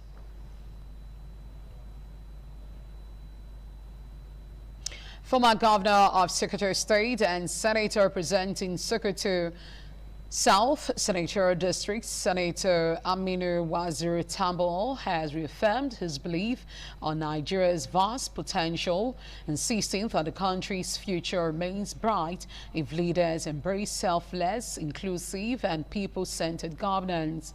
Tambuwal said these in Sokoto while speaking with journalists on the eve of the 60th birthday celebration, where he reflected on national leadership, youth development, unity Committee and the Emerging Opposition Coalition under the African Democratic Congress, ADC, expressing gratitude to God for good health and life at 60. The former Speaker of the House of Representatives described the milestone as an opportunity to reflect on Nigeria's journey and the responsibility of leadership at all levels. According to Tambuwal, the country's greatest need at this moment is leadership that is genuinely committed to national development and the welfare of the people rather than sectionally or personal interest. He remains and maintains that despite present challenges, Nigeria can still be steered towards greatness with visionary and selfless leadership that prioritizes equity, justice, and opportunity for all citizens. Former President Chief Olusegun Obasanjo has opened up on how he opposes the emergence of former Deputy Chief Whip Aminu Tambuwal as the Speaker of the House of Representatives, Emeka Ihedioha as Deputy Speaker in 2019. He disclosed this in a leadership colloquium and 60th birthday celebration organized in honor of Tambuwal, held at Congress Hall in Transcorp Hilton Hotel, Abuja. Chief Obasanjo, who later emerged as chairman of the Etwell ruling party, the People's Democratic Party Board of Trustees, said the opposition of Tambuwal's emergence as Speaker was informed by party interest and described the prompt and promotion gender inclusive in the leadership of the National Assembly. Obasanjo, who maintained that his position was to promote gender sensitivity, noted that the rebellion by the PDP lawmakers was to exercise independence of the parliament. Checks revealed that in the keenly contested election for the Speaker of the Green Chamber, Tambuwal from the Northwest defected to his rival for the elite seat, Akande Adeola, incidentally from the Southwest.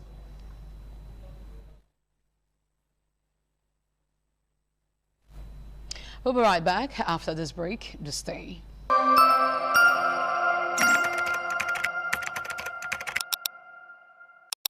And on business, the Nigerian Electricity Regulatory Commission (NERC) has declared that 5.36 million electricity consumers nationwide remains without meters, leaving them exposed to the unprecedented estimated billing method by distribution companies DISCO.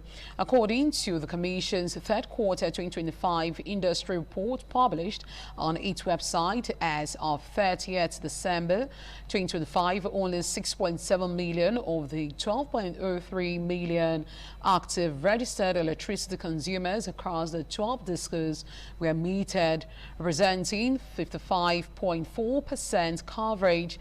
Next, that during the third quarter as of 2025, a total of 228,614 end users consumers were metered across all DISCOs. Ibadan, Aba, and Abuja DISCO recorded the highest number of metered installations, accounting for 23.38%, 20.81%, and 19.06% of total installation representatives.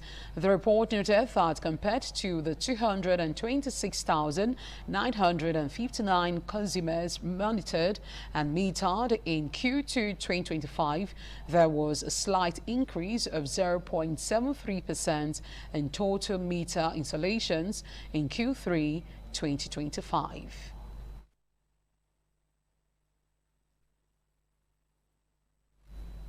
And on to the ever exciting world of sport, where Super Eagles captain and midfielder Wilfred Ndidi has been ruled out of the upcoming African Cup of Nations semi-final match against Morocco due to suspension.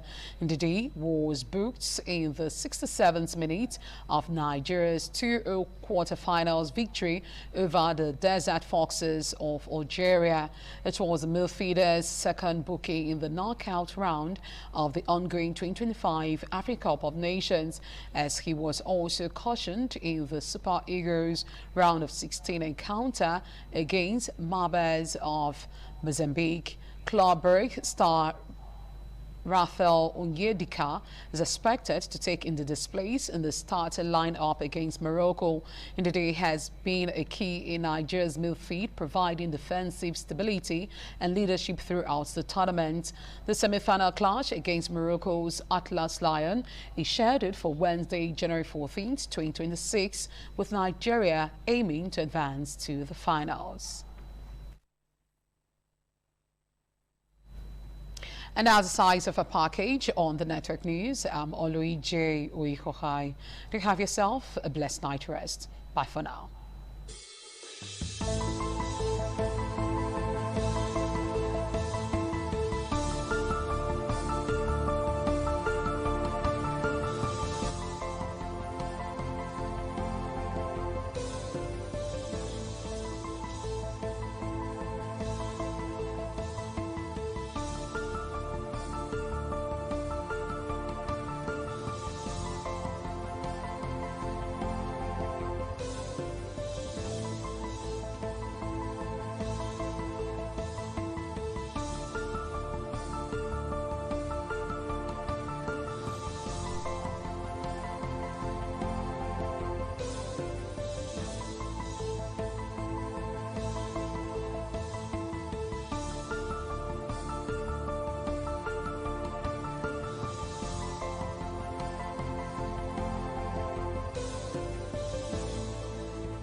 Thank you very much for joining us on the program Healthy Living. What is the kidney? The kidney is an excretory organ in the body which is for metabolism. Tuberculosis affects many organs in the body, but the common ones it usually affects is the lungs. Epilepsy is a neurological problem.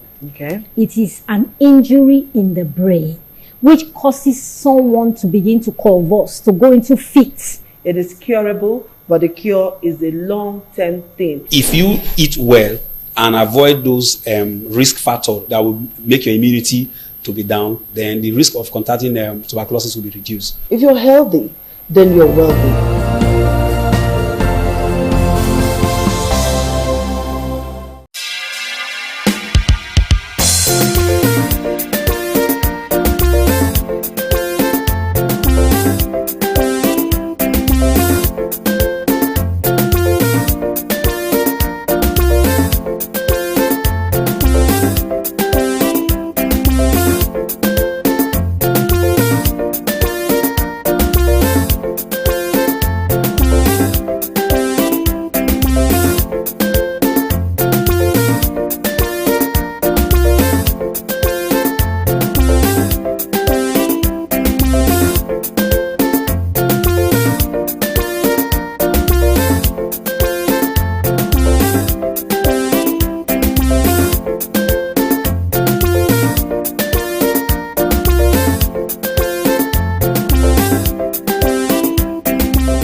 Oṣòdì aṣáájú ẹ̀ abẹ́rẹ́ sọ pé.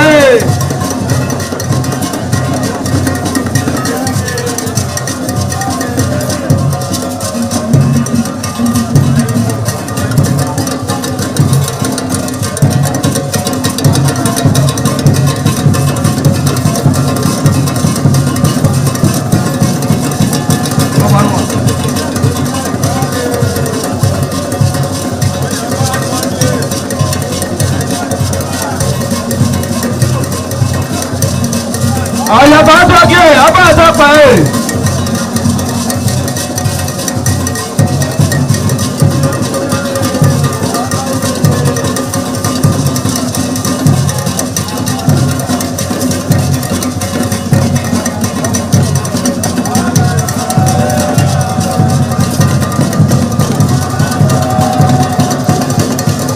Àlàyé àtọ́jú abẹ́rẹ́ sọ pé.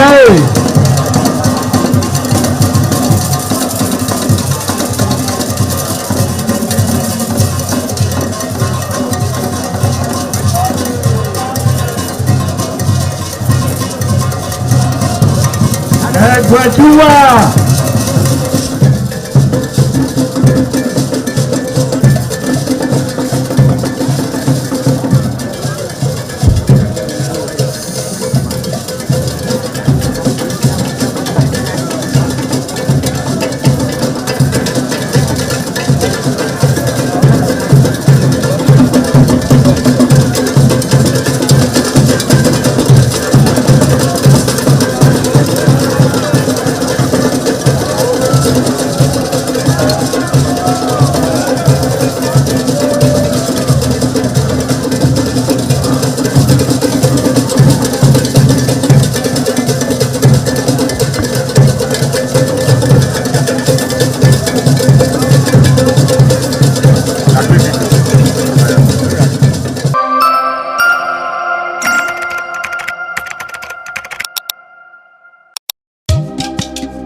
ITV, certainly the best.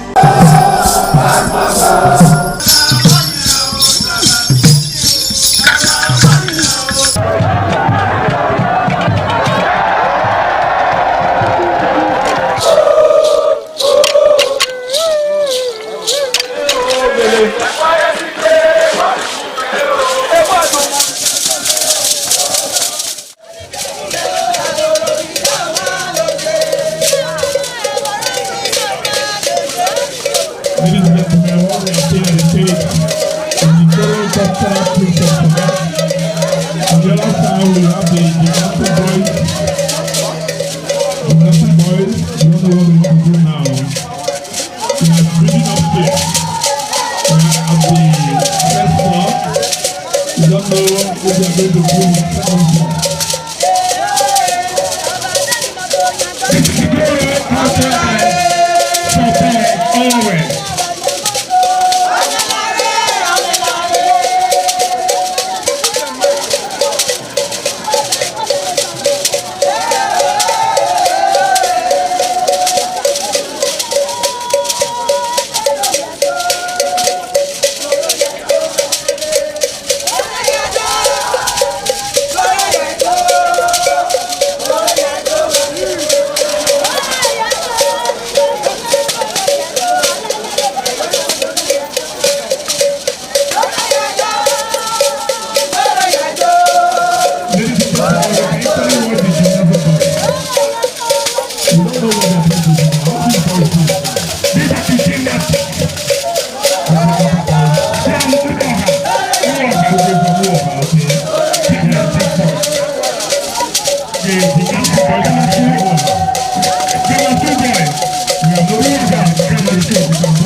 ITV, certainly the best.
year, the much anticipated 2026 is here, and I'm so happy that you're joining us for the first edition of the program News Review in the Year.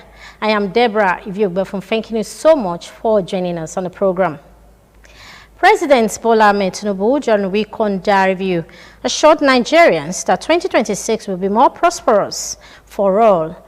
The president stated this in his New Year message on Thursday last week, adding that his administration will sustain the momentum on the major reforms. He said the focus in 2026 will be on consolidating the gains and continuing to build a resilient, sustainable, inclusive and growth-oriented economy. According to him, Nigeria closed 2025 on a strong note despite the policies to fight inflation. It recorded a robust GDP growth each quarter, with annualized growth expected to exceed 4% for the year. He explained that the nation maintained trade surpluses and achieved greater exchange rate stability, while inflation declined steadily and reached below 15%, in line with his administration's target. The president further assured that with patience, physical discipline and unity of purpose, Nigeria will emerge in 2026 stronger and better repositioned for sustainable growth. Now moving on, we also reported during the week on Diary Review that Nigerians expressed optimism that the new year 2026 will usher in good things for the people and urged Nigerian leaders to tackle economic hardship. They made a call in churches where they observed the crossover night service to usher in the year 2026. A team of reporters in different states obtained comments from religious ministers and others. Celebration filled the air in the various churches visited following the crossover night services. The Archbishop of Benin Metropolitan See, His Grace Most Reverend Dr. Augustine Obiora Kubeze, alongside Pastor Joel Dominic, Reverend Emeka Ekoga, Prophetess Emokaro, and Pastor Michael, stated that God has revealed that 2026 will be a year of success and fulfillment. It's a year of kabod. Kabod is tangible glory. That 2026 is going to be our year of grace for extraordinary. Fear God, keep His commandment. 2026 is going to be a blessed year. The Holy Spirit have already revealed that there's going to be a series of blessings. God have done so much for us. If not for God, I only Him know where we would have been. At exactly midnight, as the 2026 was ushered in, church members jubilated in thanksgiving to God Almighty for granting them the grace to witness the new year. The city center within the Benin metropolis also recorded heavy pedestrian and vehicular movement following the crossover night celebrations. From Benin, Wellington, Akodeja, I hereby hand over to Bega Ahmed in Warri. It was celebration all the way during the crossover night in Warri as Christian worshippers at Living Faith Church, Uti, and other churches visited, danced, and prayed to God for His mercy throughout 2025 and for preserving their lives to witness the new year 2026. The religious leaders, including Prophet Isaac Ariole of Goshen Freedom Tabernacle and Senior Apostle Isaac Eguere of Christ Healing Temple of God Church, expressed confidence that Nigeria will be great again. They called on President Bola Ahmed Tinubu to do the needful in the new year by addressing hunger, suffering, and hardship across the country. The government seems to have a purpose, but the purpose itself is hitting on the common man. Look at the tax reform. If not God, we cannot even see this year. Respondents described 2025 as a difficult year in the nation's history and urged political leaders at the federal, state, and local government levels to embark on massive infrastructure development to eliminate the untold hardship Nigerians experience on a daily basis. I hand over to my colleague Messilina Nkwo for updates in Lagos State. The street of Lagos took on a different look, illuminated with various lightings designs reflecting festive season. Worshippers who gathered at different worship centers usher in the New Year expressed joy at Saint 2026, but stressed that government at all levels, while expressing hope for a better Nigeria, the resident called for clarity of purpose and effective governance. Mercy will follow Nigerians, and it shall be well with our president. The crossover night celebration was capped with the usual fireworks displays across parts of the city. From Lagos, Messalina Unkwo, ITV News. Still on the new year, we reported John Wick Onda review that Governor Monday Okpebholo expressed optimism that the year 2026 will usher in hope, growth and renewed zeal to tackle all forms of insecurity across the state. The governor made the remark during the 2026 crossover service held at the Living Faith Church headquarters, Sapele Road, Benin City. Governor Okpebholo, in the company of his deputy, Right Honorable Dennis Idahosa, and other state government officials, joined Edo State residents to witness the final moments of 2025 and usher in the new year amid celebrations and praises to God.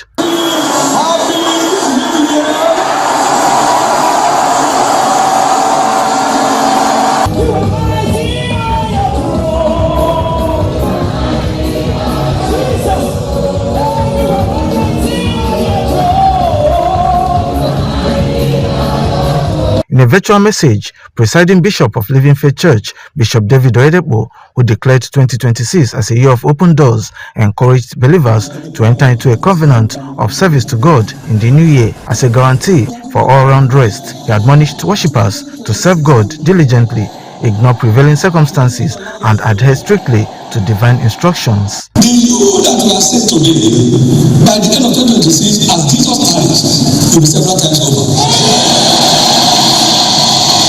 As you jump at his instructions, he will give the quality of life from one level to another. Speaking in an interview, Governor Okpebholo expressed confidence that 2026 would be stress-free for Edo people, assuring that insecurity and all forms of criminality would be confronted decisively in the new year. I believe that 2026 will be a year of stress-free for Edo people. Make sure that Edo is free of kidnapping, courtesans, and others.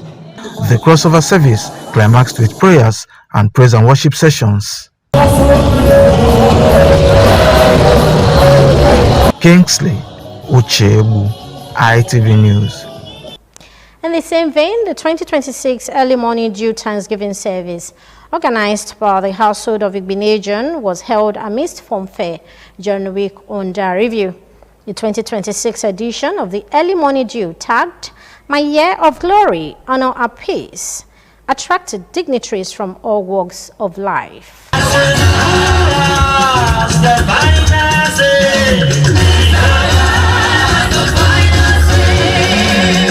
The 2026 Money Due Thanksgiving service kicked off on a joyful note, marked by excitement and gratitude as guests showered compliments on the chief host, the Esama of Benin. This year's event showcased a variety of melodious renditions by different choirs, adding uniqueness to the celebration and thrilling both guests and the chief host, the Esama of Benin, and Honorary Remaining Consul to Edo and Delta States of Nigeria, His Excellency Sir Chief Dr. Gabriel Osawo Igbenedion. Attendance at the epoch-making event was unprecedented as distinguished personalities gathered to partake in the Money Due Thanksgiving service. The vineyard was also well represented with a lineup of respected and high-profile clergymen in attendance. The theme of this year's Money Due Thanksgiving took center stage as former president of the Pentecostal Fellowship of Nigeria, Reverend Felix Omobude, described the Esama of Benin as a man who has given great honor and reverence to God. Grace is the decree for you. Amen. Whenever you need people around you, you will not be found wanting. Amen. The Edo State Chairman of the Pentecostal Fellowship of Nigeria and Vision Bearer of Family Intercessory Ministry, Dr. Margaret Agbonifo, praised the chief host, the Esama of Benin, Sir Chief Dr. Gabriel Osawo Igbenedion, for sustaining the Money Due initiative. She noted that starting the year in God's presence is highly commendable. Dr. Agbonifo also appreciated the matriarch of the Igbenedion dynasty for her support to her husband as well as the children for maintaining consistency in the Money Due program.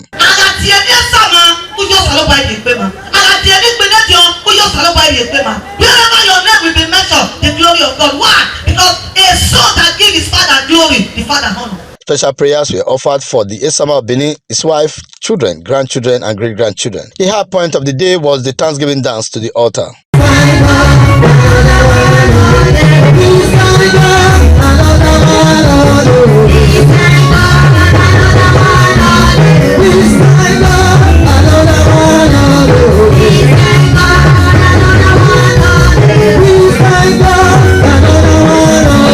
In his appreciation, Esama of Benin Sir Chief Dr. Gabriel Sawari Igbinedion, whose speech was read by Bright Ayemehue Igbinedion, thanked everyone for taking time out to join him and his household for the 2026 edition of Money Due. He further made history by initiating for the first time prayers from the Esama of Benin for the clergymen in attendance. For the first time in the house of Igbinedion, all the clergymen will go in front of the Esama.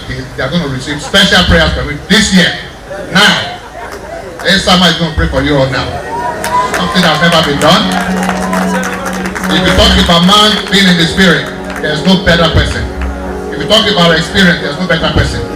The tongue I used to pray God well, may God continue to bless you. Amen. You will never regret backward.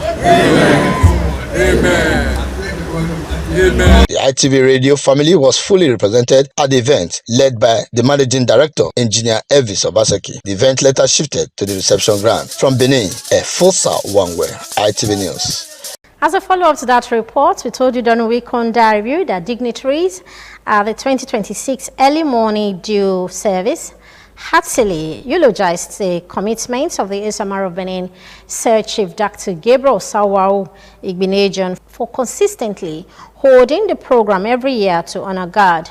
A lavish reception was held to entertain guests who attended the year's early morning due service.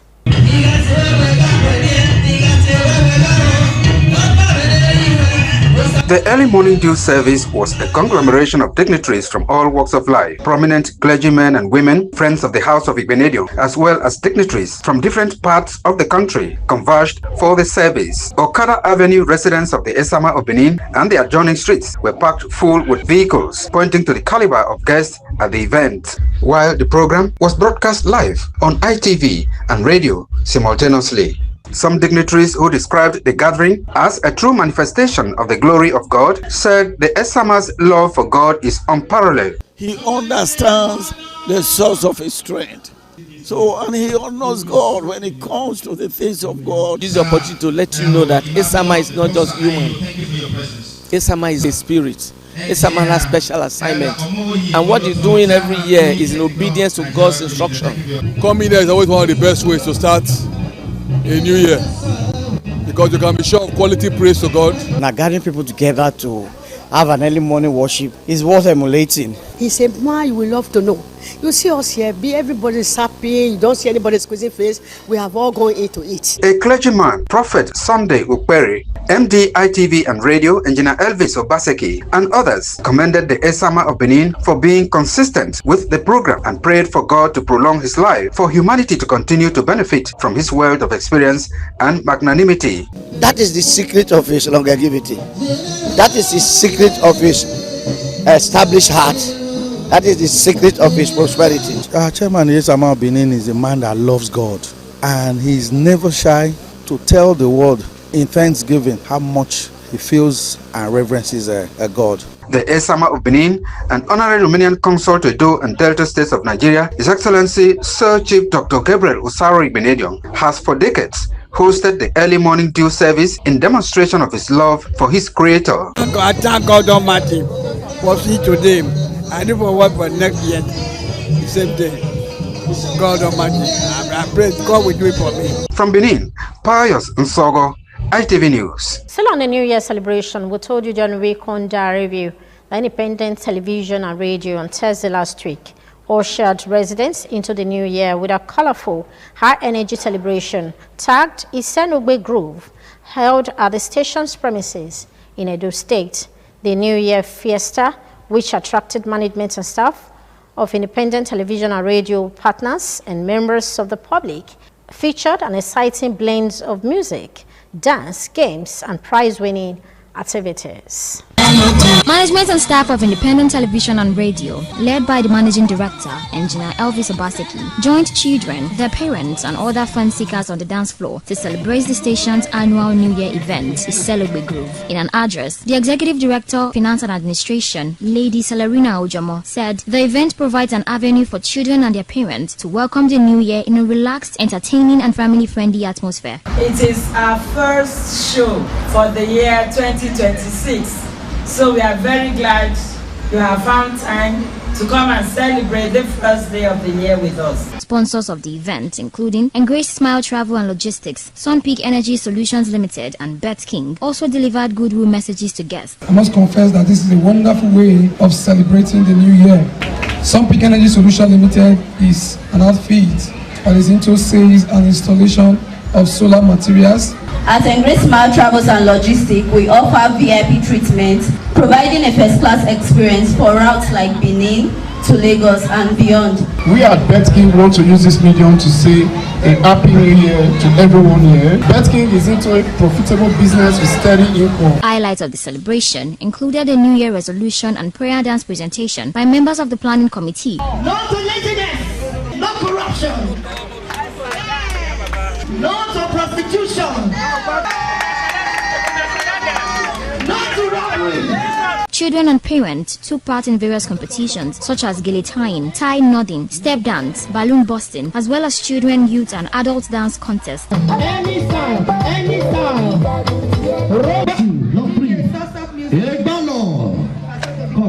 First to finish. Big balloons, watch them.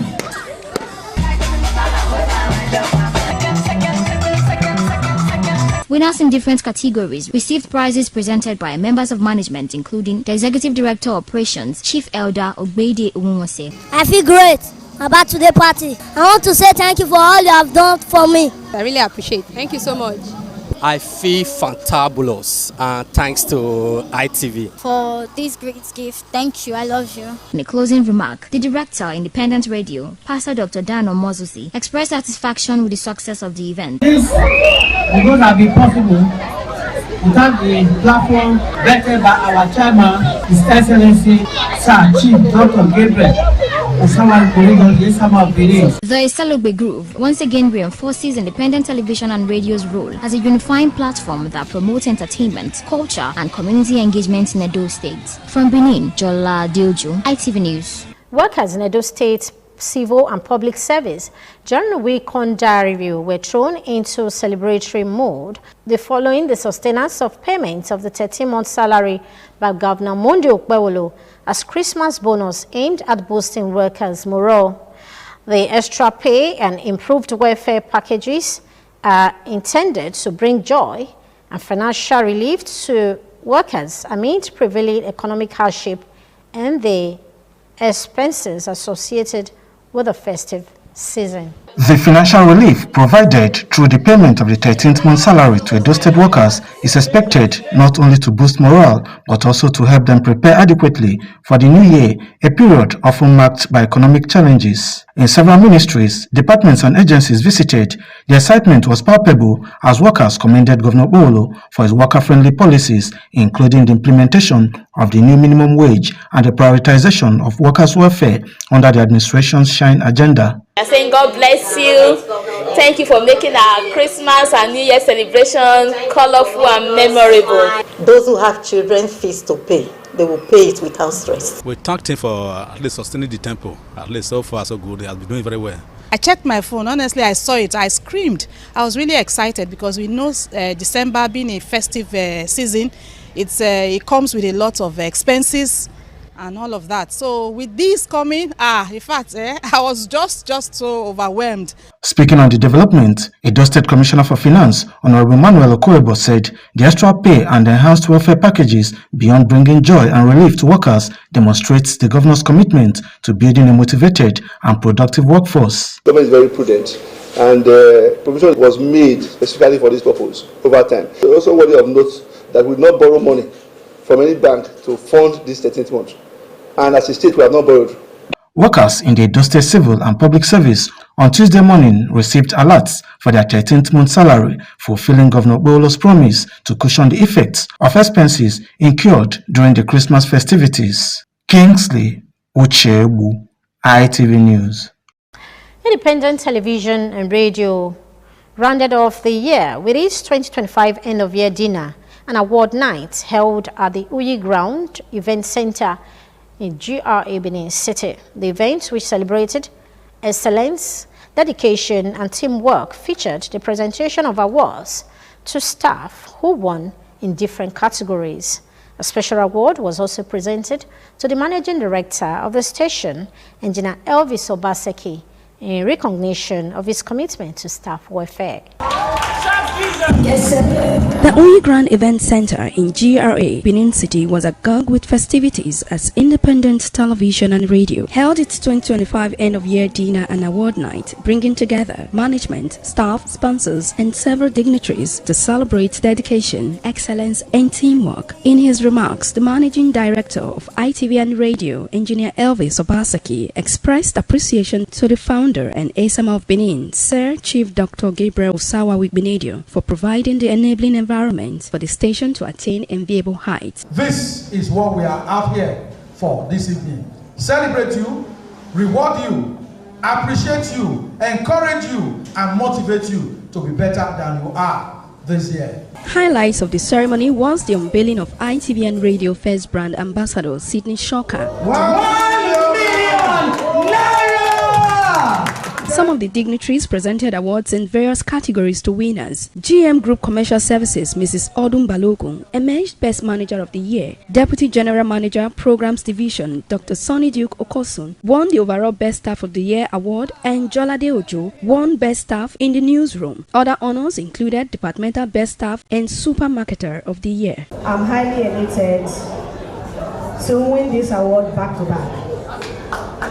I give it all to God, because it's my helper and my everything. This award is to all the staff of ITV and Radio. Because I don't know what you've seen in me to consistently for the past 3 years give me this honor. The staff and guests were excited as an award was also presented to the Managing Director, Engineer Elvis Obaseki, for his outstanding leadership and commitment to the growth of the station. I'm so happy, I cannot even describe my joy. All reasons to even work more for the department and the company at large. I thank my colleagues also for voting for me 2 years in a row. My colleagues, thank you. I want to first of all thank God Almighty for making it possible for me to be here today. And I also want to thank the management of ITV and Radio. I'm a recipient of this award. It's very, very humbling and also deeply encouraging. On behalf of Independent Television and Radio, I present you this special award for presentation in ITV Radio for this year. Congratulations, sir. We want to thank God Almighty for a day as this. It's been a day we had looked forward to. It has come upon us. To God alone be all the glory. From Benin, Ofure and Neto, ITV News. The joy of residents of Igbo Shodi in Ovia North East Local Government Area of Edo State knew no bound as a member of the House of Representatives representing Ovia Federal Constituency, Honorable Mosede Igbenejon, distributed bags of rice to enable them celebrate the Yuletide season in a special way. It was an atmosphere of excitement as the beneficiaries collected their bag of rice from the House of Representative member, whom they described as a leader who consistently remembers her constituents through regular interaction and engagement. A trailer load of rice was evenly distributed to residents in some communities in Ovia Federal Constituency as they expressed gratitude to the Honorable for the kind gesture. Some of the beneficiaries said the intervention was not only timely but reassuring, noting that it showed they have true grassroots representation at the National Assembly. While appreciating Honorable Mosede Igbenejon, the residents said the distribution had enabled them to celebrate during the Yuletide peacefully. Since we never see we give us 1 cup of rice, but now our mama don't come. She don't give us bag of rice. We'll go eat with our children. Mommy, we thank you. Thank you, ma. We thank Mama who will give us this rice. So since nobody don't give us rice like this, even cup of rice. rice. Mama they try, if na money, na everything they give us, so we thank her well. Speaking of camera during the distribution, Honorable Omosade Igbinedion, representing Ovia Federal Constituency in the Green Chamber, said her goal is to serve her people selflessly, irrespective of the religion or tribe, in as much as they reside in Ovia Federal Constituency. Hence, the need to provide food items and other support to make the festive season comfortable and memorable. She added that her constituents are very dear to her, assuring that all communities under Ovia Federal Constituency will continue to benefit from the dividends of democracy. From Ovia area, Efosa Wangwell, ITV News. Also in the week, we told you that more facts emerged regarding the adoption of Dr. Pedro Obaseki by hoodlums in Benin City. The humiliation and adoption of Dr. Pedro Obaseki on Sunday last week took everyone by surprise. He went, as usual, to Uwa Primary School field to play football, where he was dragged out of Uwa Primary School despite desperate efforts of other footballers to prevent the adoption. Dr. Pedro Obaseki has released a video to explain what transpired and how he was beaten and humiliated in Benin City. Claiming or alleging that they were sent to come and take me to the palace. They invaded the place, some brandishing weapons, and dragged me for about almost 5 kilometers from St. Joseph Catholic Church, where we have our primary school. Beat me, stripped me naked, and paraded me on the streets of Benin.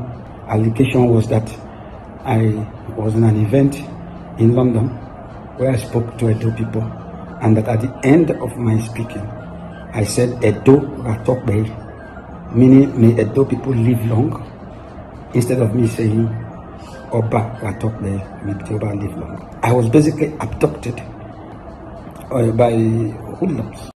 As a follow-up to that report, we told you last week that the assault and public humiliation of scholar, actor, and cultural advocate Dr. Pedro Obaseki by hoodlums in Benin City, Edo State, sparked nationwide condemnation, raising fresh concerns over security lapses and respect for the rule of law. Dr. Pedro Obaseki was abducted on Sunday last week while playing football at our primary school, Igbe Summer Street, following allegations that he used an inappropriate traditional salutation. What was meant to be a moment of relaxation turned traumatic for Dr. Pedro Obaseki, who was attacked and abducted by hoodlums while playing football at Uwa Primary School in Benin City. In a video released after the incident, Dr. Obaseki narrated how he was accused of using a wrong traditional salutation at an event in London. He said he was beaten, stripped naked, and dragged through several streets in Benin City, where he was forced to plead for his life. He described the experience as deeply traumatizing. The allegation was that I said Edo Ratokbe, meaning may Edo people live long, instead of me saying Oba Ratokbe, may Oba live long. In reaction, human rights organizations including Amnesty International, alongside the Benin Summit Group and legal practitioners in Benin City, condemned the assault, describing it as unlawful and a gross violation of human dignity. They called for the immediate arrest and prosecution of those responsible. What happened in that video is totally condemnable. Before you know, Edo State will turn to Togri. Whoever is found wanting should be charged to court. Nobody is above the law. It is alarming that there was no single policeman who could have come to the rescue of Dr. Pedro Obaseki. We envisage that security should be visible. It checks crime. A constitutional lawyer and human rights activist based in Warri, Barrister Kesley Omoirabo, described the incident as a national disgrace, urging authorities to carry out a thorough investigation to ensure justice for the victim. He has the fundamental right of freedom of speech. You beat him up, street him naked, drag him in the street. For what? Those boys must be arrested. Get with. A Lagos resident, Pastor Oshodi, condemned the barbaric and unlawful conduct of the hoodlums. That is a father of children. He has family who watch that thing. But what are these people trying to insinuate in Edo State? Where are these people returning us to? I'm so bitter as I'm with you now because I don't know how to express it. Ahmed Tijani, a resident of Abuja, also condemned the act in strong terms, calling on the Nigerian police force to track down and prosecute the perpetrators. I never expected that a thing like this would happen to someone like Dr. Don Pedro Obaseki. We cannot allow that to happen. And if the police truly wants to do their job, it will not take a rocket science because the faces of those persons are known. With Nigerians across the country demanding justice for Dr. Pedro Obaseki, attention now turns to law enforcement agencies to ensure that those responsible are identified and brought to justice, reinforcing the principle that the rule of law must remain supreme. Jola Diojo, ITV News. Do you have a wonderful week ahead? Bye for now.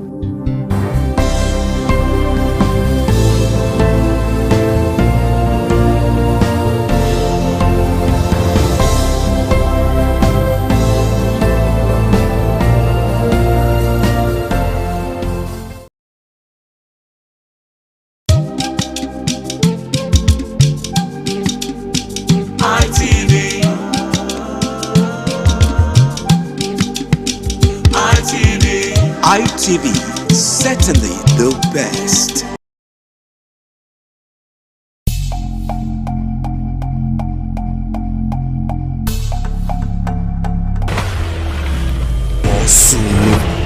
Waiting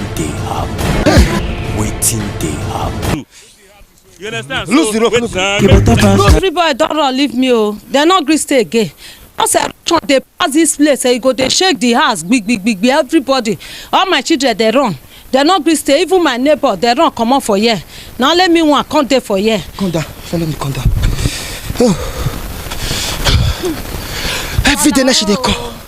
Every day. So now house we did us now. Yes. So I want to see, it not reach like 5 meter to our house. No. So cameraman, you see where we there now? Yes, sir. But then what did they happen? This place, I don't there for years, for 26 years. Not be like this, EPO. Motor they pass from here to Auchi Road. They pass on. They'll pass from here, go bus out for Uniben. Now here I take park, enter here. Every jet so for this road so now I take park, enter here. Everybody there. Oh, the road. So now once so now it just can't be like this. We don't know how to go. We don't. I beg go federal government, everybody.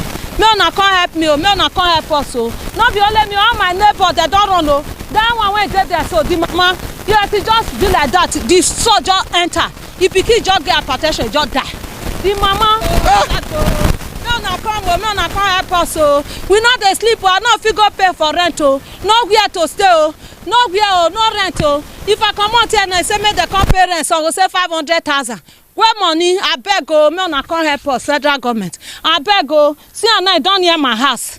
Nowhere. See my neighbor, all you children don't see run, everybody don't run come out. Only 2 of us 9 day here. I beg go, me una can't help us. I beg. Market to not the feed they go. No road. All the children when they go school, they're not the feed pass again. They're not the feed they pass again. College they here. Is there here? Nowhere to pass. But not be so this road be before no, now. No, not be so be on a motorable. Big trailer. So you be the pass, motor be the pass here. Yes, nah.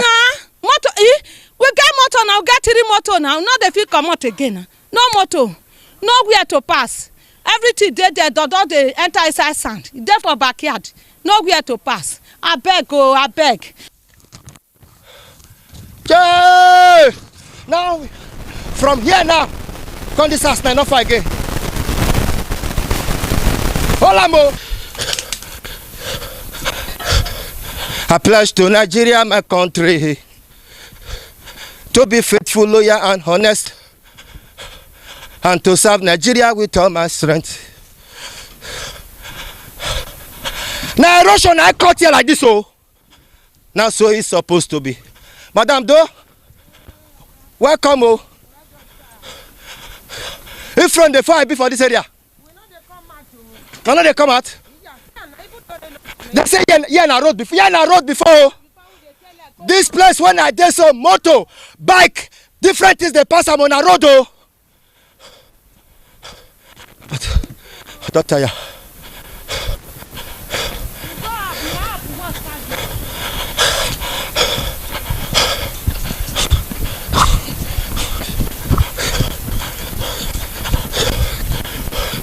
Now you are the talk to for. Yes, now you say your house the other side. Exactly. Okay, so come enter inside now. We feel it for inside. Yes.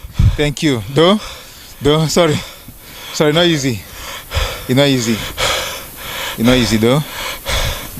Sorry.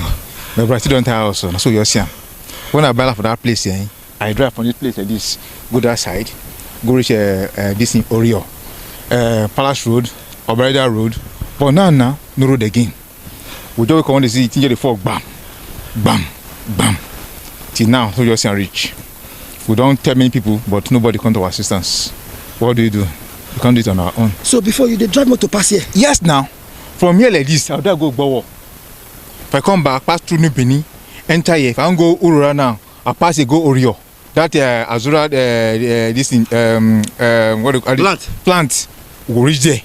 From the same road, so go there. Won't go Lucky Way now. You pass here, enter Lucky Way. But now we'll not fit again.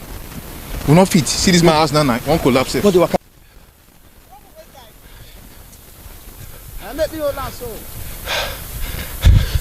That small gutter. Now the water they pass woto. Now I can't burn all this one though. Now I can't develop to all this one though.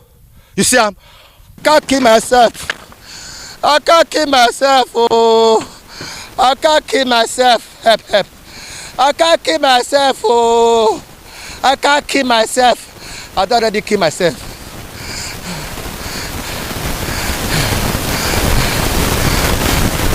Federal government, state government, World Bank. When I wake me when I don't do this place finish. Waiting they happen. If to say not be God, where we for day? If it not be God, tell me where we for day? Enemies want try to bring us down. They cannot bring us down. Down.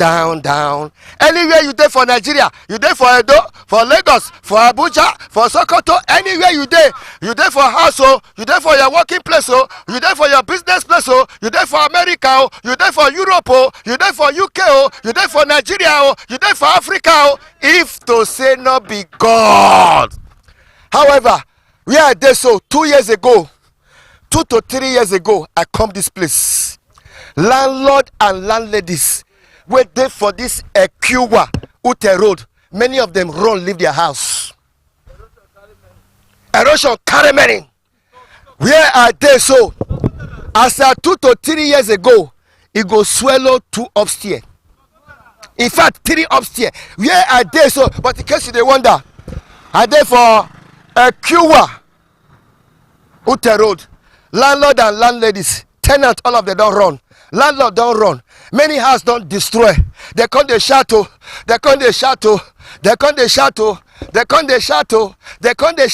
But as you watch me now, look the other side of the screen. You see the other side of the screen? That now 3 years ago. But now, see as it be. If it not be God, tell me where we for the not be small thing. Chop loco. If to say not be God. Where I did so house. Yeah. Musurambu. This place na Musurambu. When I say Musurambu, try to understand what I mean by Musurambu. Who are you to cross here? For even to you to look, just look the gully. Your mind will fly. They say this place where me and you there, so I say like 2 upstairs. Wait, 2 upstairs. I say if you look at just that is you go there. God. Okwebolo, See, Okwebolo is my governor. He's my governor. What did I say? He's my governor. If I have means to shake him hand, if I hold a hand like this, because of this project. Because of this project. Not only this one, oh. You see that road? Where they go Unibe? Now there, we know the park motor reach house. Now here with the park. This place. Go use leg, go house. I park motor there. They vandalize my motor. Hey! They vandalize my motor. Not only my motor. No, they don't see the way they drive, they come. Wait, I remove hand like this. The motor they move. Oh. But so many people don't run, no.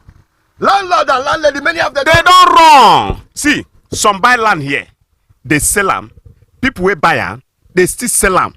People will buy them. They still sell them again. They are the 4th generational buyer.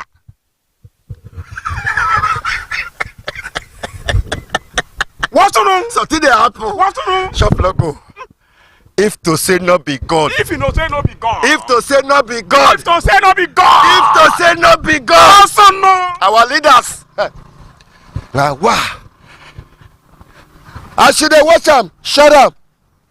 Like am, drop your comment. This place when I dey so. This place when I dey so. Look the other side of the television. So you dey see the gully. This place.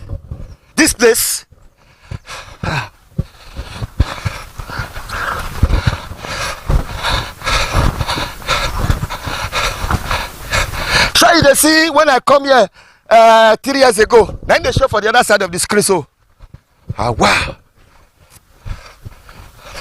Straight to Ute. Many houses they fall. This place carry like 4 electric pole, like 3 upstairs. You see that woman and one woman when they lay down, when they talk. What?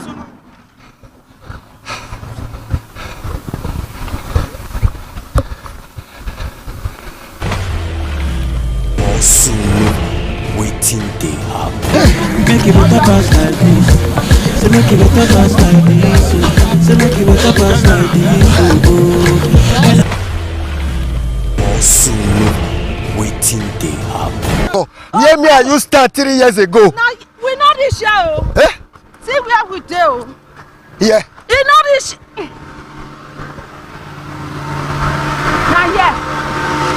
Now yeah, big hole. Big hole. 1 feet to 2 feet to my house now. Now we do. We not feel near there. Go that place now.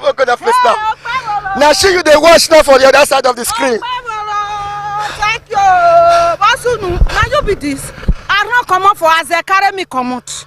Make I not come there because of this way. I go Port Harcourt. Now they tell me say you the ask of me. I say I go come. When I come, this area don't turn to abroad. Abroad now they Okpebolo. That's how you tell it that day. That's how you tell it that. Thank you. They not go vote for them for here. Now once he called the very day when they say make it don't win. Before we know, trailer tipper don't come. Trailer don't full road. Before I know, don't award this place. I say, I see him for primary school. This primary school, they won't vote. Now I say, once he can't do this road for us. Every day now they jubilate. They tell me, I say, Bible. Thank you, God will bless you. Up. Once you know up, now you go. You tell me, say, once you start, that they finish them. Now so you tell me, say, not a go, say you don't win. Really, you win, oh. Amen. You win, oh. Amen. This one, many awards now you go get. Amen. In Jesus' name. Amen. Okay. Stand up. Now she so now you they see for the other side of the screen. Let me and she there so. Now you see they see so. Yes. But what it could really happen for this area, landlord and landladies? Oh, the landlord and landlady they don't come out too. Some said their house, some the very week when it comes so 2 days to the very day. They said their house were up there. They sell and remove zinc, give house. Me say I don't care where they go. I put my trust in God. And really, God do it for me.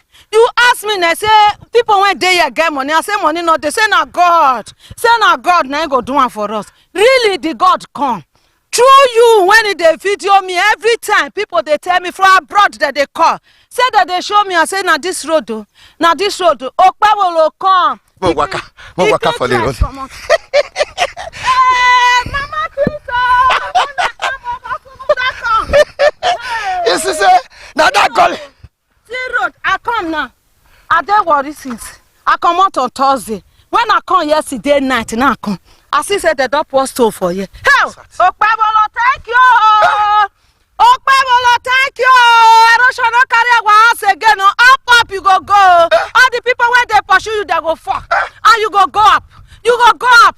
You not let my house fall for home. Oh, nowhere to drive, and I hear everybody they drive past now. The whole village now here that they pass now. Okpebolo, thank you. Oti. Thank you. See that your house now where you from come out. See the house enough for come. Obio meno say. Egbe fuere. Walk past them aboja. Moto. Inside that gully with the wakaso. Inside that gully. Inside everybody they want that, Oh, even when they do the work, they say, hey, madam, you were here. I say, I tell you. There's some police when they follow and say, hey, madam. See your house. See my house. Where are your house? Oh, they bring you come. Now God, now they bring you come. This my neighbor, he run come on. Okay, sit down my house now. Why put her for Why put her for head? Now be this. Everything, not the finish for you again. I don't come back. This one don't come back. Now because of all, now make it not come. Okay. Also, waiting they happen. Make it better pass like this. Say make it better pass like this. Say make it better pass like this. Also, waiting they happen. No, I see a bit 3 years ago. Baba, yeah, you start so. See, yeah, now ho. When you say always say be, you might be not feel look inside. I go turn you. You the fear you fall. But when you come, it change the life of hotel. My brother, I'm a landlord in this community. Jesus Christ. Before now, this place wasn't accessible. You can't behold the depth of what a gully did here. It wasn't gully, it was an ecological issue. Okay? But by his grace, God sent a comforter in the person of Okpogolo. My kudos to him. And God will continue to bless him. There's so many landlords that pack their run come out from this area. My brother, touch 50 by 100 for this place now, 10 million. Yes. People sold their home for 800,000, 500,000, 300. No, how much? 10 million. Abel, kudos to him.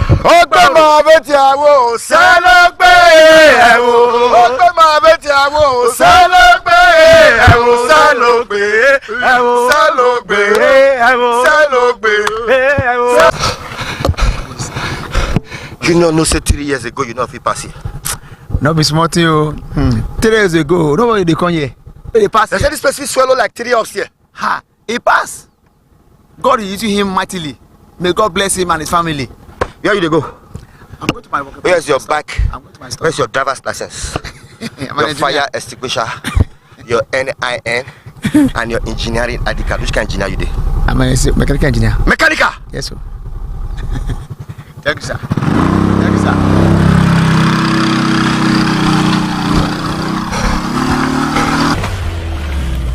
Also, waiting they happen.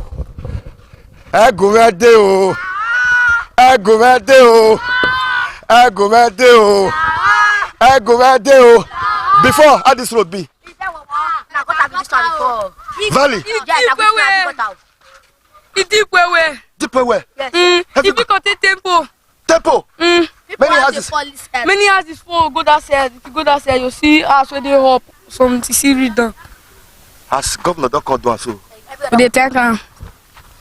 Oga, well done o. Welcome. Respect o. This place? No, this place when I did so. As you they watch me now for phone, for television, they look the other side of the screen whether I left or right. You go see say when I come here for 20, as in let me just say 3 years ago. That house when I sit down for down, with Sasa food is zinc, I go reach there. But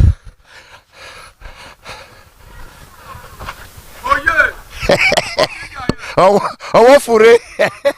Okay, I said make I come see myself. When they use rope timing. Okay, they say many people don't run, leave their house for this place. They say landlord, tenant, all of them run. Mommy hides everything. Compliment of the season. How this road can be now? We thank God for everything, no. You don't enjoy them. Don't be small. Now God's handwork. Oh. So many people don't be lose hope for this road. They don't come out. Even we self. At a time when the thing starts, I bridge the place, oh. But wetin can happen come pass everybody. That the volume of fellowship when they come, carry the bridge. Even in one day, one woman fall and enter here. I think that very time I called you. I don't know give up. Ekiwa, Ute Road, that gully. You know that gully, and now they show so. Landlord, landladies, they pack, leave their house.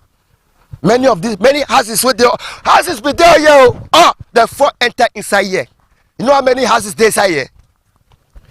That's why you now when they watch us, we move past your area. Make una not block am. You where be say where water supposed to they pass, una go they put the thing and they block am because water must find the level If you go different area now, you go see say you get what they call growing gully. The water don't they cut your streets.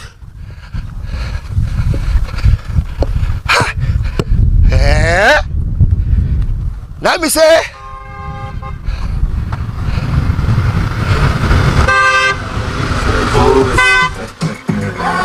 How far now? You yourself no say 2-3. You yourself no say 2-3 years. You know if we pass this road before. I be now. He clear. Man, go talk to that my guy. How you doing now? See. 3 years ago, the motor in this place, the gully. See, where that the borrow piece they learn. Borrow piece. You get me at back. People park leave their house, so ask scatter many full year, many. He ask people ask for modes. Bakery where we get for here they run. Hey, it not be small. I be now. Not be play o. Kwegolo is working. You see, I do shiny, not be lie. He deliver as he talk on. He deliver. I greet you. Everywhere good dey pa. Increaser. No, that's I do shiny. Welcome to Billy Boys. Billy Boys. The deep gutter. My father's house is along this road. My father's house was almost abandoned. We were thinking it's over, but with the help of the state government, I'm satisfied. Also, waiting they happen.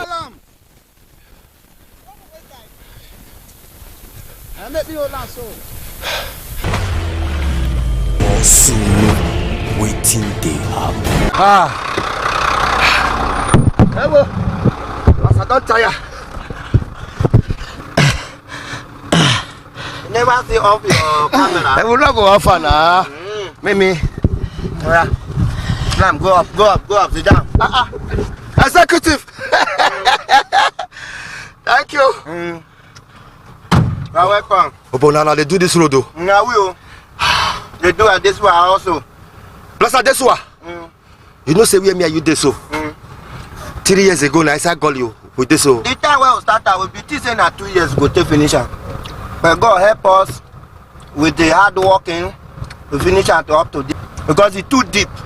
Many houses where we dey inside here we know they see house. Until where we feel reach up here in our community Now so I'm telling you. Say if you see something, say something. Mr. Ajayi.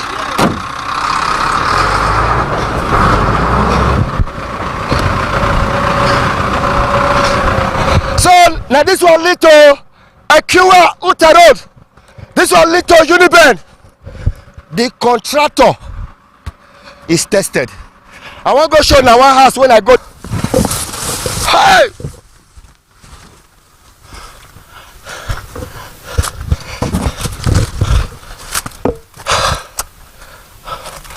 You know where I did so?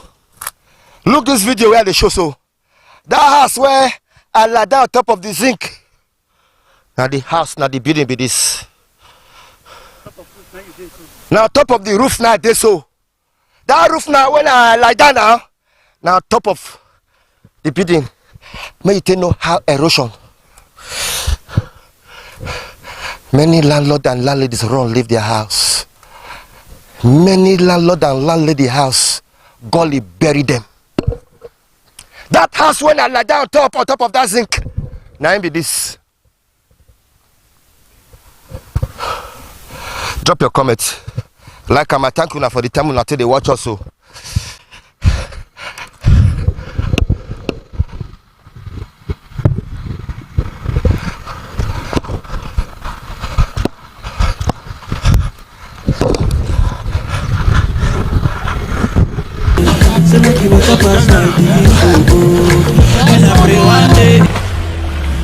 Also, waiting they happen.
ITV, certainly the best.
Thank you very much for joining us on the program Healthy Living. What is the kidney? The kidney is an excretory organ in the body, which is for metabolism. Tuberculosis affects many organs in the body, but the common ones it usually affects is the lungs. Epilepsy is a neurological problem. Okay. It is an injury in the brain which causes someone to begin to convulse, to go into fits. It is curable, but the cure is a long-term thing. If you eat well and avoid those risk factors that will make your immunity to be down, then the risk of contracting tuberculosis will be reduced. If you're healthy, then you're wealthy.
ITV, certainly the best.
Welcome to WIC Women in Conversation. Yes, this is a table where women sit and discuss. Today we're going to be giving it to you the way you want to listen. What we're going to be saying is quite interesting I know that most women will want to listen to what we have to say today. And as usual, I do not do this alone. But before I tell you the women that are sitting here with me, you already know who they are. I'm going to tell you where we should be watching this. You can watch this on GoTV channels 140 and on StarTime channels 130 and UHF channels 42 for Abuja and channels 22 for Benin. And of course, we have our social media handles. You can actually see us on Facebook, TikTok, and of course, your YouTube. We are all there for you to watch. Anyway, let me introduce you to my women here. They are Barrister Chisom Agbafu. Barrister Chisom Agbafu, of course, is a legal practitioner, like we know. Thank you very much, Patricia. I'm so happy to be here.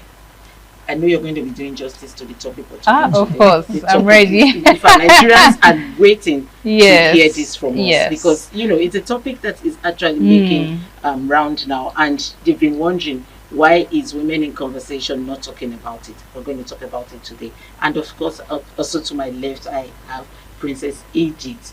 Princess Edith is the CEO of Edith Fred Gold Limited. I hope I got that right. Princess Edith, welcome to the program. Thanks for having me. Good day, everyone. And then we have Abe. Abe has been missing. She missed 2 episodes. Yes, she was out of the country. Abe, you're welcome to the program. Thank you, Patricia. Thank you for having me. I hope you brought us goodies. Oh, definitely. Always. You always do that. Thank you for coming. Okay, so let's just go straight to today's conversation. Today we're going to be looking at Ochaya's case. Let's look at the best way to protect the girl child. Lesson from Ochaya. We all know the case going on about Ochaya now. It's been a while. About 4 or 5 years ago she died. We know the story of how she died. She was, her uncle who she was living with at the time was, let's not use the language, but anyway, having whatever with her and the uncle's brother. And then all that caused her and some kind of sickness medically, that's what they say, that took her life. And she was just 15 as at the time. If she was alive as of today, she would have been 20. So the women voices have started talking about it again. We want the case not to be swept under the carpet like they always do.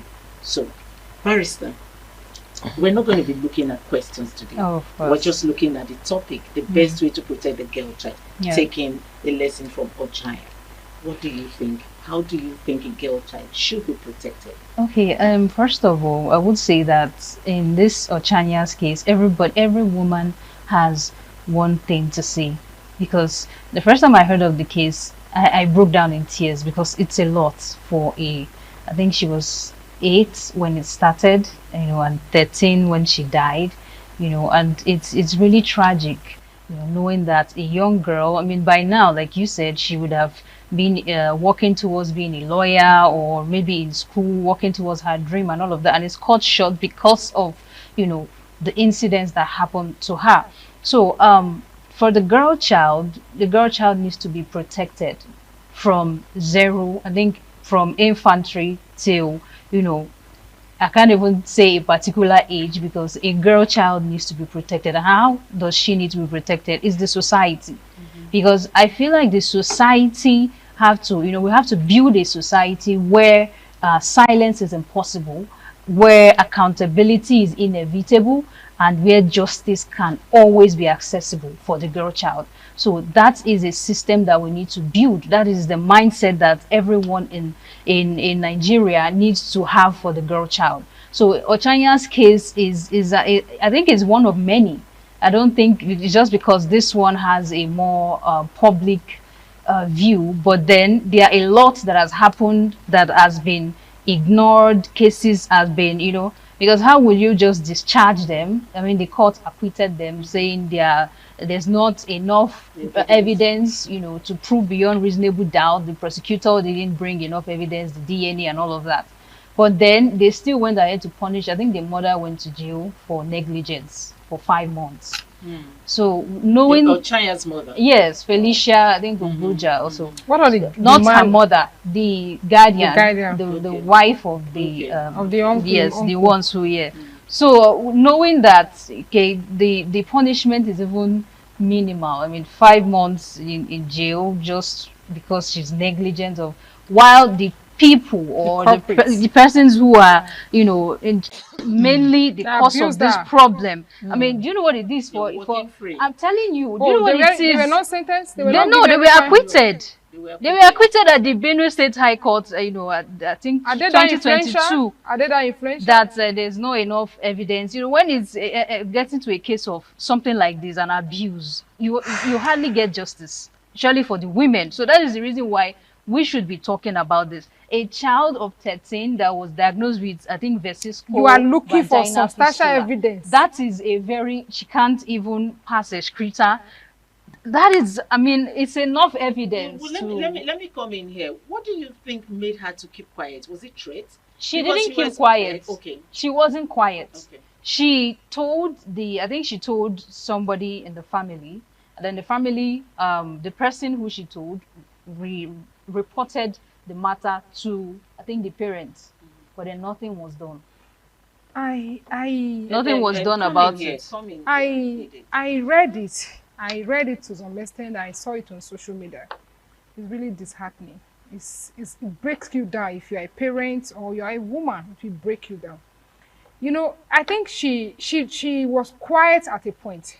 She was silent, and that is what I'm going to talk about. Why are they silent? Why are our children not talking? That's why are parents not giving listening ear? It's two ways. Is it threat? Because some of these abusers, they will threaten them. If you say it out, I'll kill you. I will do this to you, and I'll do this to your parents. Yes. You know, and children don't want anything to happen to their mom or them, so they have to keep it to themselves, and they keep dying in silence because she did not speak out. Like what I read online, she didn't speak out actually. It was when she was sick. They now took her to her parents' house. No, she did speak out. Yes, she did. She did. Point? She told was someone. It immediately. Not, you know, the thing happened. The incidents occurred when it started. Yes. It started when she was 8 till 13. Was she speaking up from when she was 8 years old? No, she was a tender. She was still very tender then. Yes, I think from level 12. Did she start speaking up from 8 years when she was? No, the thing is, apart from saying, "Oh, did she speak out?" and all of that. She's a child. We're talking about somebody who is 8. Their behavioral patterns to know that this child is going through something. When she spoke out, so that we know when she started, who she spoke to, and what they did about it. That's what I'm saying. Because if she started speaking out from 8 years old and nothing was done, the mother did not say anything. I don't think she will have the boldness to speak out at 8.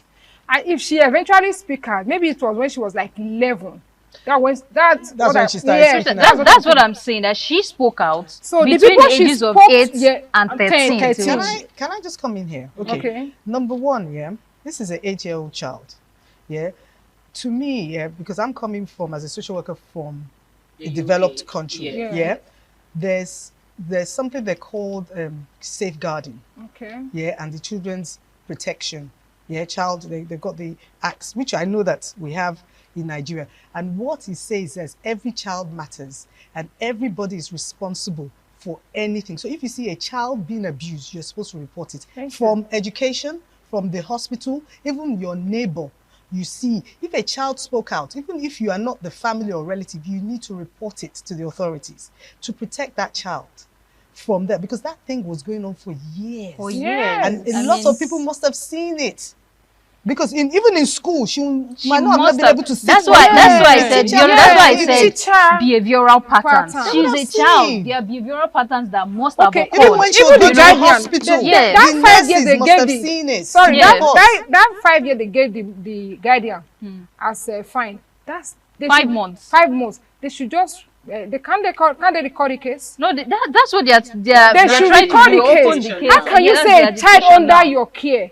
8 years old baby child was being molested, not once, continuously, and you don't know about it. And you didn't notice anything. Even as an adult, where you just get deflowered, you will feel it. Not talk of a baby. A child. So you should. And apart from really that, negligent. I think so you were very careless, or you were protecting your husband. I believe she was aware. She was trying to protect her husband or her marriage. A lot of women does that. Okay. Let me come in here, Chisom. As a legal practitioner, do you think the 5 months it's an ideal jail term for her. Oh, She no, could no, have no. done more than that. It is, I mean, she was supposed to do way more than that. Okay. But, you know, because of the court looks into the evidence that were brought before the court. Anything you're saying, you don't just say, okay, this is the narration of what happened. The courts don't rely on just, you know, hearsay. Oh, you said this, that. What do you want to use to support? Because you are the prosecution bringing in your case. So what do you have to back up your case? What to were show you expecting? that, What do you expect that she brings to back up this case as a lawyer? You mean, is it for the prosecution? Yes. What were they expecting from Ochayan? Okay, I think they were expecting maybe witnesses to come up and then testify, you know, show evidence that, okay, this was what, you know, normally the case was not well handled at the initial stage. And that is why everybody is agitating that the matter should be reopened. Yeah. Because I don't understand why the guardian was both the man and the wife. So why was Felicia singled out for negligence? Because the parents put the daughter in the care of Felicia and then Andrew. That is the man. Yeah. So why was he acquitted? And then the woman went in for 5 months. And 5 months is for what? Is it for a light punishment? Maybe for her to just learn her lesson and then... I don't understand. It doesn't... That is the reason why people are angry. People are sensitive towards this matter. People are filled with hurt. You know, that's the reason why we need to make sure that justice is done this time around. Definitely. The case has been reopened. That is my joy. It has been reopened. Oh, glory be it to has God. been reopened. So we need to make sure that justice is served for And served Ochanya right. and served right. Let me come to you, Abiodun. Okay, as a social worker in the UK, let's call the country. What do you think would have happened if this had happened in UK? First of all, there was the Victoria Columbia's case, which Columbia in 2000. As a result of this young girl, 8 years old, she was abused by her uncle and her auntie, and she died. Because of that case, a law came into place, Every Child Matters, and also Child Protection Law, where it became law. The Lord Lammy's report says that every child matters, and there was a child protection law where it says that everyone is responsible to safeguard a child. So that means that because that child, they missed opportunities to report. They said the police, because there was a lot of neighbors that complained about the child's bruises on her body. The school too saw it, so nothing happened. So it was joint blaming, saying that the schools, the education, the hospital, she went to hospital a number of times, the neighbors, so they were saying, so the law that came out was that every child, that is the responsibility of everyone to safeguard a child. So if you know a child has been abused, or you see signs, a bruise or a child, it has to be investigated. It's a case of you see something, say something. Just what you said, signs. Signs. They need to know where that scar came from. So even the teachers now in school, they tell children, they empower them to speak up. They have a voice. A child has a voice. They put them to speak up on anything. And as soon as the child has said somebody's abusing, they protect the child, take the child from that environment and take them away. And then the case is investigated. And they empower them. So it's not, I don't understand with Nigerian, where the evidence isn't enough. I don't understand. What evidence are they looking for? That is exactly when you said they the empower signs. them. Yes. So the prosecutor, where they will be empowered with a good lawyer to fight the case. But this girl was and then the taken to the UN, hospital. we're part of the UN, so there should be empowerment. Okay. Somewhere, sorry. Edith. You are itching. As a mother, I see that you're very angry and very upset with this. Yeah, because this child was taken to the hospital. And they are still looking for evidence. What much evidence are you looking for? What evidence are you looking for? Were they expecting The doctor, her to have videoed? I don't understand. That's why I said the medical reports is enough evidence for them. Enough evidence. Do you know what it is for a child to be diagnosed with vesical vaginal fistula? Okay, is that natural? Is that a natural? A child cannot pass excreta herself. Urine. Yes. The person that was molesting and abusing the hospital is there. That means the hospital must have taken tests, their test results to show that this child was abused. It led to that disease, and then the child died in that and you pain. are saying there was not much evidence. I mean, it doesn't make any sense. That's the reason why this case, this time around, we're not going to let it go. True. Every woman out there needs to speak. It's not for just a justice case for Ochanya. of Ochanya. Now let's take it around. We have other young girls out there that are being molested. I just saw a story of a father who slept with 2 of her children. Yes. One was 5 and the second one is 2. Okay. This just happened last week. Can you imagine? Yeah, they just got him arrested. He slept with the 2 daughters. Okay. One was And 5 it was and- like, yes, 2 years Did old. you say 5 and 2? Yes. It's online. And he was denying it that they were like, he said, let me call my wife. They said, your wife reported you. I watch it. Yes. Your wife reported you. He was like, no, my wife can't. He was not even behaving as if he's not normal. He was not behaving as there is something wrong with him. Just to, escape the law. So we have to start amplifying our voice. My question now is to we women. What attracts these men to these little girls? Because they do not have anything to portray. You can't say there's something I saw. Sorry, Patricia, there's something something I saw last night. It breaks my heart. My house help posted something on her status, and I saw it around 11. I had to call her. Where did you see this? She said in her group, in her prayer group, they posted it there. That parents, if you are not ready to take care of your child, don't bring a child to the world. A girl of a child of under 1 year was being raped. Under 1 year. You know what? I had the video. You know what the culprit did? He used like something like towel to cover the child's mouth. Oh my God. And was penetrating, and you could see blood gushing out. It breaks my heart. I told her, drop it. This is disgusting. I can't stand it. Say a child, a baby. A baby. A baby that still wearing diaper under 1 year. I watched it yesterday night. Just last night. I have to get the source. I have to ask her, bring your phone. I have to know where this comes from. So it breaks my heart. I asked her to delete it and send it to me. Since she sent it to me last night, I've not opened my phone. I can't open it. I just kept it there for a case for this kind of program, in case we want to see. But if you watch it as a parent, you can't stand. If it's not even as a parent, princess, as a human being, you won't be able to cover. If you watch it, you can't continue this conversation. Baby with so it's all boiled down to parenting. Okay, so whether as a parent, sorry, princess, she asked the question, and really I want to understand. How did the baby get to the hand of this rapist? That's what we are talking about. Whether as a single parent or as a couple, family members or these people are close by. Strangers cannot come to your house and molest your child. Mostly family members. Uncle, brothers, auntie, cousins, housekeeper, then all these drivers, yes, staff, then artisans that you send to your house to go and do 1 or 2 things. Plumbers, electrician. You don't leave your girl child. I have artisans that come to my house to work. And at times, maybe I ask my daughter, stay in the room or stay. You need to see me when I'm shuttling between my kitchen and my sitting room. Just 5 minutes. Maybe I want to check what I put in the kitchen. I'm running like 2 seconds. You don't have CCTVs. Are you getting it? Yeah. So that is me. So we women, we have to be really intentional about our parenting. We have to be there. It's a lot of sacrifice to take care of a child. Not to take care of a child, then talk less of a girl child. We have to concentrate on our girl child. Then when raising our girl child, we should also do more raising our boy child. Because if we raise our male child very well, we won't have what we're having. Good. Okay. That conductor you see at the garage with 4 teeth left or gone, they are somebody's child. The day they had those children, everybody were jubilating and throwing powder everywhere. Because they were not raised well. That's why you are powder. Princess has come. Yes. How did they throw the powder? Yeah, because they were happy. They didn't know they have just given birth to something else. Oh, wow. To a pedophile.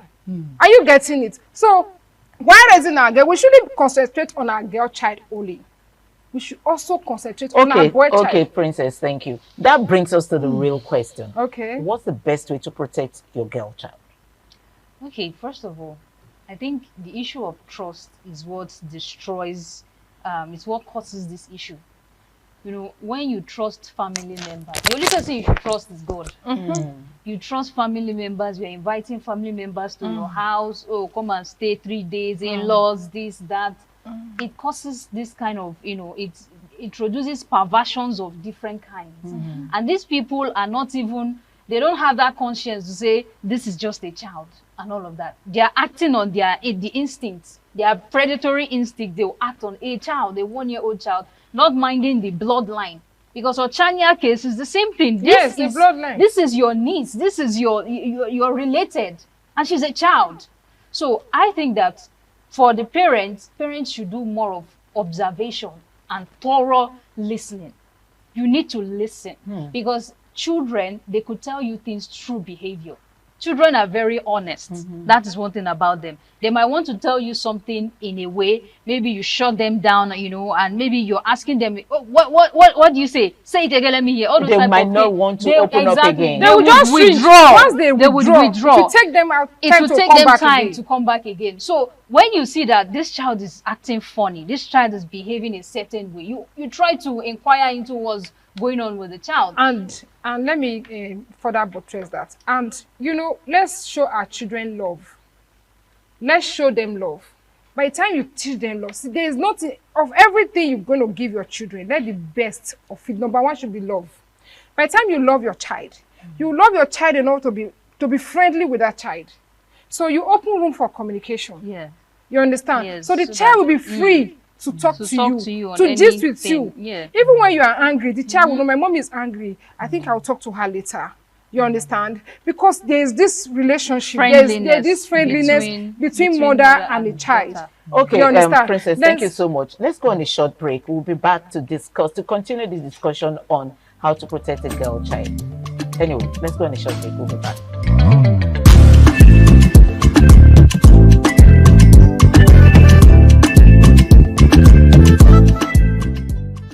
Welcome back on Women in Conversation. We're all still seated here talking about the girl child, how to protect the girl child, and looking at Ochanya's case especially. Ochanya's case is a case study for today. That's what we're looking at. And of course, Edith was saying something before we went on a short break. Edith. Yeah, I was talking about the relationship, child-mother-father relationship.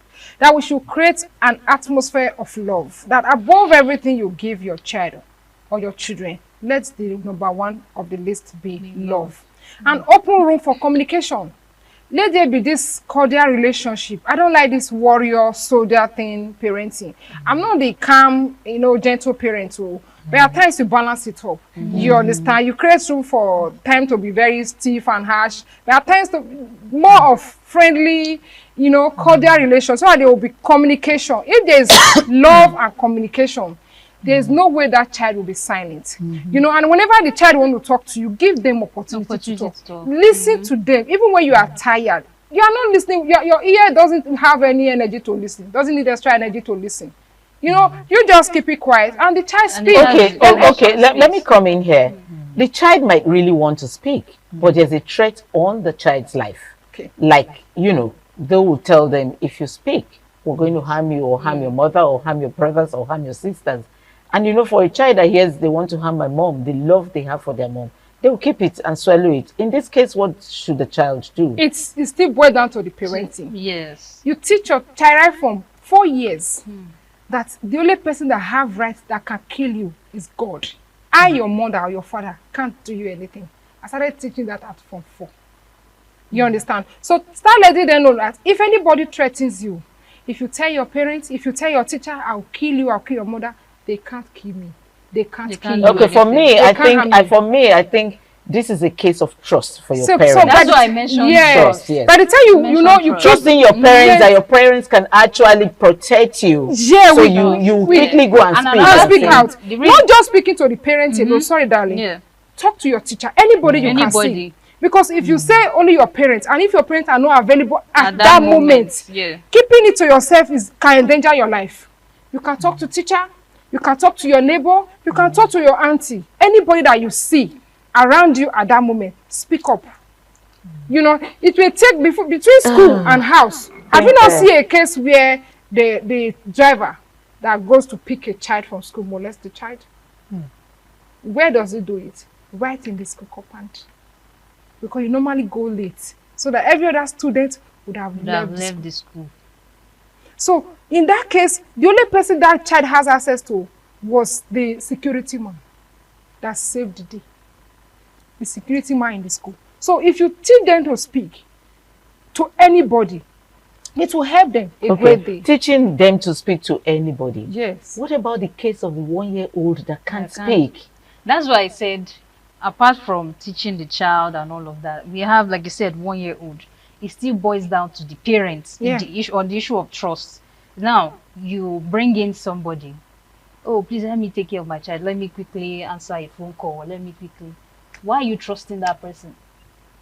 Even if the person is your relative, they are the worst. You are now trust. That's why I said the issue of trust in Africa is a problem with It is. family people. It is. Why are you entrusting your child? Oh, somebody, the neighbor, please take care of this person. I'm going to market. I don't have somebody who babysit the child. Find a way to always be close to your. Don't just give anybody your child and say, okay, take. Anywhere I'm leaving my child, I will make sure there is no male in the house. Telling you that. Can I just say something? Okay, Because you come just said no male, even female. I've heard Yes, of even female but on rare occasions. On rare occasions. That's on rare occasions. So I think also it's about to educate the parents and the child, because if the parents see the consequences of the what happens to the child and the damage and the hurt, the pain that it gives me, you change. So to me, I feel that firstly is the reason why you find that some parents are not even talking.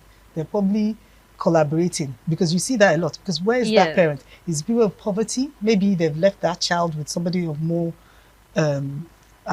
Same thing with Ochanya's case. Ochanya was sent to the uncle or the auntie to study for education. So all that poverty, and then but we need to educate our mothers, the parents, and the children that regardless, you should not compromise your child for being molested and abused sexually. They need to be educated. It should be like, a lot of people don't understand this. They think money supersedes, but if they see the consequences and your child, and then the children, from as much as they can know, to start to educate, like as my sister said, I tell to tell my child, wait, even though yes, I have balance, I strict, but please just know that this is wrong. Uncle, auntie, sis, anything touches anywhere, and your breast, your anywhere, it is wrong. And I will support you and back you 100%. I will take you out of that scene. I keep telling my child, so don't be afraid. Don't be fearful of anybody. If they touch you anyhow or anything or say anything, and she tells me everything, even if in school,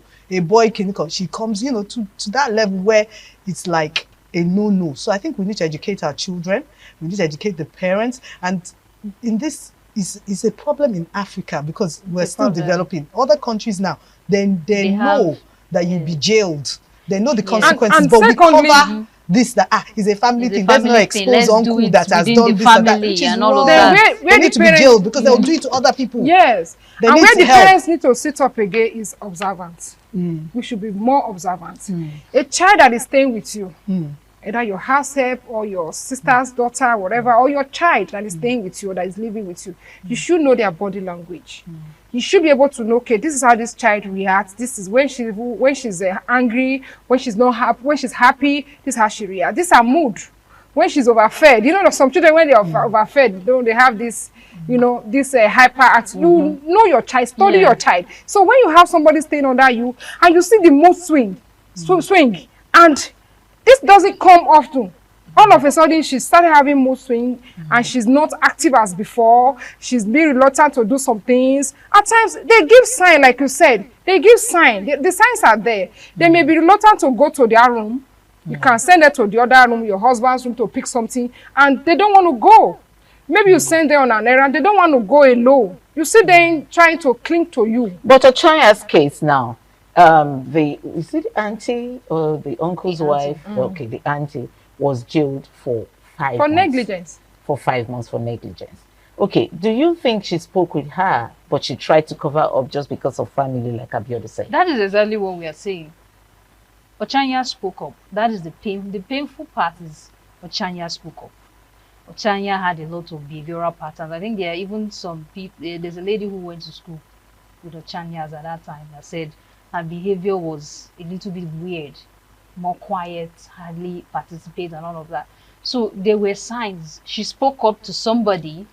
They reported to Felicia saying, look at the child they put in your care. This is what is going on. The father and the brother are doing this. So I don't Two people at the understand same why time, to a child. maybe because she wants to protect the husband, let's do it like a family thing. Let's not allow people to, hear don't it. disgrace me, my name, and all You of want that. to scatter my marriage. You want to scatter and everything. So from the legal standpoint, if we are protecting the girl child, does Nigeria have enough laws to protect the girl child? I want to bring in Ochaya's mom here. Do you think this this case got to her notice, or she was put in the dark before her daughter died? Because, like we said, probably Ochaya spoke, like you said, had spoken to the auntie. Do you think the auntie took it to the mom, and the mom also decided to, it's a family matter, let's cover it up? It all depends the knowledge. As at the time that Ochanya spoke up, it was just I think it was just Victor Obuja, the son, who was molesting her. Okay. The father wasn't involved then. It was at the point where it was reported to the family. So the father got a hold of it with what they said happened. The father cautioned the son, maybe in front of everyone, don't do this, is wrong and all of that. And then continued. Why didn't she run out of the house? I mean, so many wives. She's dead now, but She's many dead wives. now. So, that's the most painful aspect. That's the painful aspect of it. Yeah. As in, when I got to know she was dead, she's already gone like 3-4 years ago. I was Yeah, like, long time ago. We can't keep saying, oh, why did she run? She's Yeah. a child. Yeah. And she knows that, okay, this is the only way I get education. If I go back to my parents, they'll say I'm lying. That's why it's an issue of trust. If a child tells you something once, believe it. Thank you for coming, as always. Abiodun, should I say on the air, thank you for what you supplied to us. Don't let me say, but thank you for what you supplied to us. We appreciate you. We love you. Thank you, Chisom. Thank you, Edith, and thank you, Abiodun, for being on the show today. We'll see you same time next week. And my name is Patricia Owen.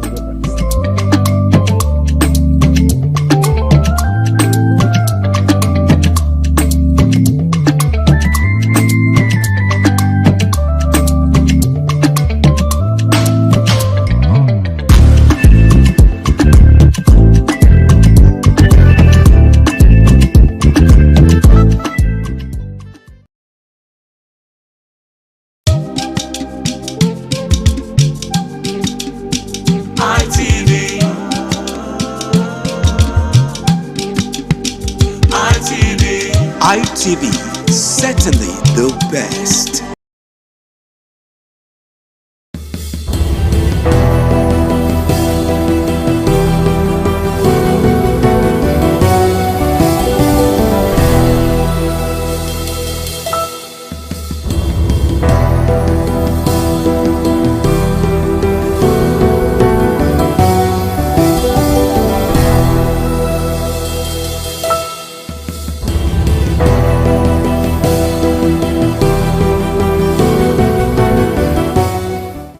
Welcome to Viewpoint on ITV. I am Caroline Okonji, and today let's talk about self-defense and the extent with which one can actually go to defend himself or herself, and also look at some laws that support self-defense, making reference to the case of a Nigerian farmer, Sunday Jackson, who overpowered and killed a Fulani herdsman in self-defense, and also he has been sentenced to death by hanging.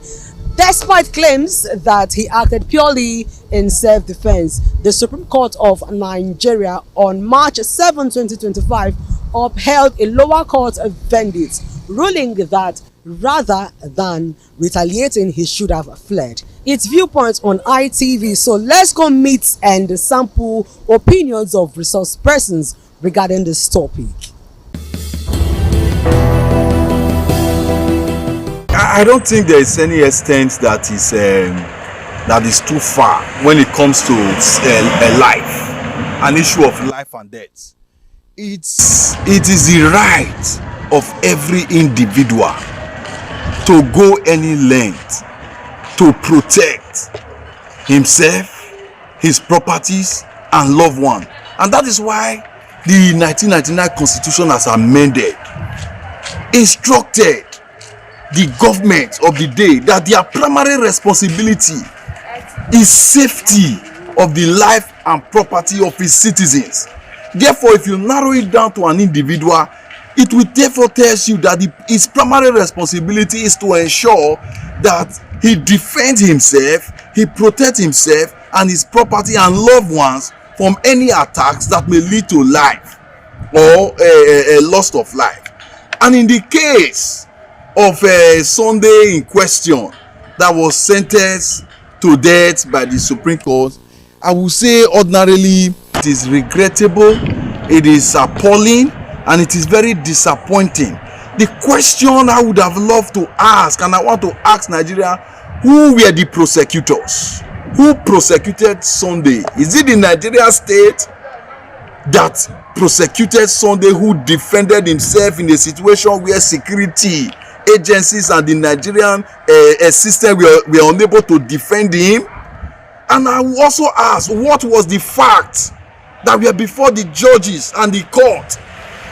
Was he established to the extent that those who wanted to sniff life out of Sunday were the killer herdsmen, or those facts were not available? Because they said the law is blind. Depends on the facts that were available before the judges. And who were the lawyers of Sunday? Was he appropriately represented and defended? And I want to say, in such manner, this matter have been visited with a series of public condemnation. The Supreme Court will now have the cause to revisit his decision, because he himself have the power to revisit his earlier decision, and it's not alien before the Constitution.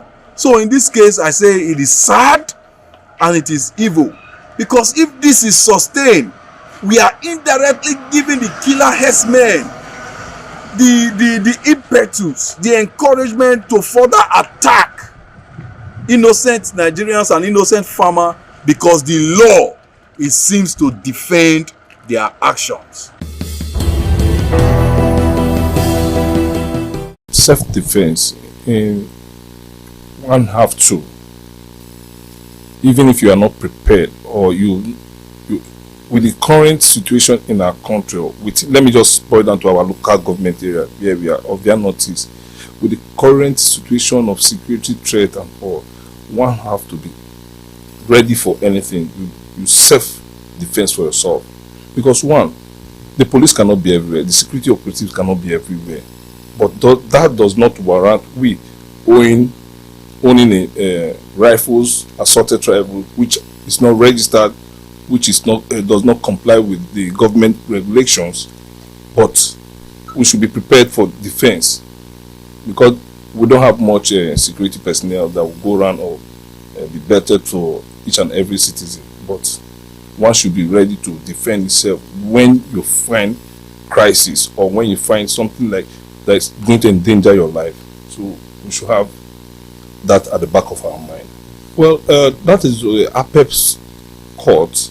They've delivered judgment, but on the other side, the court was wrong, because if that man was murdered without he didn't defend himself, the story will not come up. It wouldn't get to the people that killed him will not even be apprehended. But he defended himself on the cause of a security threat to his life. He defended himself in that extent. He killed, but I blame him for killing. If he has been able to maybe get one of them injured, apprehend them, hand them over to the security operative, it would have been better. I think that is the angle where the Court of Appeal or Supreme Court gave their own verdict. But for me, I think everyone should be prepared for self-defense, because the current situation in the country does not warrant us to be relaxed or just play a hanky-panky game with your own life. I value my life, and I value the life of people around me. With the current situation of these headers, is getting alarming, and government cannot do it all alone. We should be also be prepared, because somebody coming to kill you is prepared to do shit. So you should be prepared to defend yourself. So I see no evil act he committed, though the court gave verdict, but does not warrant to that level that he also should take life. Leaving the scene will be the best option, because they were prepared for him. the attackers are prepared to eliminate this man. If he had fled, they will still get him because they will overpower him. Those ones are with dangerous arms. They are with all sorts of. But he made himself. He defended himself, and I think he's right. It's good. And I also want the government to bring out this policy of controlling our arms for those that fit to have arms. Each and everybody should be licensed and should be scrutinized before you have arms. In our society today, the headers are causing me. If it's the total numbers of headers, crime being committed in Novia Northeast alone, is on the high side. It's on the global page. So one should be prepared to defend himself. It's not when it happened they will start. Had I known, had they been, we would have defended. A whole community was rendered homeless because of headers. It has happened years ago and it's still happening. So our government, we self should be prepared to defend ourselves. That's my own opinion. The case of Sunday Jackson is a very, very sad one. One has tried to see if maybe it was being misrepresented or misreported, but as tried as much as one has, it seems to be that is what the Supreme Court said is what was reported. The man has been sentenced to death. Very unfortunate. The mere mention of the word that he was sentenced to death, convicted and sentenced to death, to me, it sets Nigeria back more than 50 years in our jurisprudence. The reason I say so is very clear. So 33 of the Constitution of Nigeria, and the Constitution of Nigeria is the ground norm. Any law that is inconsistent with the Constitution, by that level of inconsistency, is null and void, invalid, and must be set aside. So if any law falls short of what the Constitution provides for, that law should go. Now, Section 33 of the Constitution says every person has a right to life, and no one shall be deprived intentionally of his life, save in execution of the sentence of a court in respect of a criminal offence of which he has been found guilty in Nigeria. Section 33(2), I think that is 33. Yes, 33(1) I read now. 33(2) says a person shall not be regarded as having been deprived of his life in contravention of this section if he dies as a result of the use to such extent and in such circumstances as permissible under the law or as necessary. Then 2A says for the defense of any person from unlawful violence or for the defense of property. Now that is very clear. You have a right to defend your person. You have a right to defend your person. You have a right to defend any other person apart from yourself, any other person that is within your precinct of protection. You can defend yourself, you can defend your wife, your children, persons that are anybody who is in danger in your precinct, within your presence. You have a right to defend that person. You also have a right to defend your property. That being the case, if we are to interpret it as it states clearly there, you can defend yourself, defend the persons around you, and defend your property.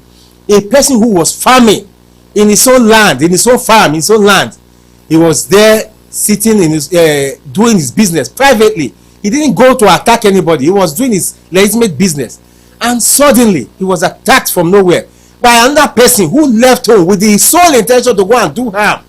That other person, the herdsman who came to attack Sunday Jackson, left home with the intention to go and do harm. See, these are two clear cases. If you read the criminal code's provisions on murder, it is the Fulani herdsman, the herdsman that was killed, that actually committed murder, that actually attempted to commit murder, and he was overpowered. Sunday Jackson ought to be given a medal. In a responsible society, he will be given a medal for defending himself and also defending his property.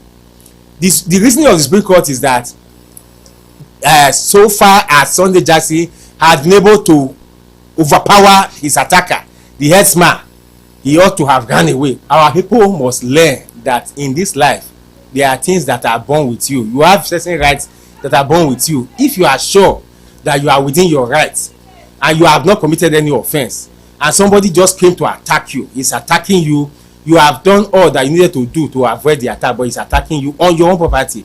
Please defend yourself. You have a right to self-defense. I know that it would bring down the fight, the push back to defend yourself from the farmers, because the farmers on their own part, they've suffered enough and they've been crying, trying to defend themselves. But with this judgment now, judgment is going to bring down, going to dampen their spirit. It's going to dampen the spirit of defending themselves. But they shouldn't see from that perspective. Rather, the farmers should speak up in one voice, go to the National Assembly, push for an amendment of the Constitution and even the Criminal Code, so that it will not expressly so say that if you are in your property and you are attacked, you can do anything to defend yourself. Let it be expressly so say. Because when it is not expressly so say, the way it is, I read the provision just now, you can see that it leaves room for the judgment that can go this way and go that way. It's time we amend this provision to make it now clear.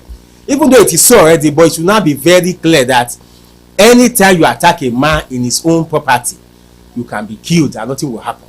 Everybody understand that one. Actually, I want to look at it from two major aspects. The reason that I want to look at it from these two aspects is because of some things that I know. When I say some things that I know, is that one, I'm looking at the aspect that have to do with the issue of some things that trend in social media. That when you find out the detail, it might not be as it is being presented. So, if the judgment was actually based on what we have been hearing and reading on social media, personally, I would say that is extremely wrong, bad, injustice, and wickedness. But if that is not the true story, that there is something behind it, probably they find out that it was not in self-defense, then that means the government need to come out and make the truth to be known. But for now, since we have not heard contrary outside what has been going on social media, it's a condemnable act, an injustice of judgment. Then, if I want to look at the extent to which one should defend himself from the biblical aspect, I know that some people want to say something, want to react negatively. Some others may also want to see it from another perspective. Why did I say so? For instance, Jesus was saying something. He said that if somebody slap you on one side, you should give the other side. Then if you also look at it, he was also talking about that if somebody is dragging you to the court, he said you should quickly settle the matter on the way. And when you read that scripture down, you now discover that one of the reasons that Jesus was giving such counsel was actually because of the injustice of men. So when you look at that, I want to say that if you see anything that have to do with trouble, the best is that you should run away from it. Be somebody that will follow the Bible principle, where the Bible told us that we should follow peace with all men. That means we should be peacemaker. Then we should not allow anything that will make us to become in trouble with anybody. But that is not to say that trouble will not come. Because even if you decided to stay on your own, not to relate with people, trouble will still come. So, I want to say this. There is a law of the land. Because as far as we are still here on this earth, so you discover that there are things that we cannot do without. There are laws that are guiding everybody. So, when it comes to the aspect of self-defense, in the area that is, we are now going out of the biblical principle, it should be that the government should know that if they are not there to provide security for the people don't have option.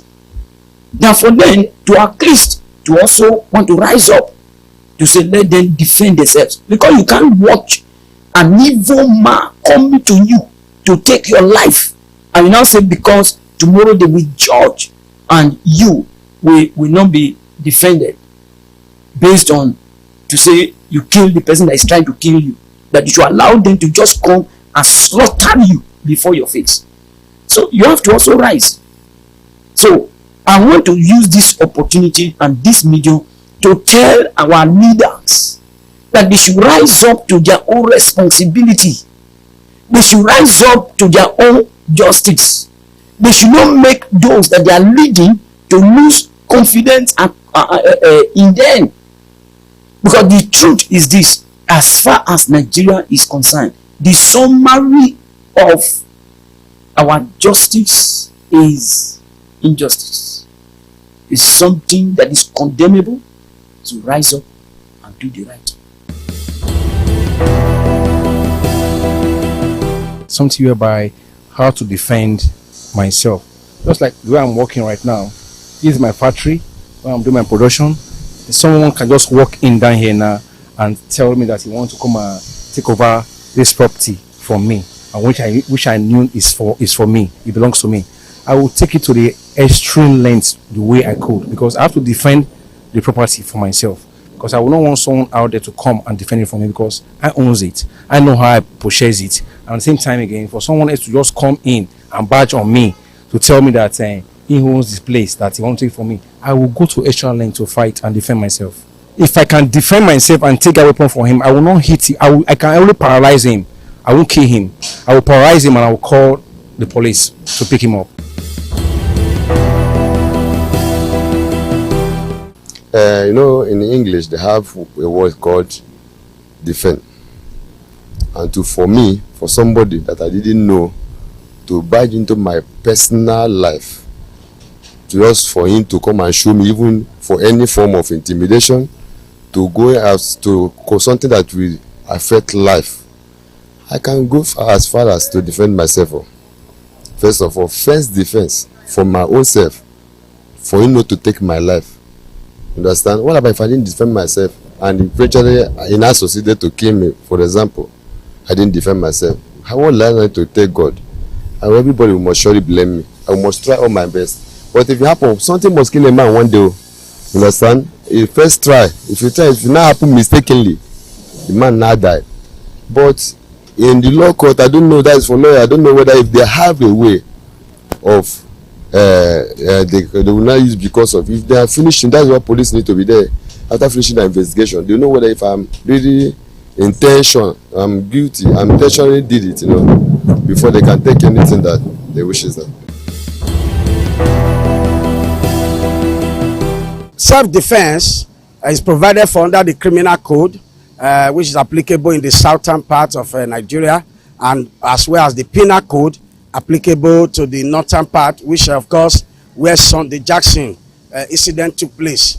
By virtue of section 286 of the criminal code, self-defense is not, to my own understanding, is not an absolute defense, because going by the provision of that section, it uses the word reasonable necessary force to repel or to retaliate, so to say, any attacker.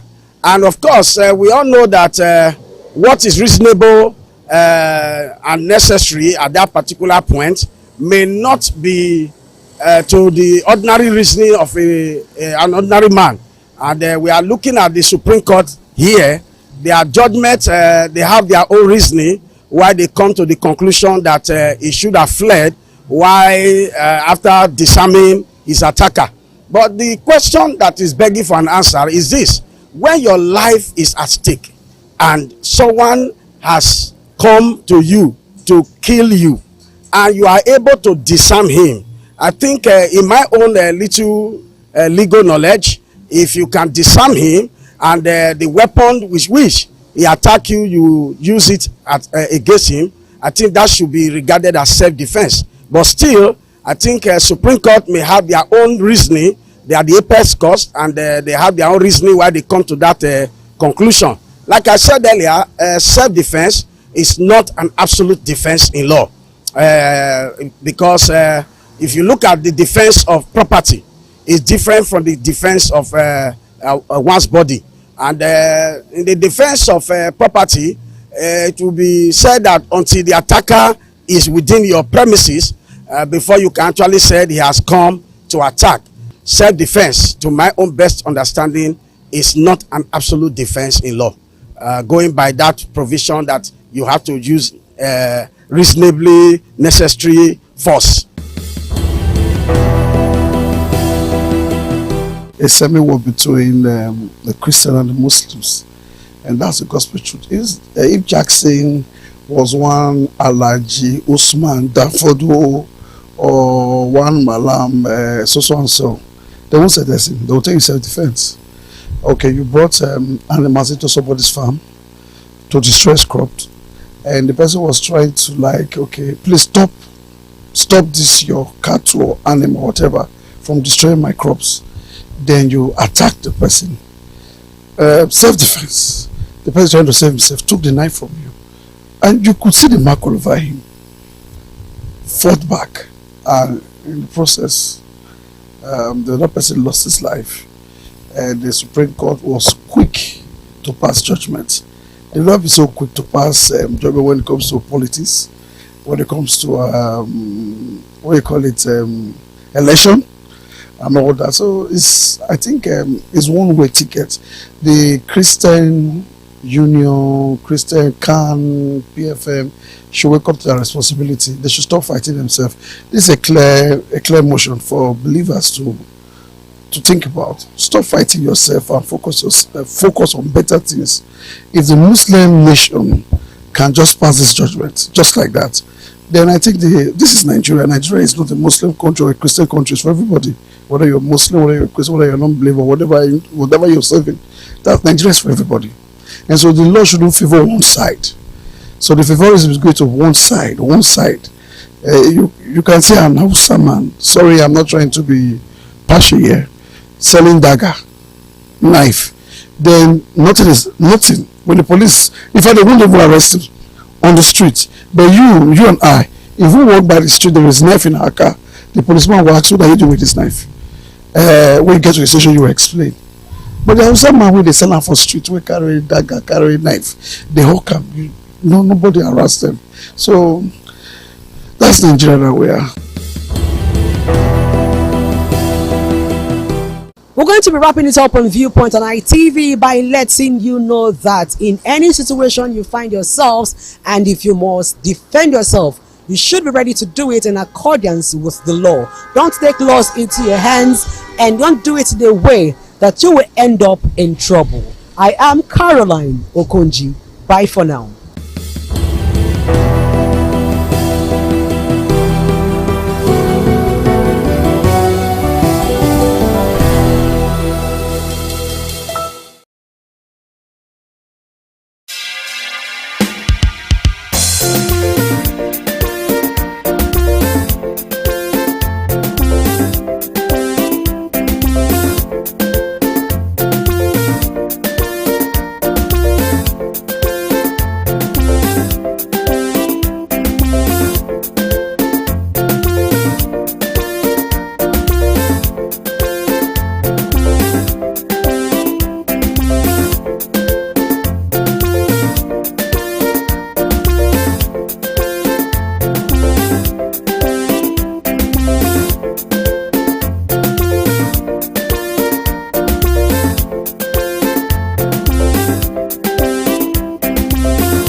ITV, certainly the best.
Thank you very much for joining us on the program Healthy Living. What is the kidney? The kidney is an excretory organ in the body, which is for metabolism. Tuberculosis affects many organs in the body, but the common ones it usually affects is the lungs. Epilepsy is a neurological problem. Okay. It is an injury in the brain which causes someone to begin to convulse, to go into fits. It is curable, but the cure is a long-term thing. If you eat well and avoid those risk factors that will make your immunity to be down, then the risk of contracting tuberculosis will be reduced. If you're healthy, then you're wealthy.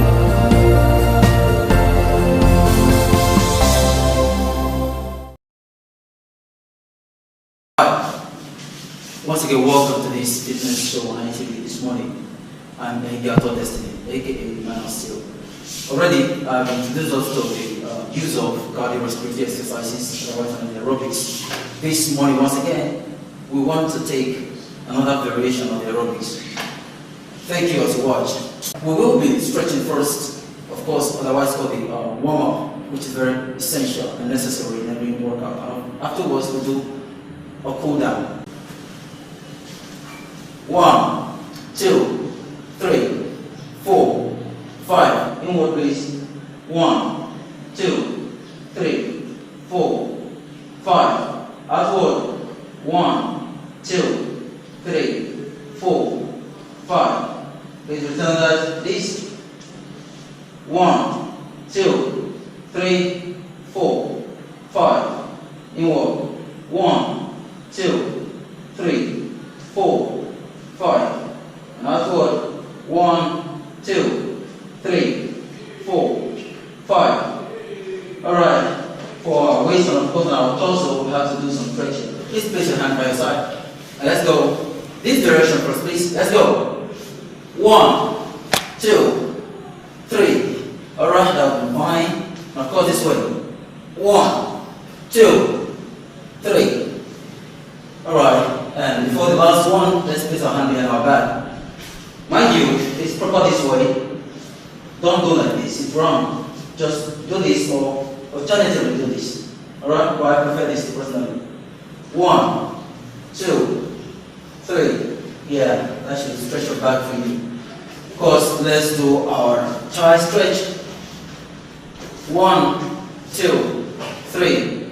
Remember, when you pull your thigh, ensure that your elbow is directly facing, your knee is directly facing the ground. Alright? 1, 2, 3. Yeah, that'll be fine. Guys, are we good? Alright, the first program to be run this morning will be the mountain climb. Yeah, many of you are conversant with this move. And of course, we will be introducing more to you. But for now, let's hit this. Alright, let's step down to it. Yeah, all good? Yeah, good. Let's go. We're going 3 sets and 10 reps each. Let's go. 1, 2, 3, 4, 5, 6, 7, 8, 9, and 10. Woo. Alright, please. Woo. Yeah. How do you feel? Yeah. That was set 1. It's necessary you do your workout, the reps, and it's set. Alright, so that was the first set. And we're not wasting time waiting for the second set. The minimum break duration for every set should not exceed 20 seconds and a minimum of 10 seconds. Alright, we're good with 10. Of course. Let's do it again. Alright, let's go. 3, 2, hit it. 1, 2, 3, 4, 5, 6, 7, 8, 9, and 10. Alright, when you do this, more effect will come to your abdominal region if you just look up while doing it. What I mean is this. Alright? So not body weight, but there's nothing wrong with staying this way. However, breathing your head might place more pressure. Alright, for the very last set of this mountain climb, let's get down, please. Let's go. 3, 2, 1, go.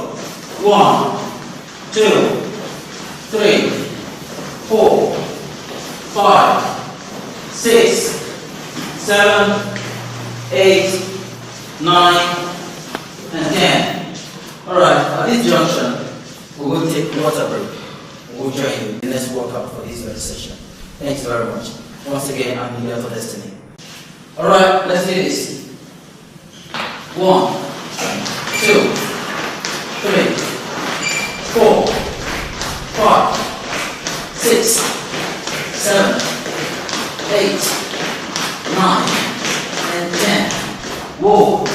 Yeah, the other leg, what time is 3, 2, 1. This is when you do this, ensure that your knee gets to the level of your chest. Okay? Well, that's the maximum level you get. And of course, the minimum here. I understand not everyone is as flexible as I am or as anyone here. Please, will just keep it safe and do the right thing. Thanks very much. Alright, we'll go on the left. 3, 2, 1, go.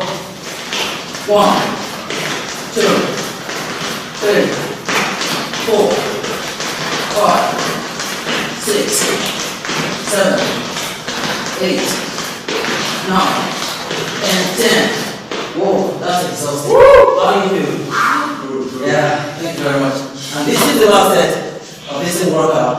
Remember, every workout should be done this set and the rest. Alright, thank you. Let's do this. Let's go to the left. To right, brother.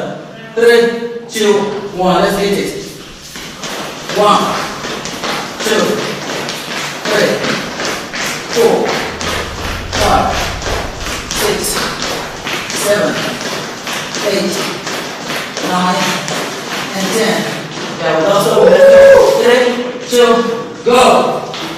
1, 2, 3, 4, 5, 6, 7, 8, 9, and 10. Wow. And that'll be all for this morning. Alright, remember, I said in the beginning, before any workout, there's need for a warm-up. And after that, there's also need for cool down. And this is the cool down. Alright guys, just sustain the breath, watch this first. Ensure that your knees are locked, alright? This one goes to the hamstrings, the calf, and as well as the lower back. Doing this. Swing it, swing it, swing it. Got that?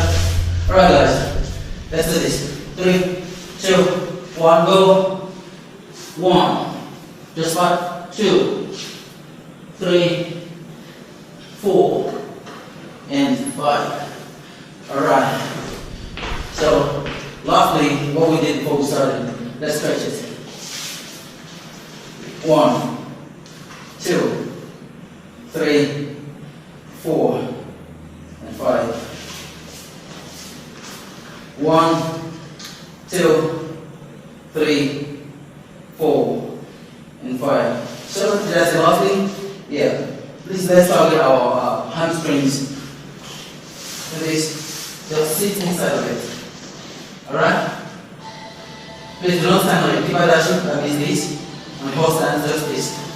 Alright? Stand 1, 2. Yeah, this is a form of squat though, but this is not the purpose of developing or building the hamstring muscle, it's just for stretching it. Yes, today you do not need to use weights to build your pectorals, your chest, and of course your biceps, your biceps and triceps. We have programs you can do at home and get what you want. You understand? So we'll be doing push-ups this morning, otherwise called push-ups. We'll do push-ups this morning. And of course, we do have our ladies. There are variations for ladies. Please watch them very closely to get your lady out there. Watch them closely to get what you have to do. And of course, our guys are here. Thanks very much. Let's hit it, guys. Are we ready? Are we good? Yeah. We're going to do the pyramid first, which is the closed wrench and push-up. Alright, let's go. 3, 2, 1. 1, 2, 3, 4, 5, 6, 7, 8, 9, and 10. Whoa, how does that feel? Yeah, that's the first set for this morning. And we'll be doing 3 sets of that. Meanwhile, the first one was close your hand in the pyramid shape. And that one goes for the tricep. For ladies that have saggy hand, you can do that actually.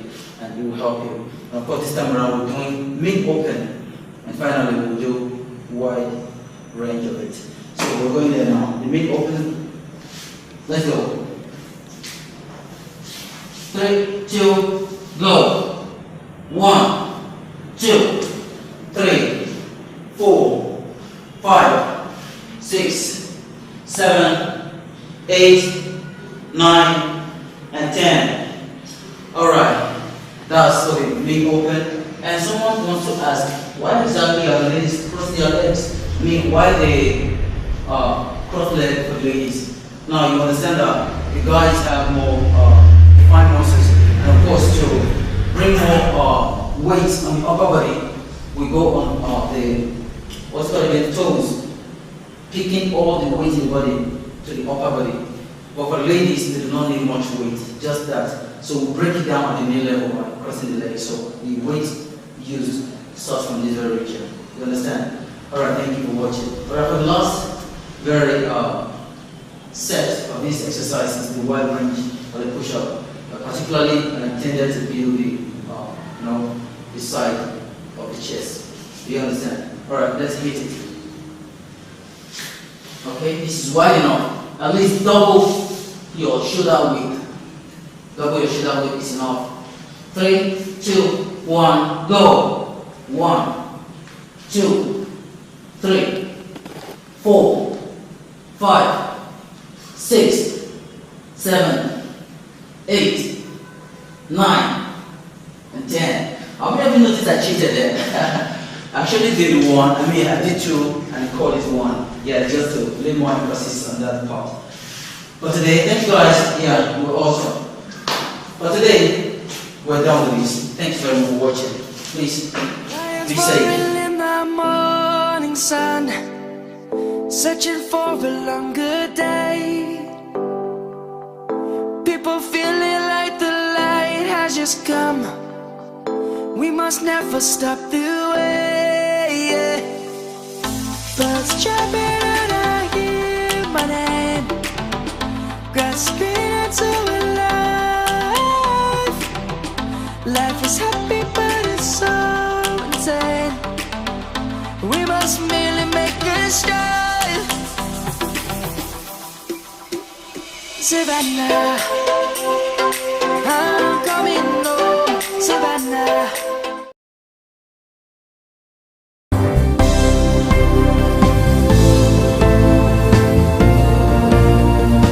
Thank you very much for joining us on the program Healthy Living. What is the kidney? The kidney is an excretory organ in the body which is for metabolism. Tuberculosis affects many organs in the body, but the common ones it usually affects is the lungs. Epilepsy is a neurological problem.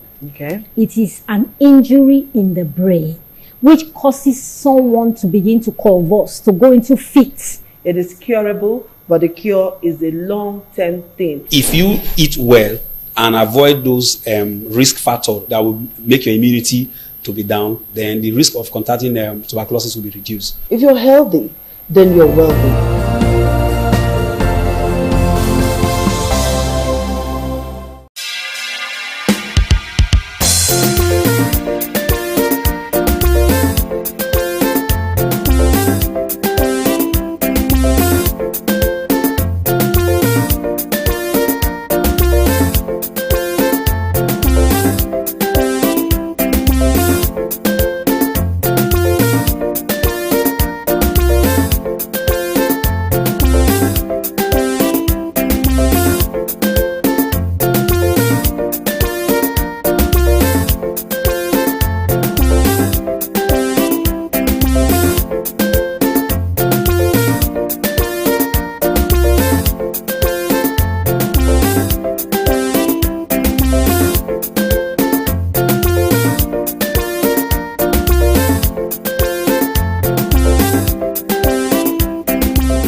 ITV, certainly the best.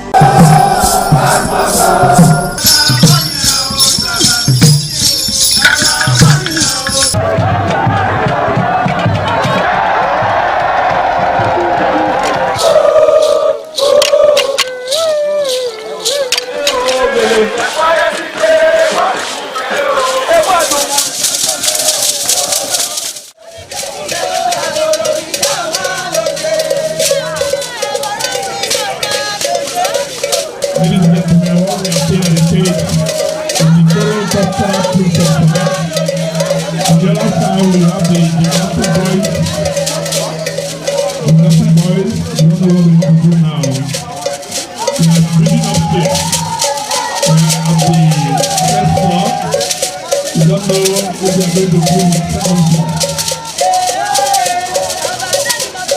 This is Gloria outside Owen.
ITV, certainly the best.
ITV, certainly the best.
Ojode Atwaje, Abẹ́ẹ̀dọ́pẹ́.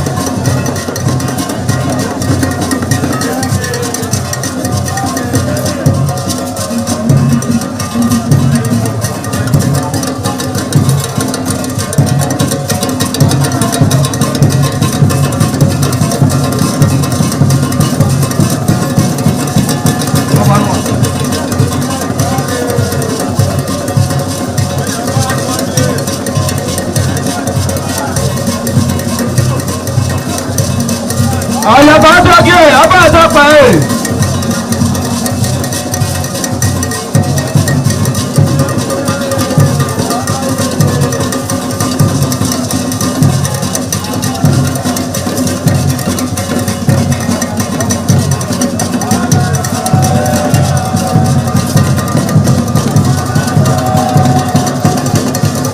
Adaye Atwaje, Abẹ́ẹ̀dọ́pẹ́.